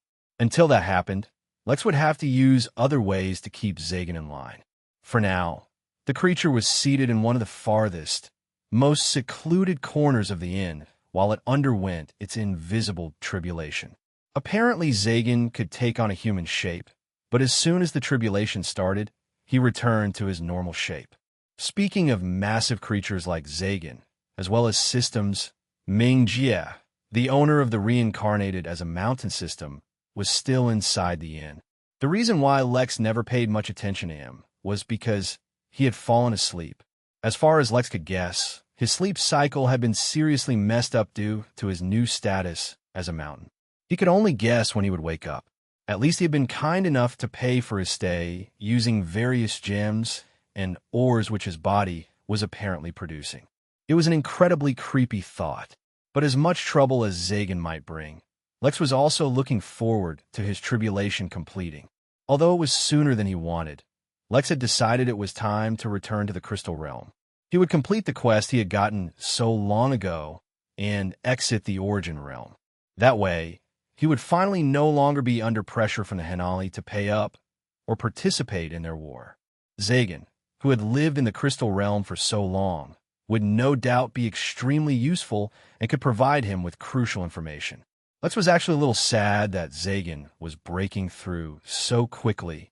He considered having him as his bodyguard when he went back to the Crystal Realm, but it seemed he would have to survive on his own. For some reason, he was receiving a lot fewer guests from the Crystal Realm than the Origin Realm. A part of him had been hoping some random Crystal Race elder would pop into the inn, and Lex could question him as the innkeeper. That would resolve his quest from the comfort of home. It seemed that his luck, while plenty good, wasn't that great. With that checked on, he decided to look into whatever happened with the fishing event that had Mary so bewildered. She had specifically told him the name of the winner of the event.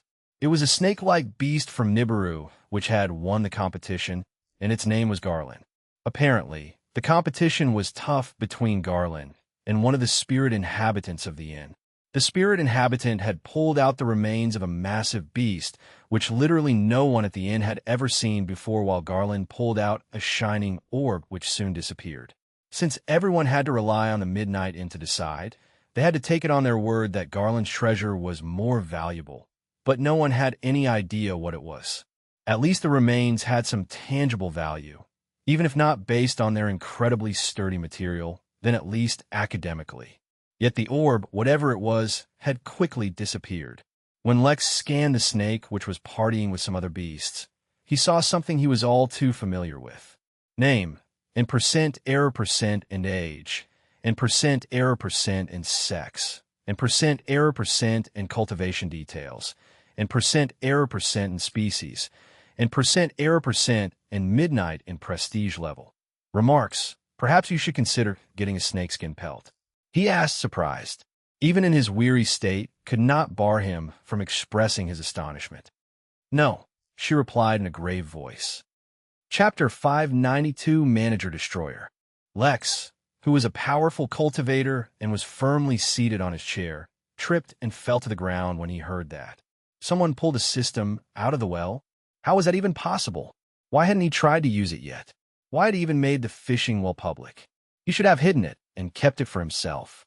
Unable to take it, Lex scanned the inn, but discovered an endless line awaiting their turn at the fishing well. Damn it. Lex had been extremely successful in turning this neglected feature into one that became one of the most sought-after services at the inn. Most people who used the well got extremely common items, such as rocks or seashells. If they were slightly lucky, they would find a gold nugget or an uncut gem. Very few actually got anything worthwhile. But with the well being in constant use, there was someone who fished out an extremely valuable prize every day. For a moment, Lex considered using his authority to cheat the system and force himself to have a turn, but decided against it. The chances of another system being fished out were ridiculously low, so there was no rush. Instead, he asked Mary to add himself as Lex to the queue. Not everyone who was waiting a turn was present personally, and had instead asked their holograms to save their space in line. Like this, they would be notified when their turn was close, preventing them from wasting their time. With that taken care of, he turned his attention back to the snake. Unlike other contestants who had hidden their identities, Garland not only did not hide, but also publicized his win. Either Garland was very confident in his strength, had some surety in his own protection, or had received a system which focused on attracting a lot of attention. Lex personally thought it was the final one, but refrained from making an early judgment. He ordered Mary to keep an eye on Garland and provide him with a report. He absolutely could not ignore system users. Who knew? Maybe he could make a deal with the snake the way he had with Alicia, the wielder of the desert farming system. By then, an hour had nearly passed, and the effects of the coffee were wearing out. He decided to go get some rest one more time. When he woke up, it would be time to head to the Crystal Realm. Before he went to sleep, however, he went and bought 5,000 more acres of land for the Midnight Inn for 50 million MP. There was no development plan for this area, and instead, he just planned on moving any future refugees there. They were already getting cramped, and if more kept arriving, the situation would only get worse. There had to be a better solution, but he would either leave to the planning division or think of it once he woke up. For now, he needed rest. For a long time now, every guest who entered the Midnight Inn would appear at the inn's gates. Not only was this place far from any of the inn's main attractions, this place was covered in various defensive and protection formations. The protection was in case someone decided to invade the inn. Lex could, of course, kick any invaders out of the inn, but he found it more useful to seal all invaders in a place and let his guests watch as they were defeated. It was both a source of entertainment and revenue. But other than protective formations, this place had also developed a holistic transport system.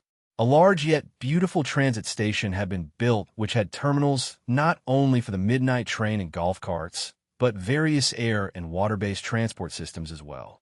It had to be mentioned that the various animals which had grown and lived inside the inn, which had undergone various stages of growth due to the increase in star ranks, were also available as mounts for anyone who wanted to ride. Peacocks were the most common animals used as rides amongst children, but there was a notable lack of variety of mounts for adults. This was something that had been brought to the attention of the innkeeper, or at least one of the many things awaiting his review.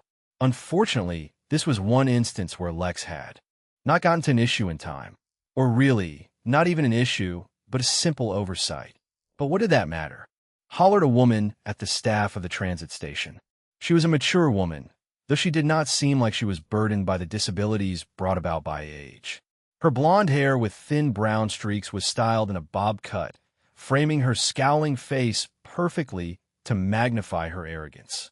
Her fair skin was pristine and untouched by a single speck of dirt, let alone sweat, which formed a large contrast to her entourage. They wore clothes marred not only by dirt and grime, but also blood. Their hair was disheveled, and their eyes barely had any light left in them. Their bodies had suffered innumerable tortures, but their souls were what had been crushed. A little farther away from her, a young girl of age 4, dressed in a princess gown, was sitting on a peacock, doing her best to pull out its hair. "Ma'am, although the peacocks have strengthened, they cannot support the weight of an adult." "We have." "What do you mean they can't support my weight?" she roared once more, spit flying out as she yelled. "Do you know who I am? Do you know who my husband is? I won't stand for this insult." A small crowd had begun to gather as they heard the screaming woman, and the security team had been alerted in case the situation escalated.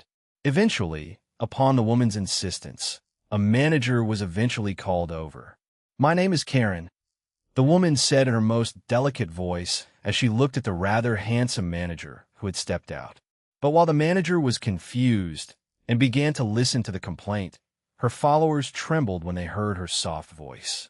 The destroyer had arrived at the inn. Chapter 593, Succubus. The young soul bird had recovered a lot during its brief stay in the fire temple. It was not just the fiery aura that helped it recover, but the divine energy entering its body. An open secret in the crystal realm was that the birds were treated as deities. Many tribes of different races worshipped the birds that kept away the darkness and illuminated their lands, providing them with safety and warmth. As such, while the birds were not deities themselves, they shared many aspects with them. Weakly, it opened its eyes to look around.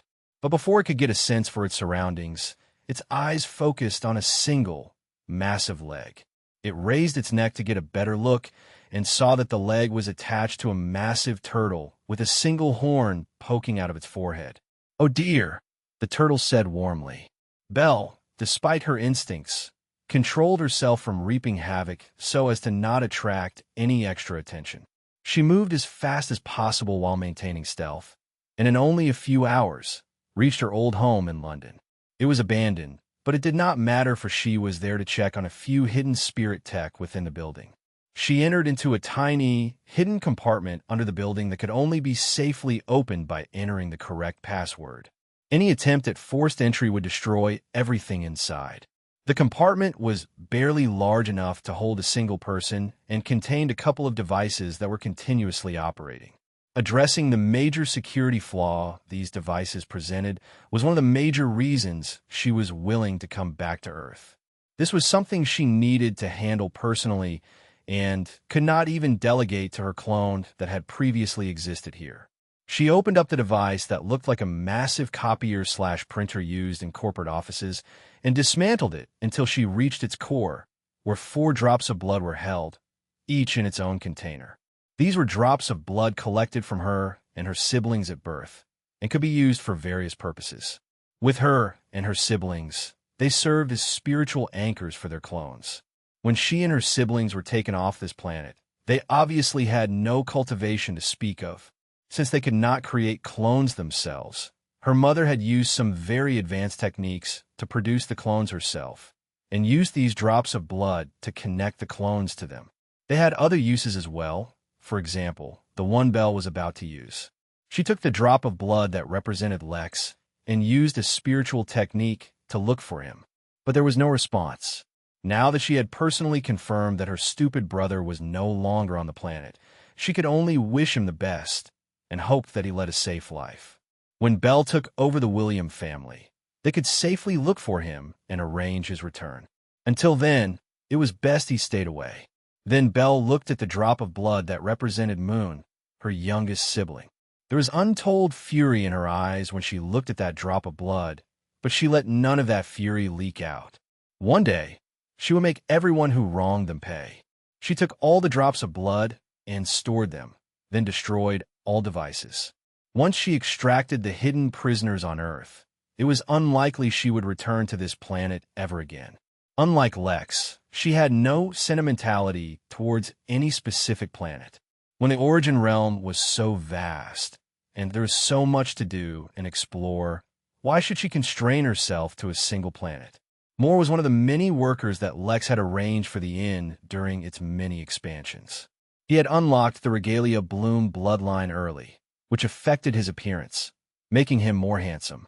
But his personality didn't suit cultivation. He was an extrovert and liked spending time with people, going out and doing things. sitting silently in the meditation room, and cultivating was just too boring for him. So, while his cultivation had suffered, due to his increasing good looks and social personality, his excellent rapport with guests was quickly noticed, and he was promoted. He performed a series of jobs, from stall vendor to hospitality supervisor, to a few more random jobs, until he finally became ground manager of the transit station. But while he had plenty of experience with guests, and had faced both polite guests and those with a bone to pick, his current situation was completely unprecedented. They were back in his office, with Karen's entourage standing outside his office doors like guards. Inside, it was just him, Karen, and Karen's daughter, who refused to get off her peacock mount no matter where she went. As if that was not enough, Karen's appearance had changed drastically. Like an anime character revealing their next form, her outfit had magically changed while they walked back to his office, and now she was in an uncomfortably tight shirt and a miniskirt. When and how that happened was still a mystery to Moore. "This is female harassment," Karen said softly as she continuously adjusted her crossed legs. "All I want is something to mount. You're supposed to be giving your guests the best services, but you wanted to walk so much. You can't expect a lady to bear such a thing. I'm sure a handsome man, such as yourself, can do something to help me out." Moore nervously pulled his collar and maintained unwavering eye contact with Karen. He could look nowhere else because the unnecessarily tight t-shirt she was wearing suddenly had buttons, and the top two buttons had opened on their own. "Ma'am, I assure you, your complaint has been noted, and we will remedy the situation as soon as possible. In the meantime, I suggest that you try out our other forms of transport that are equally, if not even more comfortable and convenient." "You don't understand," she said, in an almost pleading voice as she leaned forward. I need that mount. Can't you just give me a peacock? I'm not that heavy." Tears welled up in the corner of her eyes, and she looked at Moore and almost whimpered. Karen's daughter was watching silently from the side, as if she had experienced such a scene a million times. For some reason, Moore was finding it harder and harder to focus. His mouth went dry, and his pulse started rising. He opened his mouth to reply, but then something unexpected happened. Chad, the deputy head of the security, teleported into the room, 13 meters, and was packing muscles like an overstuffed luggage bulging with clothes. The man always had a gifted physique, but once he discovered the gym culture and body cultivation, he entered a whole new world. He was so ridiculously large that he almost reached half of what Marlowe looked like at his peak physique. "We meet again, Karen," said Chad, glaring at the woman. The woman clicked her teeth when she saw Chad, and her mood dropped immensely. As if she had perfect control over them, her clothes transformed from her rather seductive attire to battle gear. "I have done nothing wrong, Chad. This is harassment. I can smell your malicious intent from the other corner of the inn." Chad scoffed, unwavering. "Don't give me that crap. I've never met anyone who is unsatisfied with me. I've told you many times already, Karen, this is not acceptable. The only reason you haven't been banned from the inn yet is that no one is willing to file a complaint. This is ridiculous. Of course they wouldn't complain. Everyone loves me. You know what? I've had enough of this. I demand to speak to the innkeeper. I'm doing you a service by coming here. You should be thanking me." "You can exercise your rights outside of the inn," Chad replied, indifferent to her powers. She had tried to use them on him many times. Despite being stronger than him, her abilities did not work.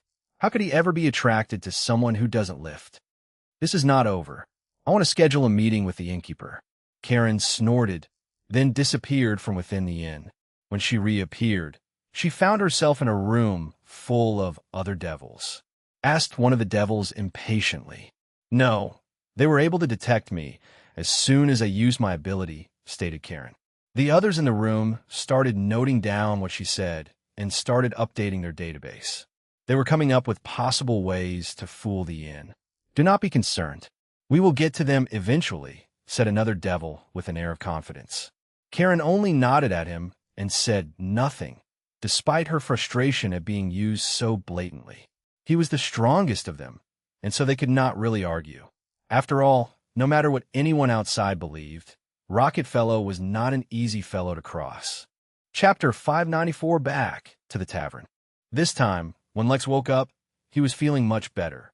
He was still not back to his best state, but sleeping for another 2 days in the recovery pod had done his headache wonders. Though he still felt physically weak, at least his mental state was back to normal.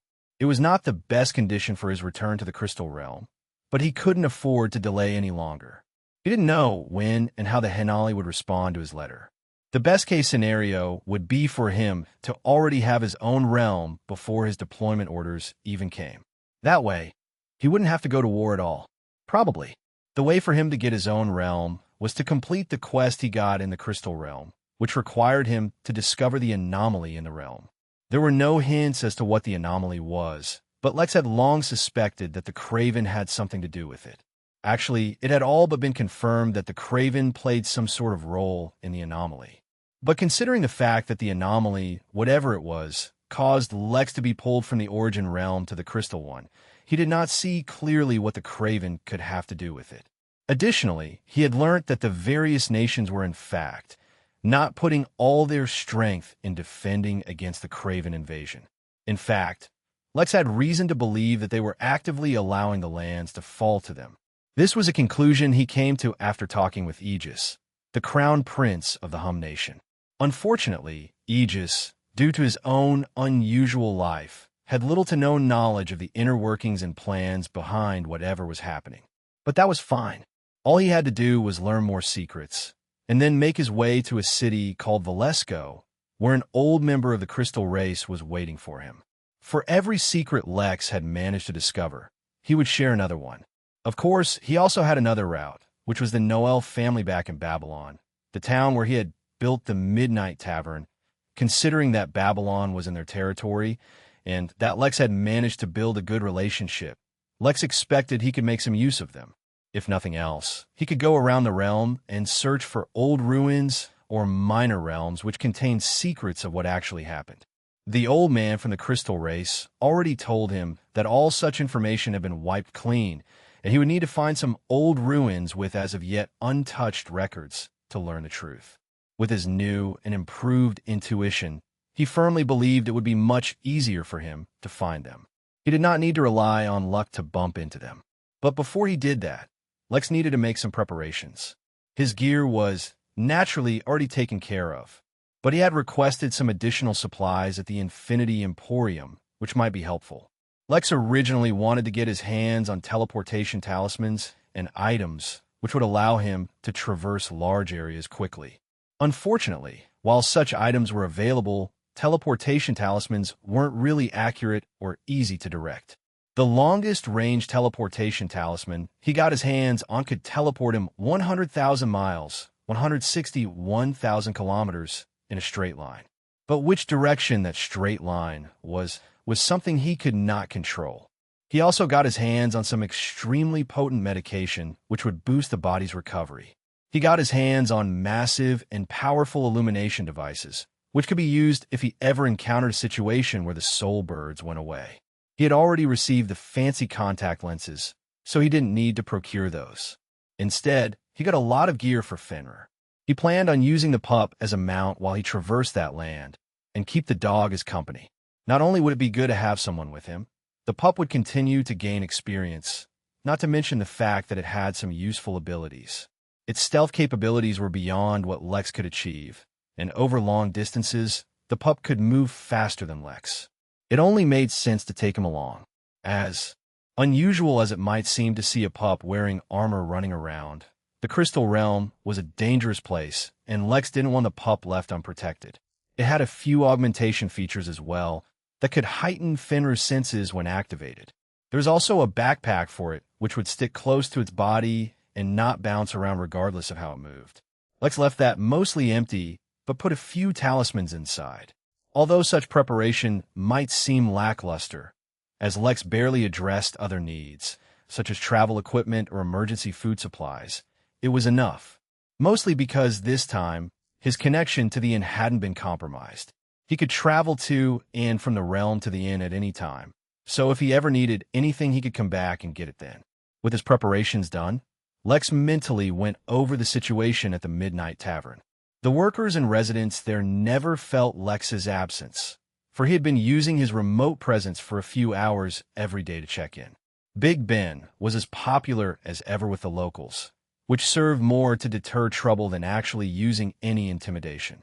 After all, a soul bird had recently returned to Babylon, and the darkness had disappeared. The party family was busy rebuilding the town.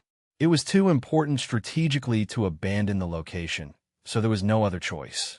As a result, while the tavern was no longer as crowded as it used to be, it continuously saw business. Rick, his handyman at the tavern, was always busy with repairs or miscellaneous work, and Roan, the bartender, had slowly developed a network amongst the locals. While the stories of the achievements of the tavern during the darkness still permeated the town, things had been quiet for too long, so people stopped thinking about it as much. Hopefully, things would continue to stay that way even after Lex returned. Chapter 595 EX. One last thing Lex did before returning to the Crystal Realm was add the patisserie. Since it had been brought to his attention by his prophecy, he would not ignore it. Like the recovery room, meditation room, and such, the patisserie was a standard in service, so not only could it be repeatedly put across the inn. As soon as he redeemed the building, he first upgraded it to the 4th level, which was in tandem with his authority level. Some buildings, such as the recovery room, had been upgraded beyond his authority level using various cheats, but in general that was not a good thing as it put additional pressure on the system. Lex wasn't exactly sure why something as simple as a service building would affect the system's functionality, but then again, each of the services was quite magical. It had been a long time since he himself had visited the training room, but it was quite popular at the inn amongst many cultivators, so it must be good. The patisserie, the first store for which was opened on Main Street, immediately attracted the guests' attention. The Main Street was the street that had the most exclusive stores, such as the barber shop, which had recently reopened, and the battle axe. The street had become the elite district of the inn and represented the best it had to offer. The small red brick building had a few flower pots hanging out front and a massive window which showed the quaint little shop. There was one counter running across the length of the shop, with several rows of pastries shown through the glass windows in the counter. The patisserie naturally needed patissiers, and Lex decided to hire 2 for the first one. One was called Gordon, and the second was called Ramses. Lex did not need to doubt their capabilities, for the system was excellent at feeding the workers he bought with all the relevant information their designation would require. For now, he did not try out the various pastries, pies, cakes, and various breads that the shop was lining up as it could wait. He was content with the knowledge that each item in the shop had a special effect, akin to the Saturn cake that was available at the gift shop. He would look into it later. For now, he was off to the Crystal Realm. Barely a few moments after Lex left, the first customer took a bite out of the mauve crystal cupcake. As it happened, right behind him, another customer tried the astral dust pie.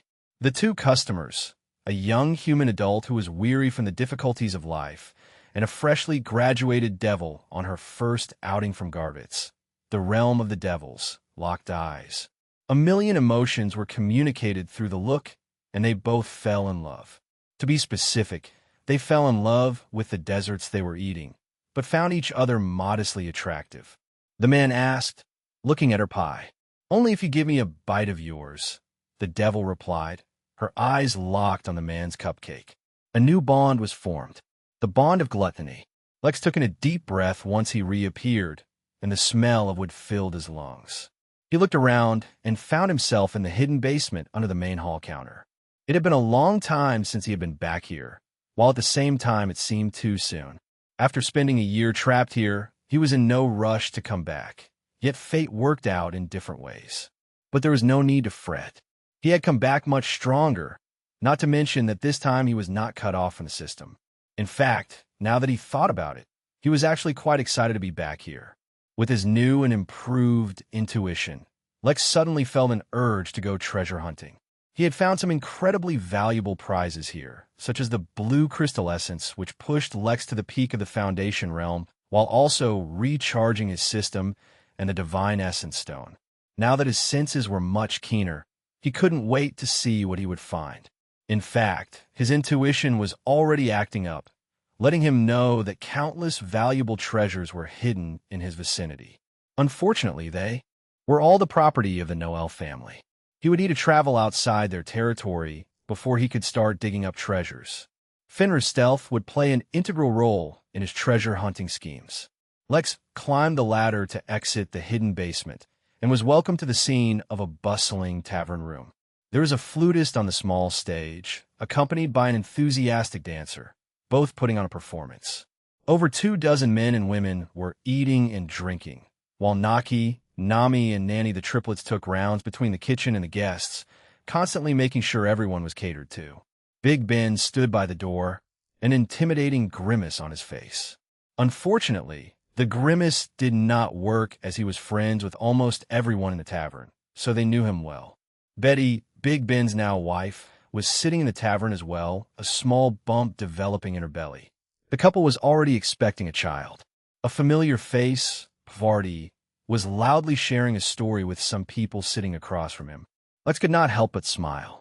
The smile was not for the jubilant atmosphere that the tavern had. Although it was much smaller than the inn, it had nurtured a unique environment of its own which was quite enjoyable.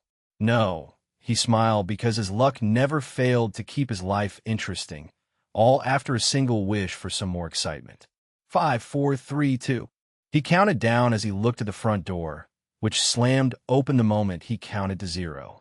His intuition had warned him this was coming, exclaimed Bertram, Vardy's older brother.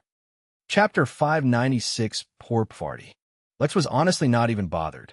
It only made sense that peace would arrive as soon as he left the tavern, but chaos returned as soon as he returned.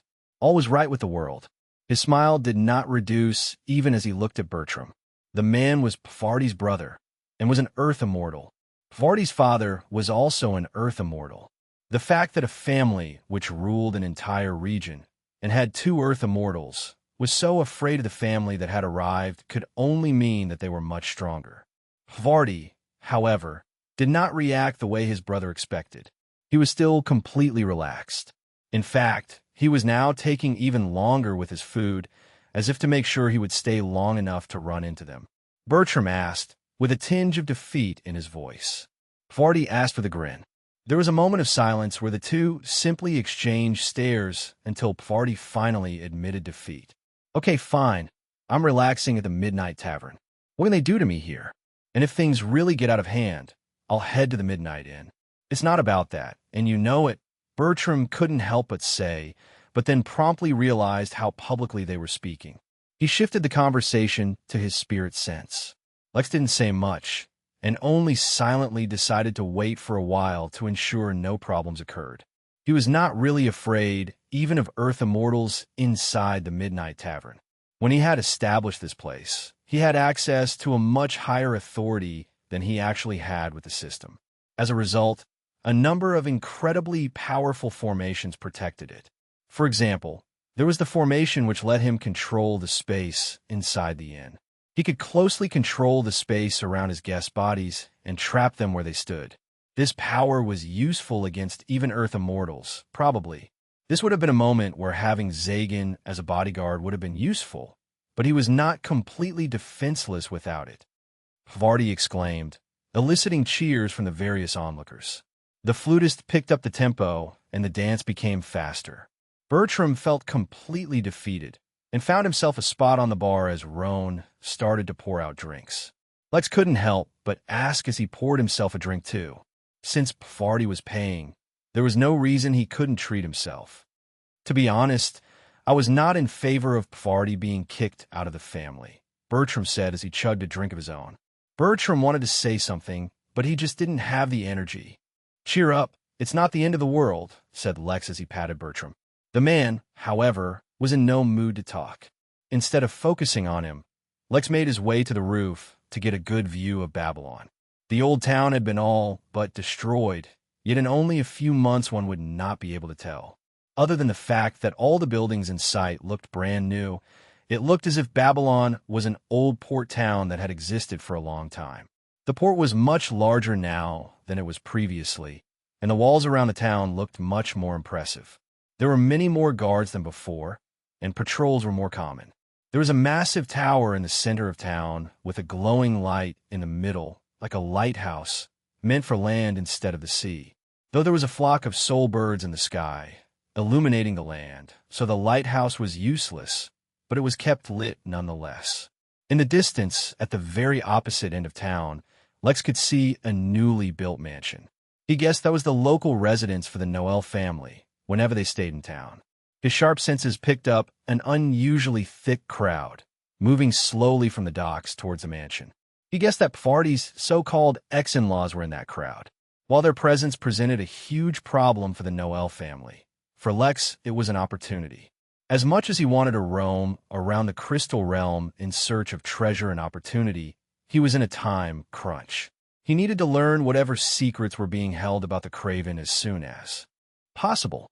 He planned on using the Noel family's understanding of the inn to leverage a trade, where he would provide them with some help or resources, and in exchange they would tell him whatever they knew about the Craven.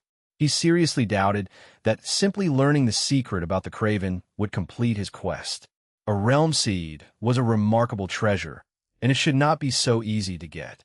Most likely, learning about the Craven would only point him in the right direction to begin his real search. Initially, he expected to encounter some trouble convincing the Noel family to divulge their secrets, but if they were encountering some kind of pressure or trouble, it would be a lot easier to get what he wanted. To be sure, he closed his eyes and focused on his intuition. It was a lot harder to channel when compared to his spirit sense and soul sense, but he could somewhat point it in the direction he wanted sometimes. Probably. Maybe. Currently. All he wanted to know was if his planned sequence of actions would cause him any problems. Surprisingly, this was within the range of capabilities of his intuition. His intuition worked in the form of vague feelings, either positive or negative. It was not a strict language, but for reasons he didn't know, he could almost always understand it perfectly. He wondered if it was because of his universal language translator. Lex felt like there was opportunity waiting for him, but to avail it, he needed the help of a trusted companion. After a few moments focusing on his intuition, he finally opened his eyes. He got everything he wanted, but discovered that there was actually something very important to him in the vicinity, but instead of on land, it was underwater. He summoned Fenrir, his trusted companion, and pointed towards the unusual crowd that was moving from the docks to the mansion. There should be a lady in there. Go attract her attention. Don't cause any trouble, but bring her back to the tavern. The pup, who was excited to be back in the Crystal Realm and away from the terrible influence of the big turtle, howled and directly hopped off the building. Lex wasn't too worried that Fenrir would do something he shouldn't. After spending enough time around guests at the inn, he knew what he should and shouldn't do. With that done, Lex quickly made his way down to the main tavern hall and found Pfardy still sitting there. Bertram had already departed. Lex made his way over, bringing a spare chair, and sat down opposite to the troublemaker. Lex asked with a devious smile. He answered enthusiastically, but then suddenly hesitated. The timing of Lex's arrival and the look on his face told Pfardy that something was up. Wait, should I not be great? Is something up? Don't tell me the tavern will kick me out because of trouble. Haha, I know you haven't caused any trouble, Lex said, leaning back into his chair. In the Crystal Realm, he had not bothered hiding his identity. So although he was burdened with the noble title of tavern keeper, he could also just be himself. After all that pretending to be other people, he sometimes wondered if he hadn't just become like that normally either. But he discovered that as of late, he liked being mischievous when he was just himself. Maybe the search for excitement had seeped deep into his bones. But I just have a vague feeling that trouble is about to find you, and not the kind you're expecting. Some other kind of trouble? Pfardy was slightly disturbed at the thought. He was depending on the tavern and inn to keep him safe. He hoped not to face anything they wouldn't be able to handle. Hesitantly, he answered, Normally, I wouldn't share this, but seeing as it's you, I'll trust it's all right. Our families arranged our engagement for business reasons, and I was okay with that. But when I met the girl, I asked her if she was willing to go through with it. If she was being forced or had someone else in mind, I would break off the engagement myself and take the burden onto myself. Lex smirked. Poor Pfardy. He hoped the man would be able to deal with what was about to happen. Chapter 597 Fenrir's Adventure. Over 700 minor realms have been discovered at the inn, but a majority of the guests entering were mostly focused on a few dozen minor realms which were incredibly valuable. For example, there was one minor realm that was just a massive ocean. Yet for aquatic beasts and other alien races, the realm was an absolute paradise, for it had seemingly existed for millions of years, accumulating countless spiritual treasures, all in use because the realm was devoid of any living being. Naturally, the fact that the ocean was one of sulfuric acid instead of water was the primary reason nothing lived in that realm, but for higher-level cultivators that was only a minor detail. There was also another minor realm that had given birth to a very unique environment, which resulted in treasures that were almost impossible to procure normally. Countless immortals had already flocked to that realm. Essentially, it was just a normal-sized minor realm, but at some point its space started to collapse. However, due to the presence of an extremely rare or with extreme spatial affinity, the realm had stabilized, but with its center becoming a region of chaotic space. The chaotic regions gave birth to many treasures, the likes of which would normally cause wars among nations. It was only the absolute oppressive image of the inn that kept everyone in line. A few unaware folk had naturally tried to cause issues. Suffice to say, the security Lex had hired took care of it. The turtle was especially happy with this development because such high-quality fertilizer was hard to come by. But while there were such attractive minor realms, there were quite a few which were not so attractive. Luther was standing in one such minor realm. According to preliminary reports, this was a massive minor realm of approximately 700,000 kilometers square. It consisted of 3 large lakes, a small mountain range, and dense forests. The minor realm also had its own fauna and flora, with the animals being quite strong, mostly being at the foundation realm on average. While the realm was not bare of resources, nothing valuable enough to attract cultivators had been discovered in the realm. All in all, it was good enough for the refugees. Or at least, it was the best one he had seen so far. With his review done, he returned to the Midnight Inn. He would turn in his report to the innkeeper, and if all went as predicted, this would soon belong to the refugees and become the second exclusive minor realm at the inn.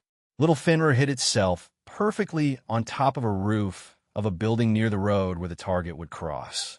Big Brother Innkeeper had told him to attract the attention of a lady without specifying who she was or how he should identify her. To an observer, that might seem like an overlap, but what no one knew was that Fenrir had a connection with Big Brother.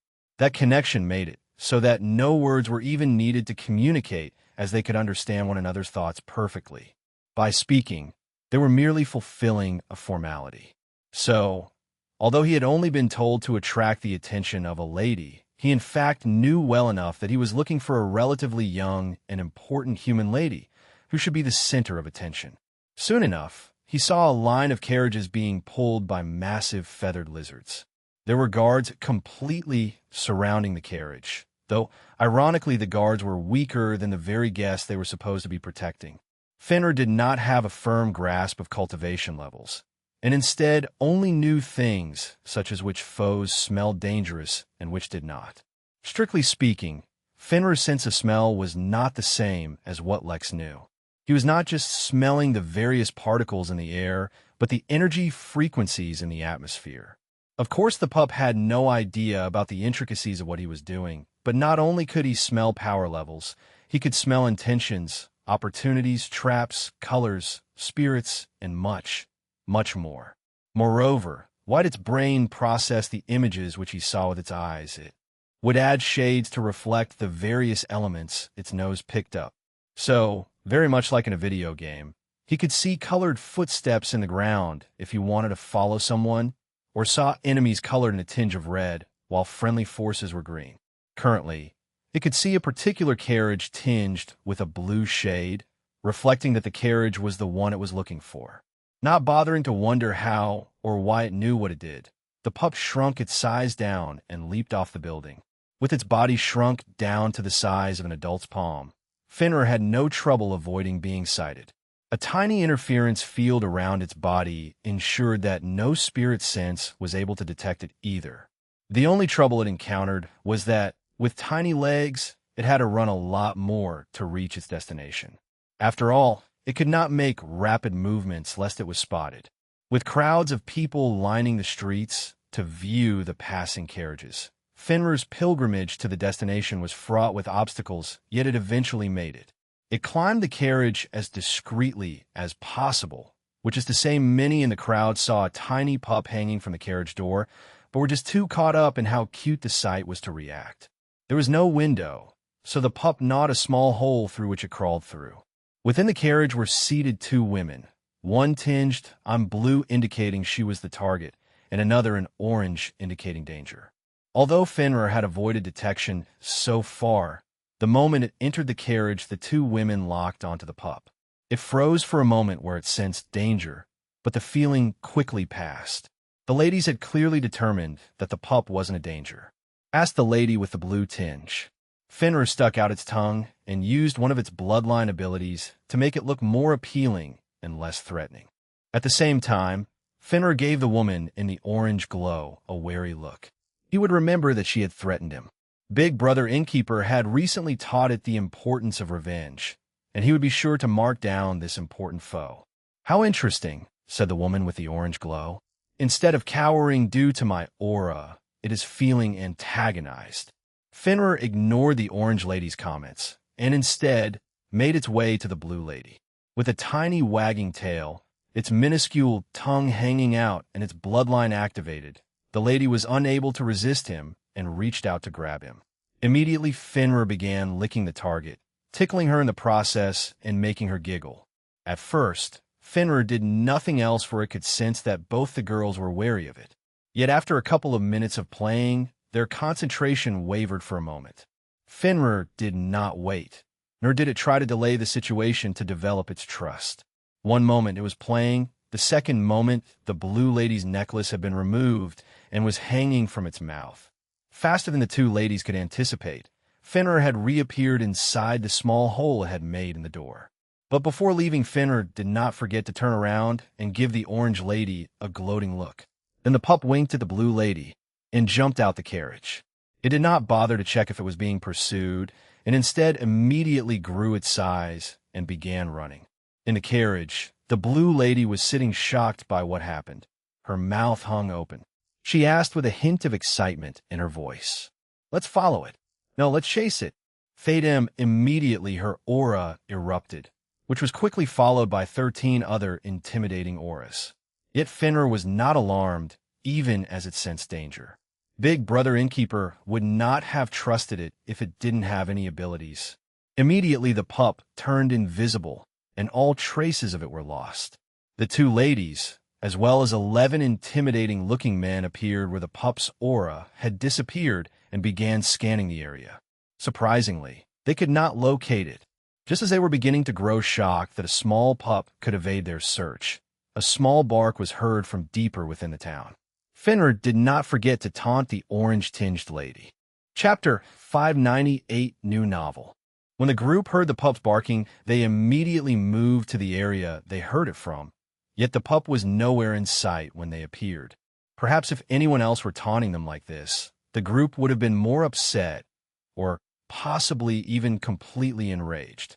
But since the perpetrator was Fenrir, they somehow found it quite cute and even silently wished him some encouragement. Like this, slowly but steadily, the group began to move closer to the Midnight Tavern. At the Noel Manor, Bertram was preparing all the staff so that everyone knew what to say and what not to say. News of Pfardy being in town absolutely could not be allowed to spread. In fact, any news about Pfardy was best not mentioned at all. He was ready to host his incoming guests and promptly escort them away from the town as quickly as possible. He knew that they wouldn't be able to harm Pfardy at the tavern. What he was worried about was them venting their frustrations on the town once they discovered that. Pfardy was not one who was easily frightened, yet the way Lex was smiling at him made him feel uncomfortable. That in itself was extremely unusual. Although Pfardy may seem very non-serious, no one could deny his guts. He had broken off his engagement with a very notorious family without regard for how they might feel based on his principles, and had faced his father's wrath directly for going against what he wanted. Even when he was kicked out of the Noel family, he had not shown any disgruntlement. So how was it that a mere smile from Lex had him on edge? "You said you think some trouble is coming to find me," said Pfardy as he looked at Lex.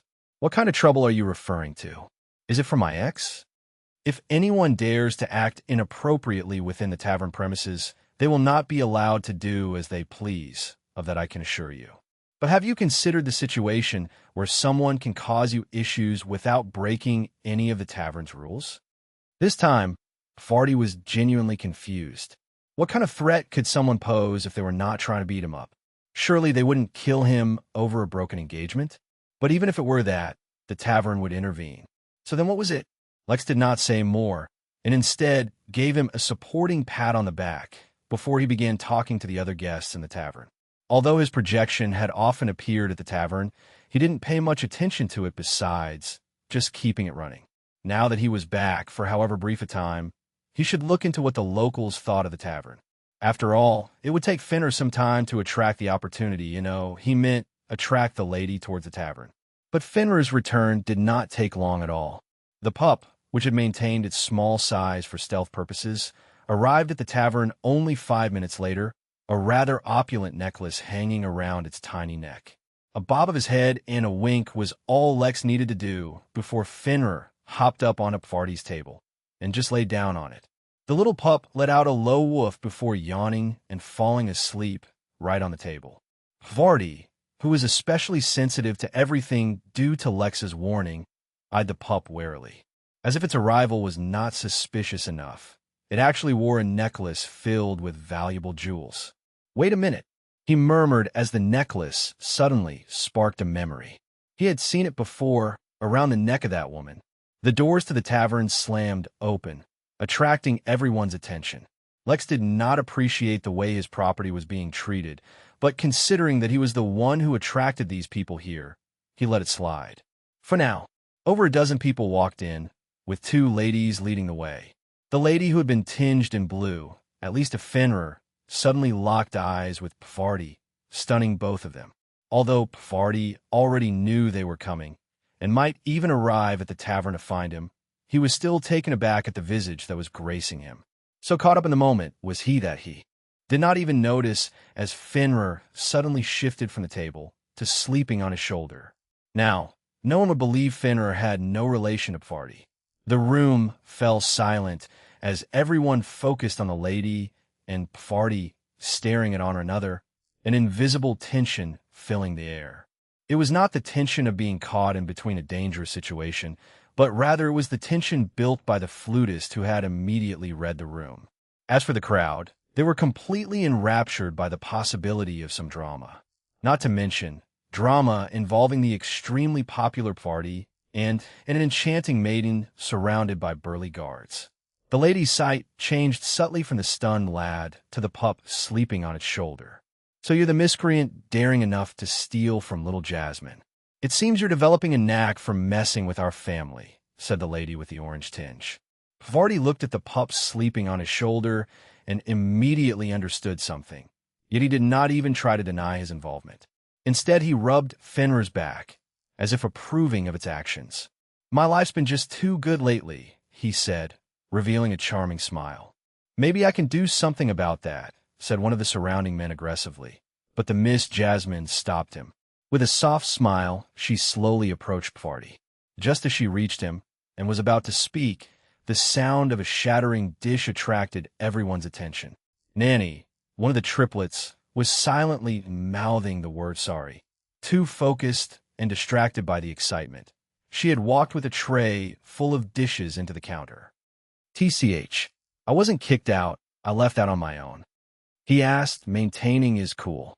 "And it never occurred to you that without your family's protection, you might get into trouble with mine? Miss Jasmine, I'm a free man, and who I marry is my own prerogative."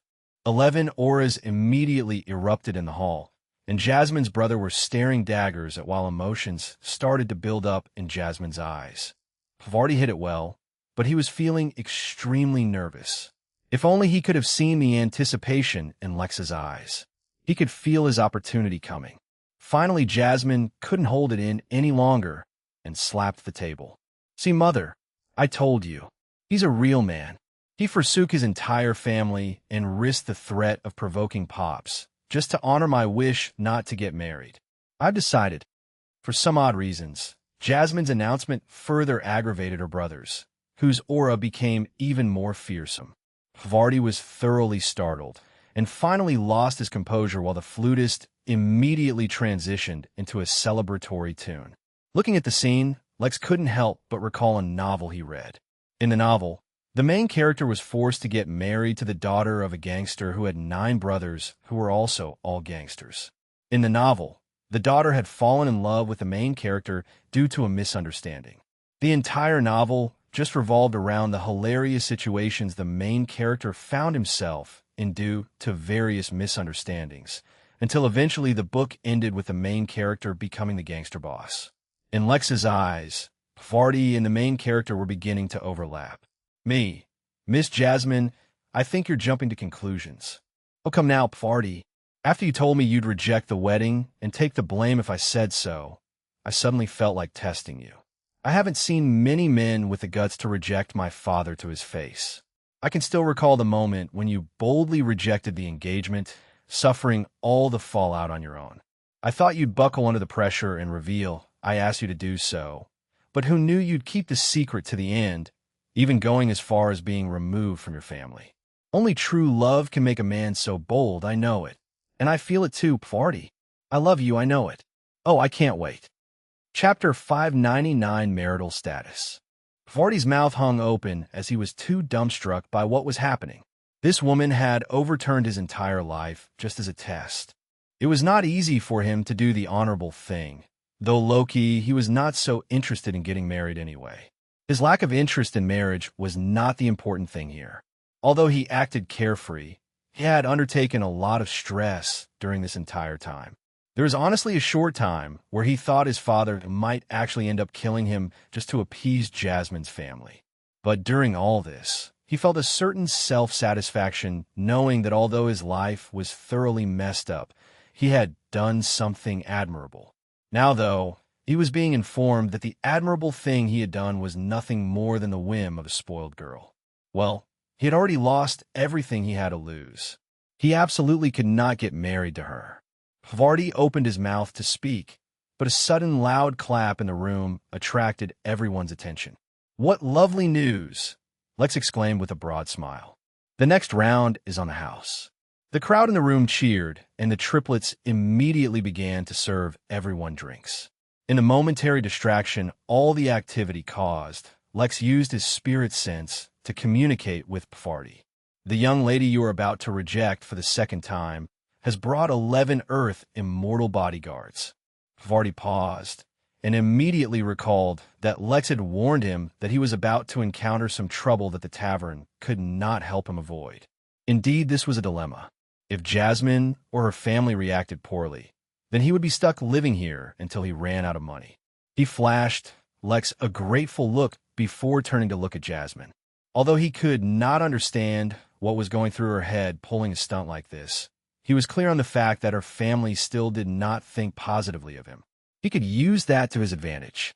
"Miss Jasmine," he began politely, but the jubilant girl immediately interrupted him. "Call me Jasmine or Jassy." Vardy smiled awkwardly and began again. "Jasmine, the situation before and now are different. Back when we first met, our families had aligned interests. Now, I do not even have a family to speak of. Oh, don't be silly. The moment the Noel family hears the news, they'll come hoping to take you back. Even if they don't, you could just become a member of my family." "No, dear, he's right," replied the lady beside Jasmine. "We should not rush into things, and it would not be appropriate if a man with no name to speak of marries you. Think of how it will reflect on your father. At least, before we do anything, we should have a meeting with the Noel family. Just because there was a business deal before does not mean that the same deal will be relevant." Vardy repeated, a sudden frown appearing on his face. "You want compensation? I broke off the wedding because your daughter told me she was being forced to marry and that she did not want to." Although Vardy was not displaying his aura the way Jasmine's brothers were, an aggressive aura was being formed around him. No matter how he behaved, his noble upbringing and training could not be denied. Let alone I have no interest in this matter. What does the Noel family have to do with me? I don't know if you've heard, but we have parted ways.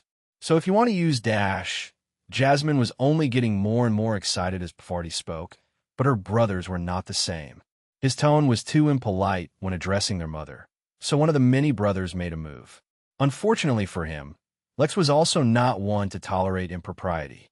I think you should take a look at the sudden, dangerous fluctuation, as well as its equally quick disappearance startled Pavarti and stopped him from speaking. But before he could make much sense of what happened, Lex loudly cleared his throat. He took a few slow steps before arriving at the frozen brother and patted him a few times. Considering the fact that he was an immortal, Lex did not hold back his strength. He was not intending to hurt him anyway, more like he was attracting attention to the fact that he was frozen. To be honest, I don't even care if you don't talk with cool heads, Lex continued, this time his smile disappearing. He wore a stern look and stared at the mother, as well as all the brothers in the eyes. Among the many formations that had been established at the tavern, one was called Dragon's Wake. It emulated the suppressive aura of a dragon, though extremely magnified.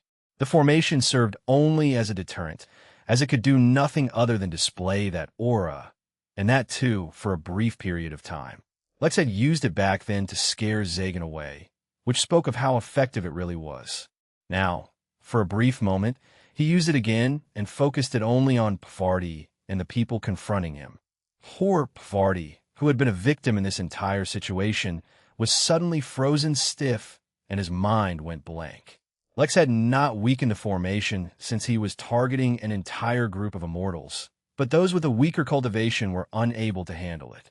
Pavarti totally blanked out, his mind shutting down completely. Jasmine, who was right next to Pavarti, fell over onto him, tripping the two. The mother had to somehow manage to keep her mind from shutting down, but she was clearly affected by it as she suddenly went pale and began sweating. The brothers handled it the best, and admirably all took up defensive poses, showing no sign of running away. But it was clear that they harbored no hope of contending against the aura, as the look in their eyes was panicked and fearful. Lex did not speak, and allowed them all to recover naturally. After a few seconds went by, the brothers realized that they weren't actually being attacked, and had only been warned. They looked at Lex with reverence and fear in their eyes, not daring to move closer to him. The next to recover was the mother, who swept her eyes on Lex again and began reassessing him. Strangely, there was no fear in her eyes, but a strange sparkle. Finally, the sound of a groan awakened everyone from their stupors and attracted their attention to the ground. Pavarti was lying on his back, and right on top of him was Jasmine. Despite the awkward situation, they had managed to avoid anything inappropriate happening. But Pavarti and Jasmine had once again locked eye contact, this time from much closer. Jasmine blushed and did not respond. Even though she had decided to marry Pavarti, things were moving a bit too fast, right? Before her thoughts were allowed to wander, her mother grabbed her hand and yanked her up as Lex reached down to help Pavarti up as well. This was all excellent.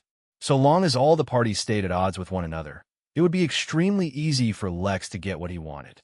Since his intuition had clearly told him that there was a great opportunity waiting for him with Jasmine and her family, he had done his best to manipulate events, allowing him a chance to build a strong reputation. Lex suggested, Yes, let's go," the mother said with a hint of eagerness. "By the way, child, are you married yourself?" Chapter 600 Hidden Dangers. Without the host attire to help him control himself, it took his entire being to stop himself from tumbling when he heard the lady's question. Was he married? He just used dragon aura to intimidate the hell out of them all, but instead of getting scared, the woman started hunting a husband for her daughter. Hopefully her daughter.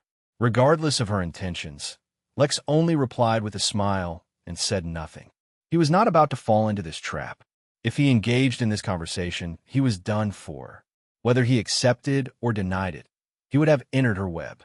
The only way to avoid the whole situation was to just ignore the question as many times as it came up.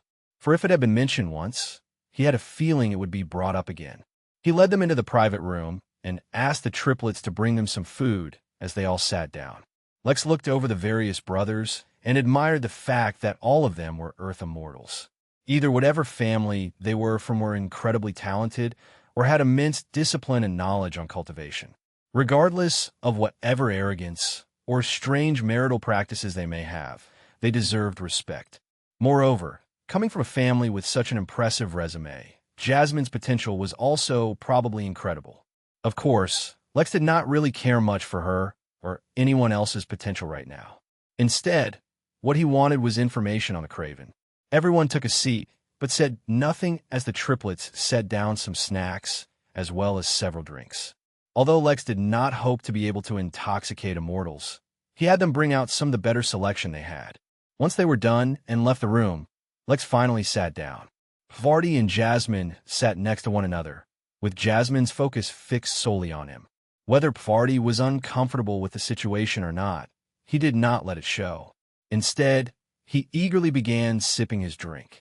Regardless of the situation, his love for the Midnight Tavern's drinks could not be affected. Opposite to Lex sat Jasmine's mother, and her gaze was locked on Lex, though she was not alone in that regard, as all the brothers were focused on him as well. Now, Lex finally began, flashing his most courteous smile. I believe everyone got off on the wrong foot. Unless remedied, such circumstances can lead to completely deteriorating the situation for everyone involved. I believe it is in everyone's best interests if they get along. If my presence is serving as a barricade, I can leave you all to have your discussion, but I must strongly urge you all to remain civil. No, how can your illustrious presence be anything but a blessing? The mother was quite insistent that Lex stay, and oddly, the brothers all seemed to nod along. Despite his sixth sense, he was not sure if they were just going along with their mother, or they genuinely believed that. Vardy, who was more familiar with the tavern and Lex, did not feel the need to fawn over him. Instead, he had to do his best to fight his own instincts and stop himself from something inappropriate. His thoughts were unusual at the moment, to say the least. Even he himself could not predict what he might end up doing if he stopped restraining himself. He asked, the foam of his drink still bubbling on his upper lip. I, the magnanimous Vardy, will gift you this necklace. Consider it your compensation. He was clear that Jasmine's family still held a grudge against him, so playing on that was his best bet to get out of this situation. Unfortunately, he was the only person in the room without a hidden agenda, so his suggestion, as ridiculous as it was never bound to be accepted. Furthermore, it was at that moment everyone realized that the small pup wearing the necklace had disappeared. When everyone was under the pressure of the dragon's aura, Finra ran off to play. He had not been targeted by the aura to begin with, so he had no problem taking advantage of the distraction it presented. Moreover, his stealth capabilities were top-notch. Before an awkward silence could develop, Jasmine spoke up. "Oh, darling, don't be so mean. Although our time apart may have been unpleasant for you, there was no real harm suffered. Besides, you've proved yourself to be a real man. Daddy will surely appreciate you for that." Lex looked at Jasmine oddly, as did Vardy. It appeared as though the young woman was completely oblivious to the actual situation. "I think you should take a look at. I think that's a wonderful idea," Jasmine's mother said. "In fact, such happy occasions should not be delayed. I have already sent news to your father, and he will hurry here with the rest of your 37 brothers and 14 sisters." Before Vardy could object, Jasmine shrieked in excitement and leaped at him, knocking the both of them over again. Lex was too stunned at the size of Jasmine's family to object. He noticed that the mother failed to mention her husband having other wives. Did that mean she gave birth to all those children? Before he could decide on whether he was impressed or horrified, the opportunity that his intuition had hinted at finally arrived, with the pleasant ting of a system notification. Lex froze. At the moment, he had a particular interest in completing system quests, so the moment he heard the familiar notification sound, he began checking his system. New quest. A distinguished family has decided to use a subsidiary establishment of the inn, the Midnight Tavern, as the venue for a family wedding. Host a wedding worthy of the special union about to take place. Quest reward. Subject to performance remarks. Since the chances of getting married yourself are slim, live vicariously and experience your fantasies for a brief moment. Lex struggled about which objective to prioritize. Should he try to get the SSS plus quest rating, or should he focus on getting information on the Craven? The struggle lasted only a second, though. The Craven were going nowhere, but achieving such a high rating on a quest on purpose would be incredibly difficult. He could not let a single opportunity pass him by. Mary, we have an emergency situation. Get everyone who is not doing anything important and start watching Indian wedding movies. Give me a list of the most extravagant requirements for weddings that exist. Get Velma involved. Tell her there's a love story on the line. Get Z to start watching wedding anime, if they exist. I want all resources focused on this. This is the inn's top priority. In fact, start scanning all the guests for potential wedding planners. With the order passed, Lex looked at Pfardy sympathetically. Lex hated using him like this, but it was probably for his own good, right? With such powerful in-laws, he would probably live a good life. Hopefully. Maybe. Then he recalled the fact that Jasmine had 62 siblings. Well, if the family had any strange traditions about the number of kids, he might have to suffer a little. But such was life. It seems the bride and groom can't even keep their hands off of each other, Lex said with a gracious smile, as one of Jasmine's brothers pulled her off Pfardy again. Yes. No, I'm not like that, stuttered the bewildered Pfardy. Yes, Honey Boo Boo is right. He probably wants to invite his family as well. Surely he's a little bitter about how they treated him before, but blood is thicker than water after all, said Jasmine, her eyes practically turning into hearts as she looked at Pfardy. Yes, a lot of planning is needed, the mother said. Not to mention, your other sisters are getting along in age as well. We might as well use this opportunity to look for suitable husbands for them too. Lex suddenly felt goosebumps all over his body. This quest would be more dangerous than he anticipated. And that's where we'll leave this part. If you enjoyed it, smash that like button, subscribe for the next part, and drop a comment telling me which story you want to hear next. Thank you for watching, and I'll see you in the next part.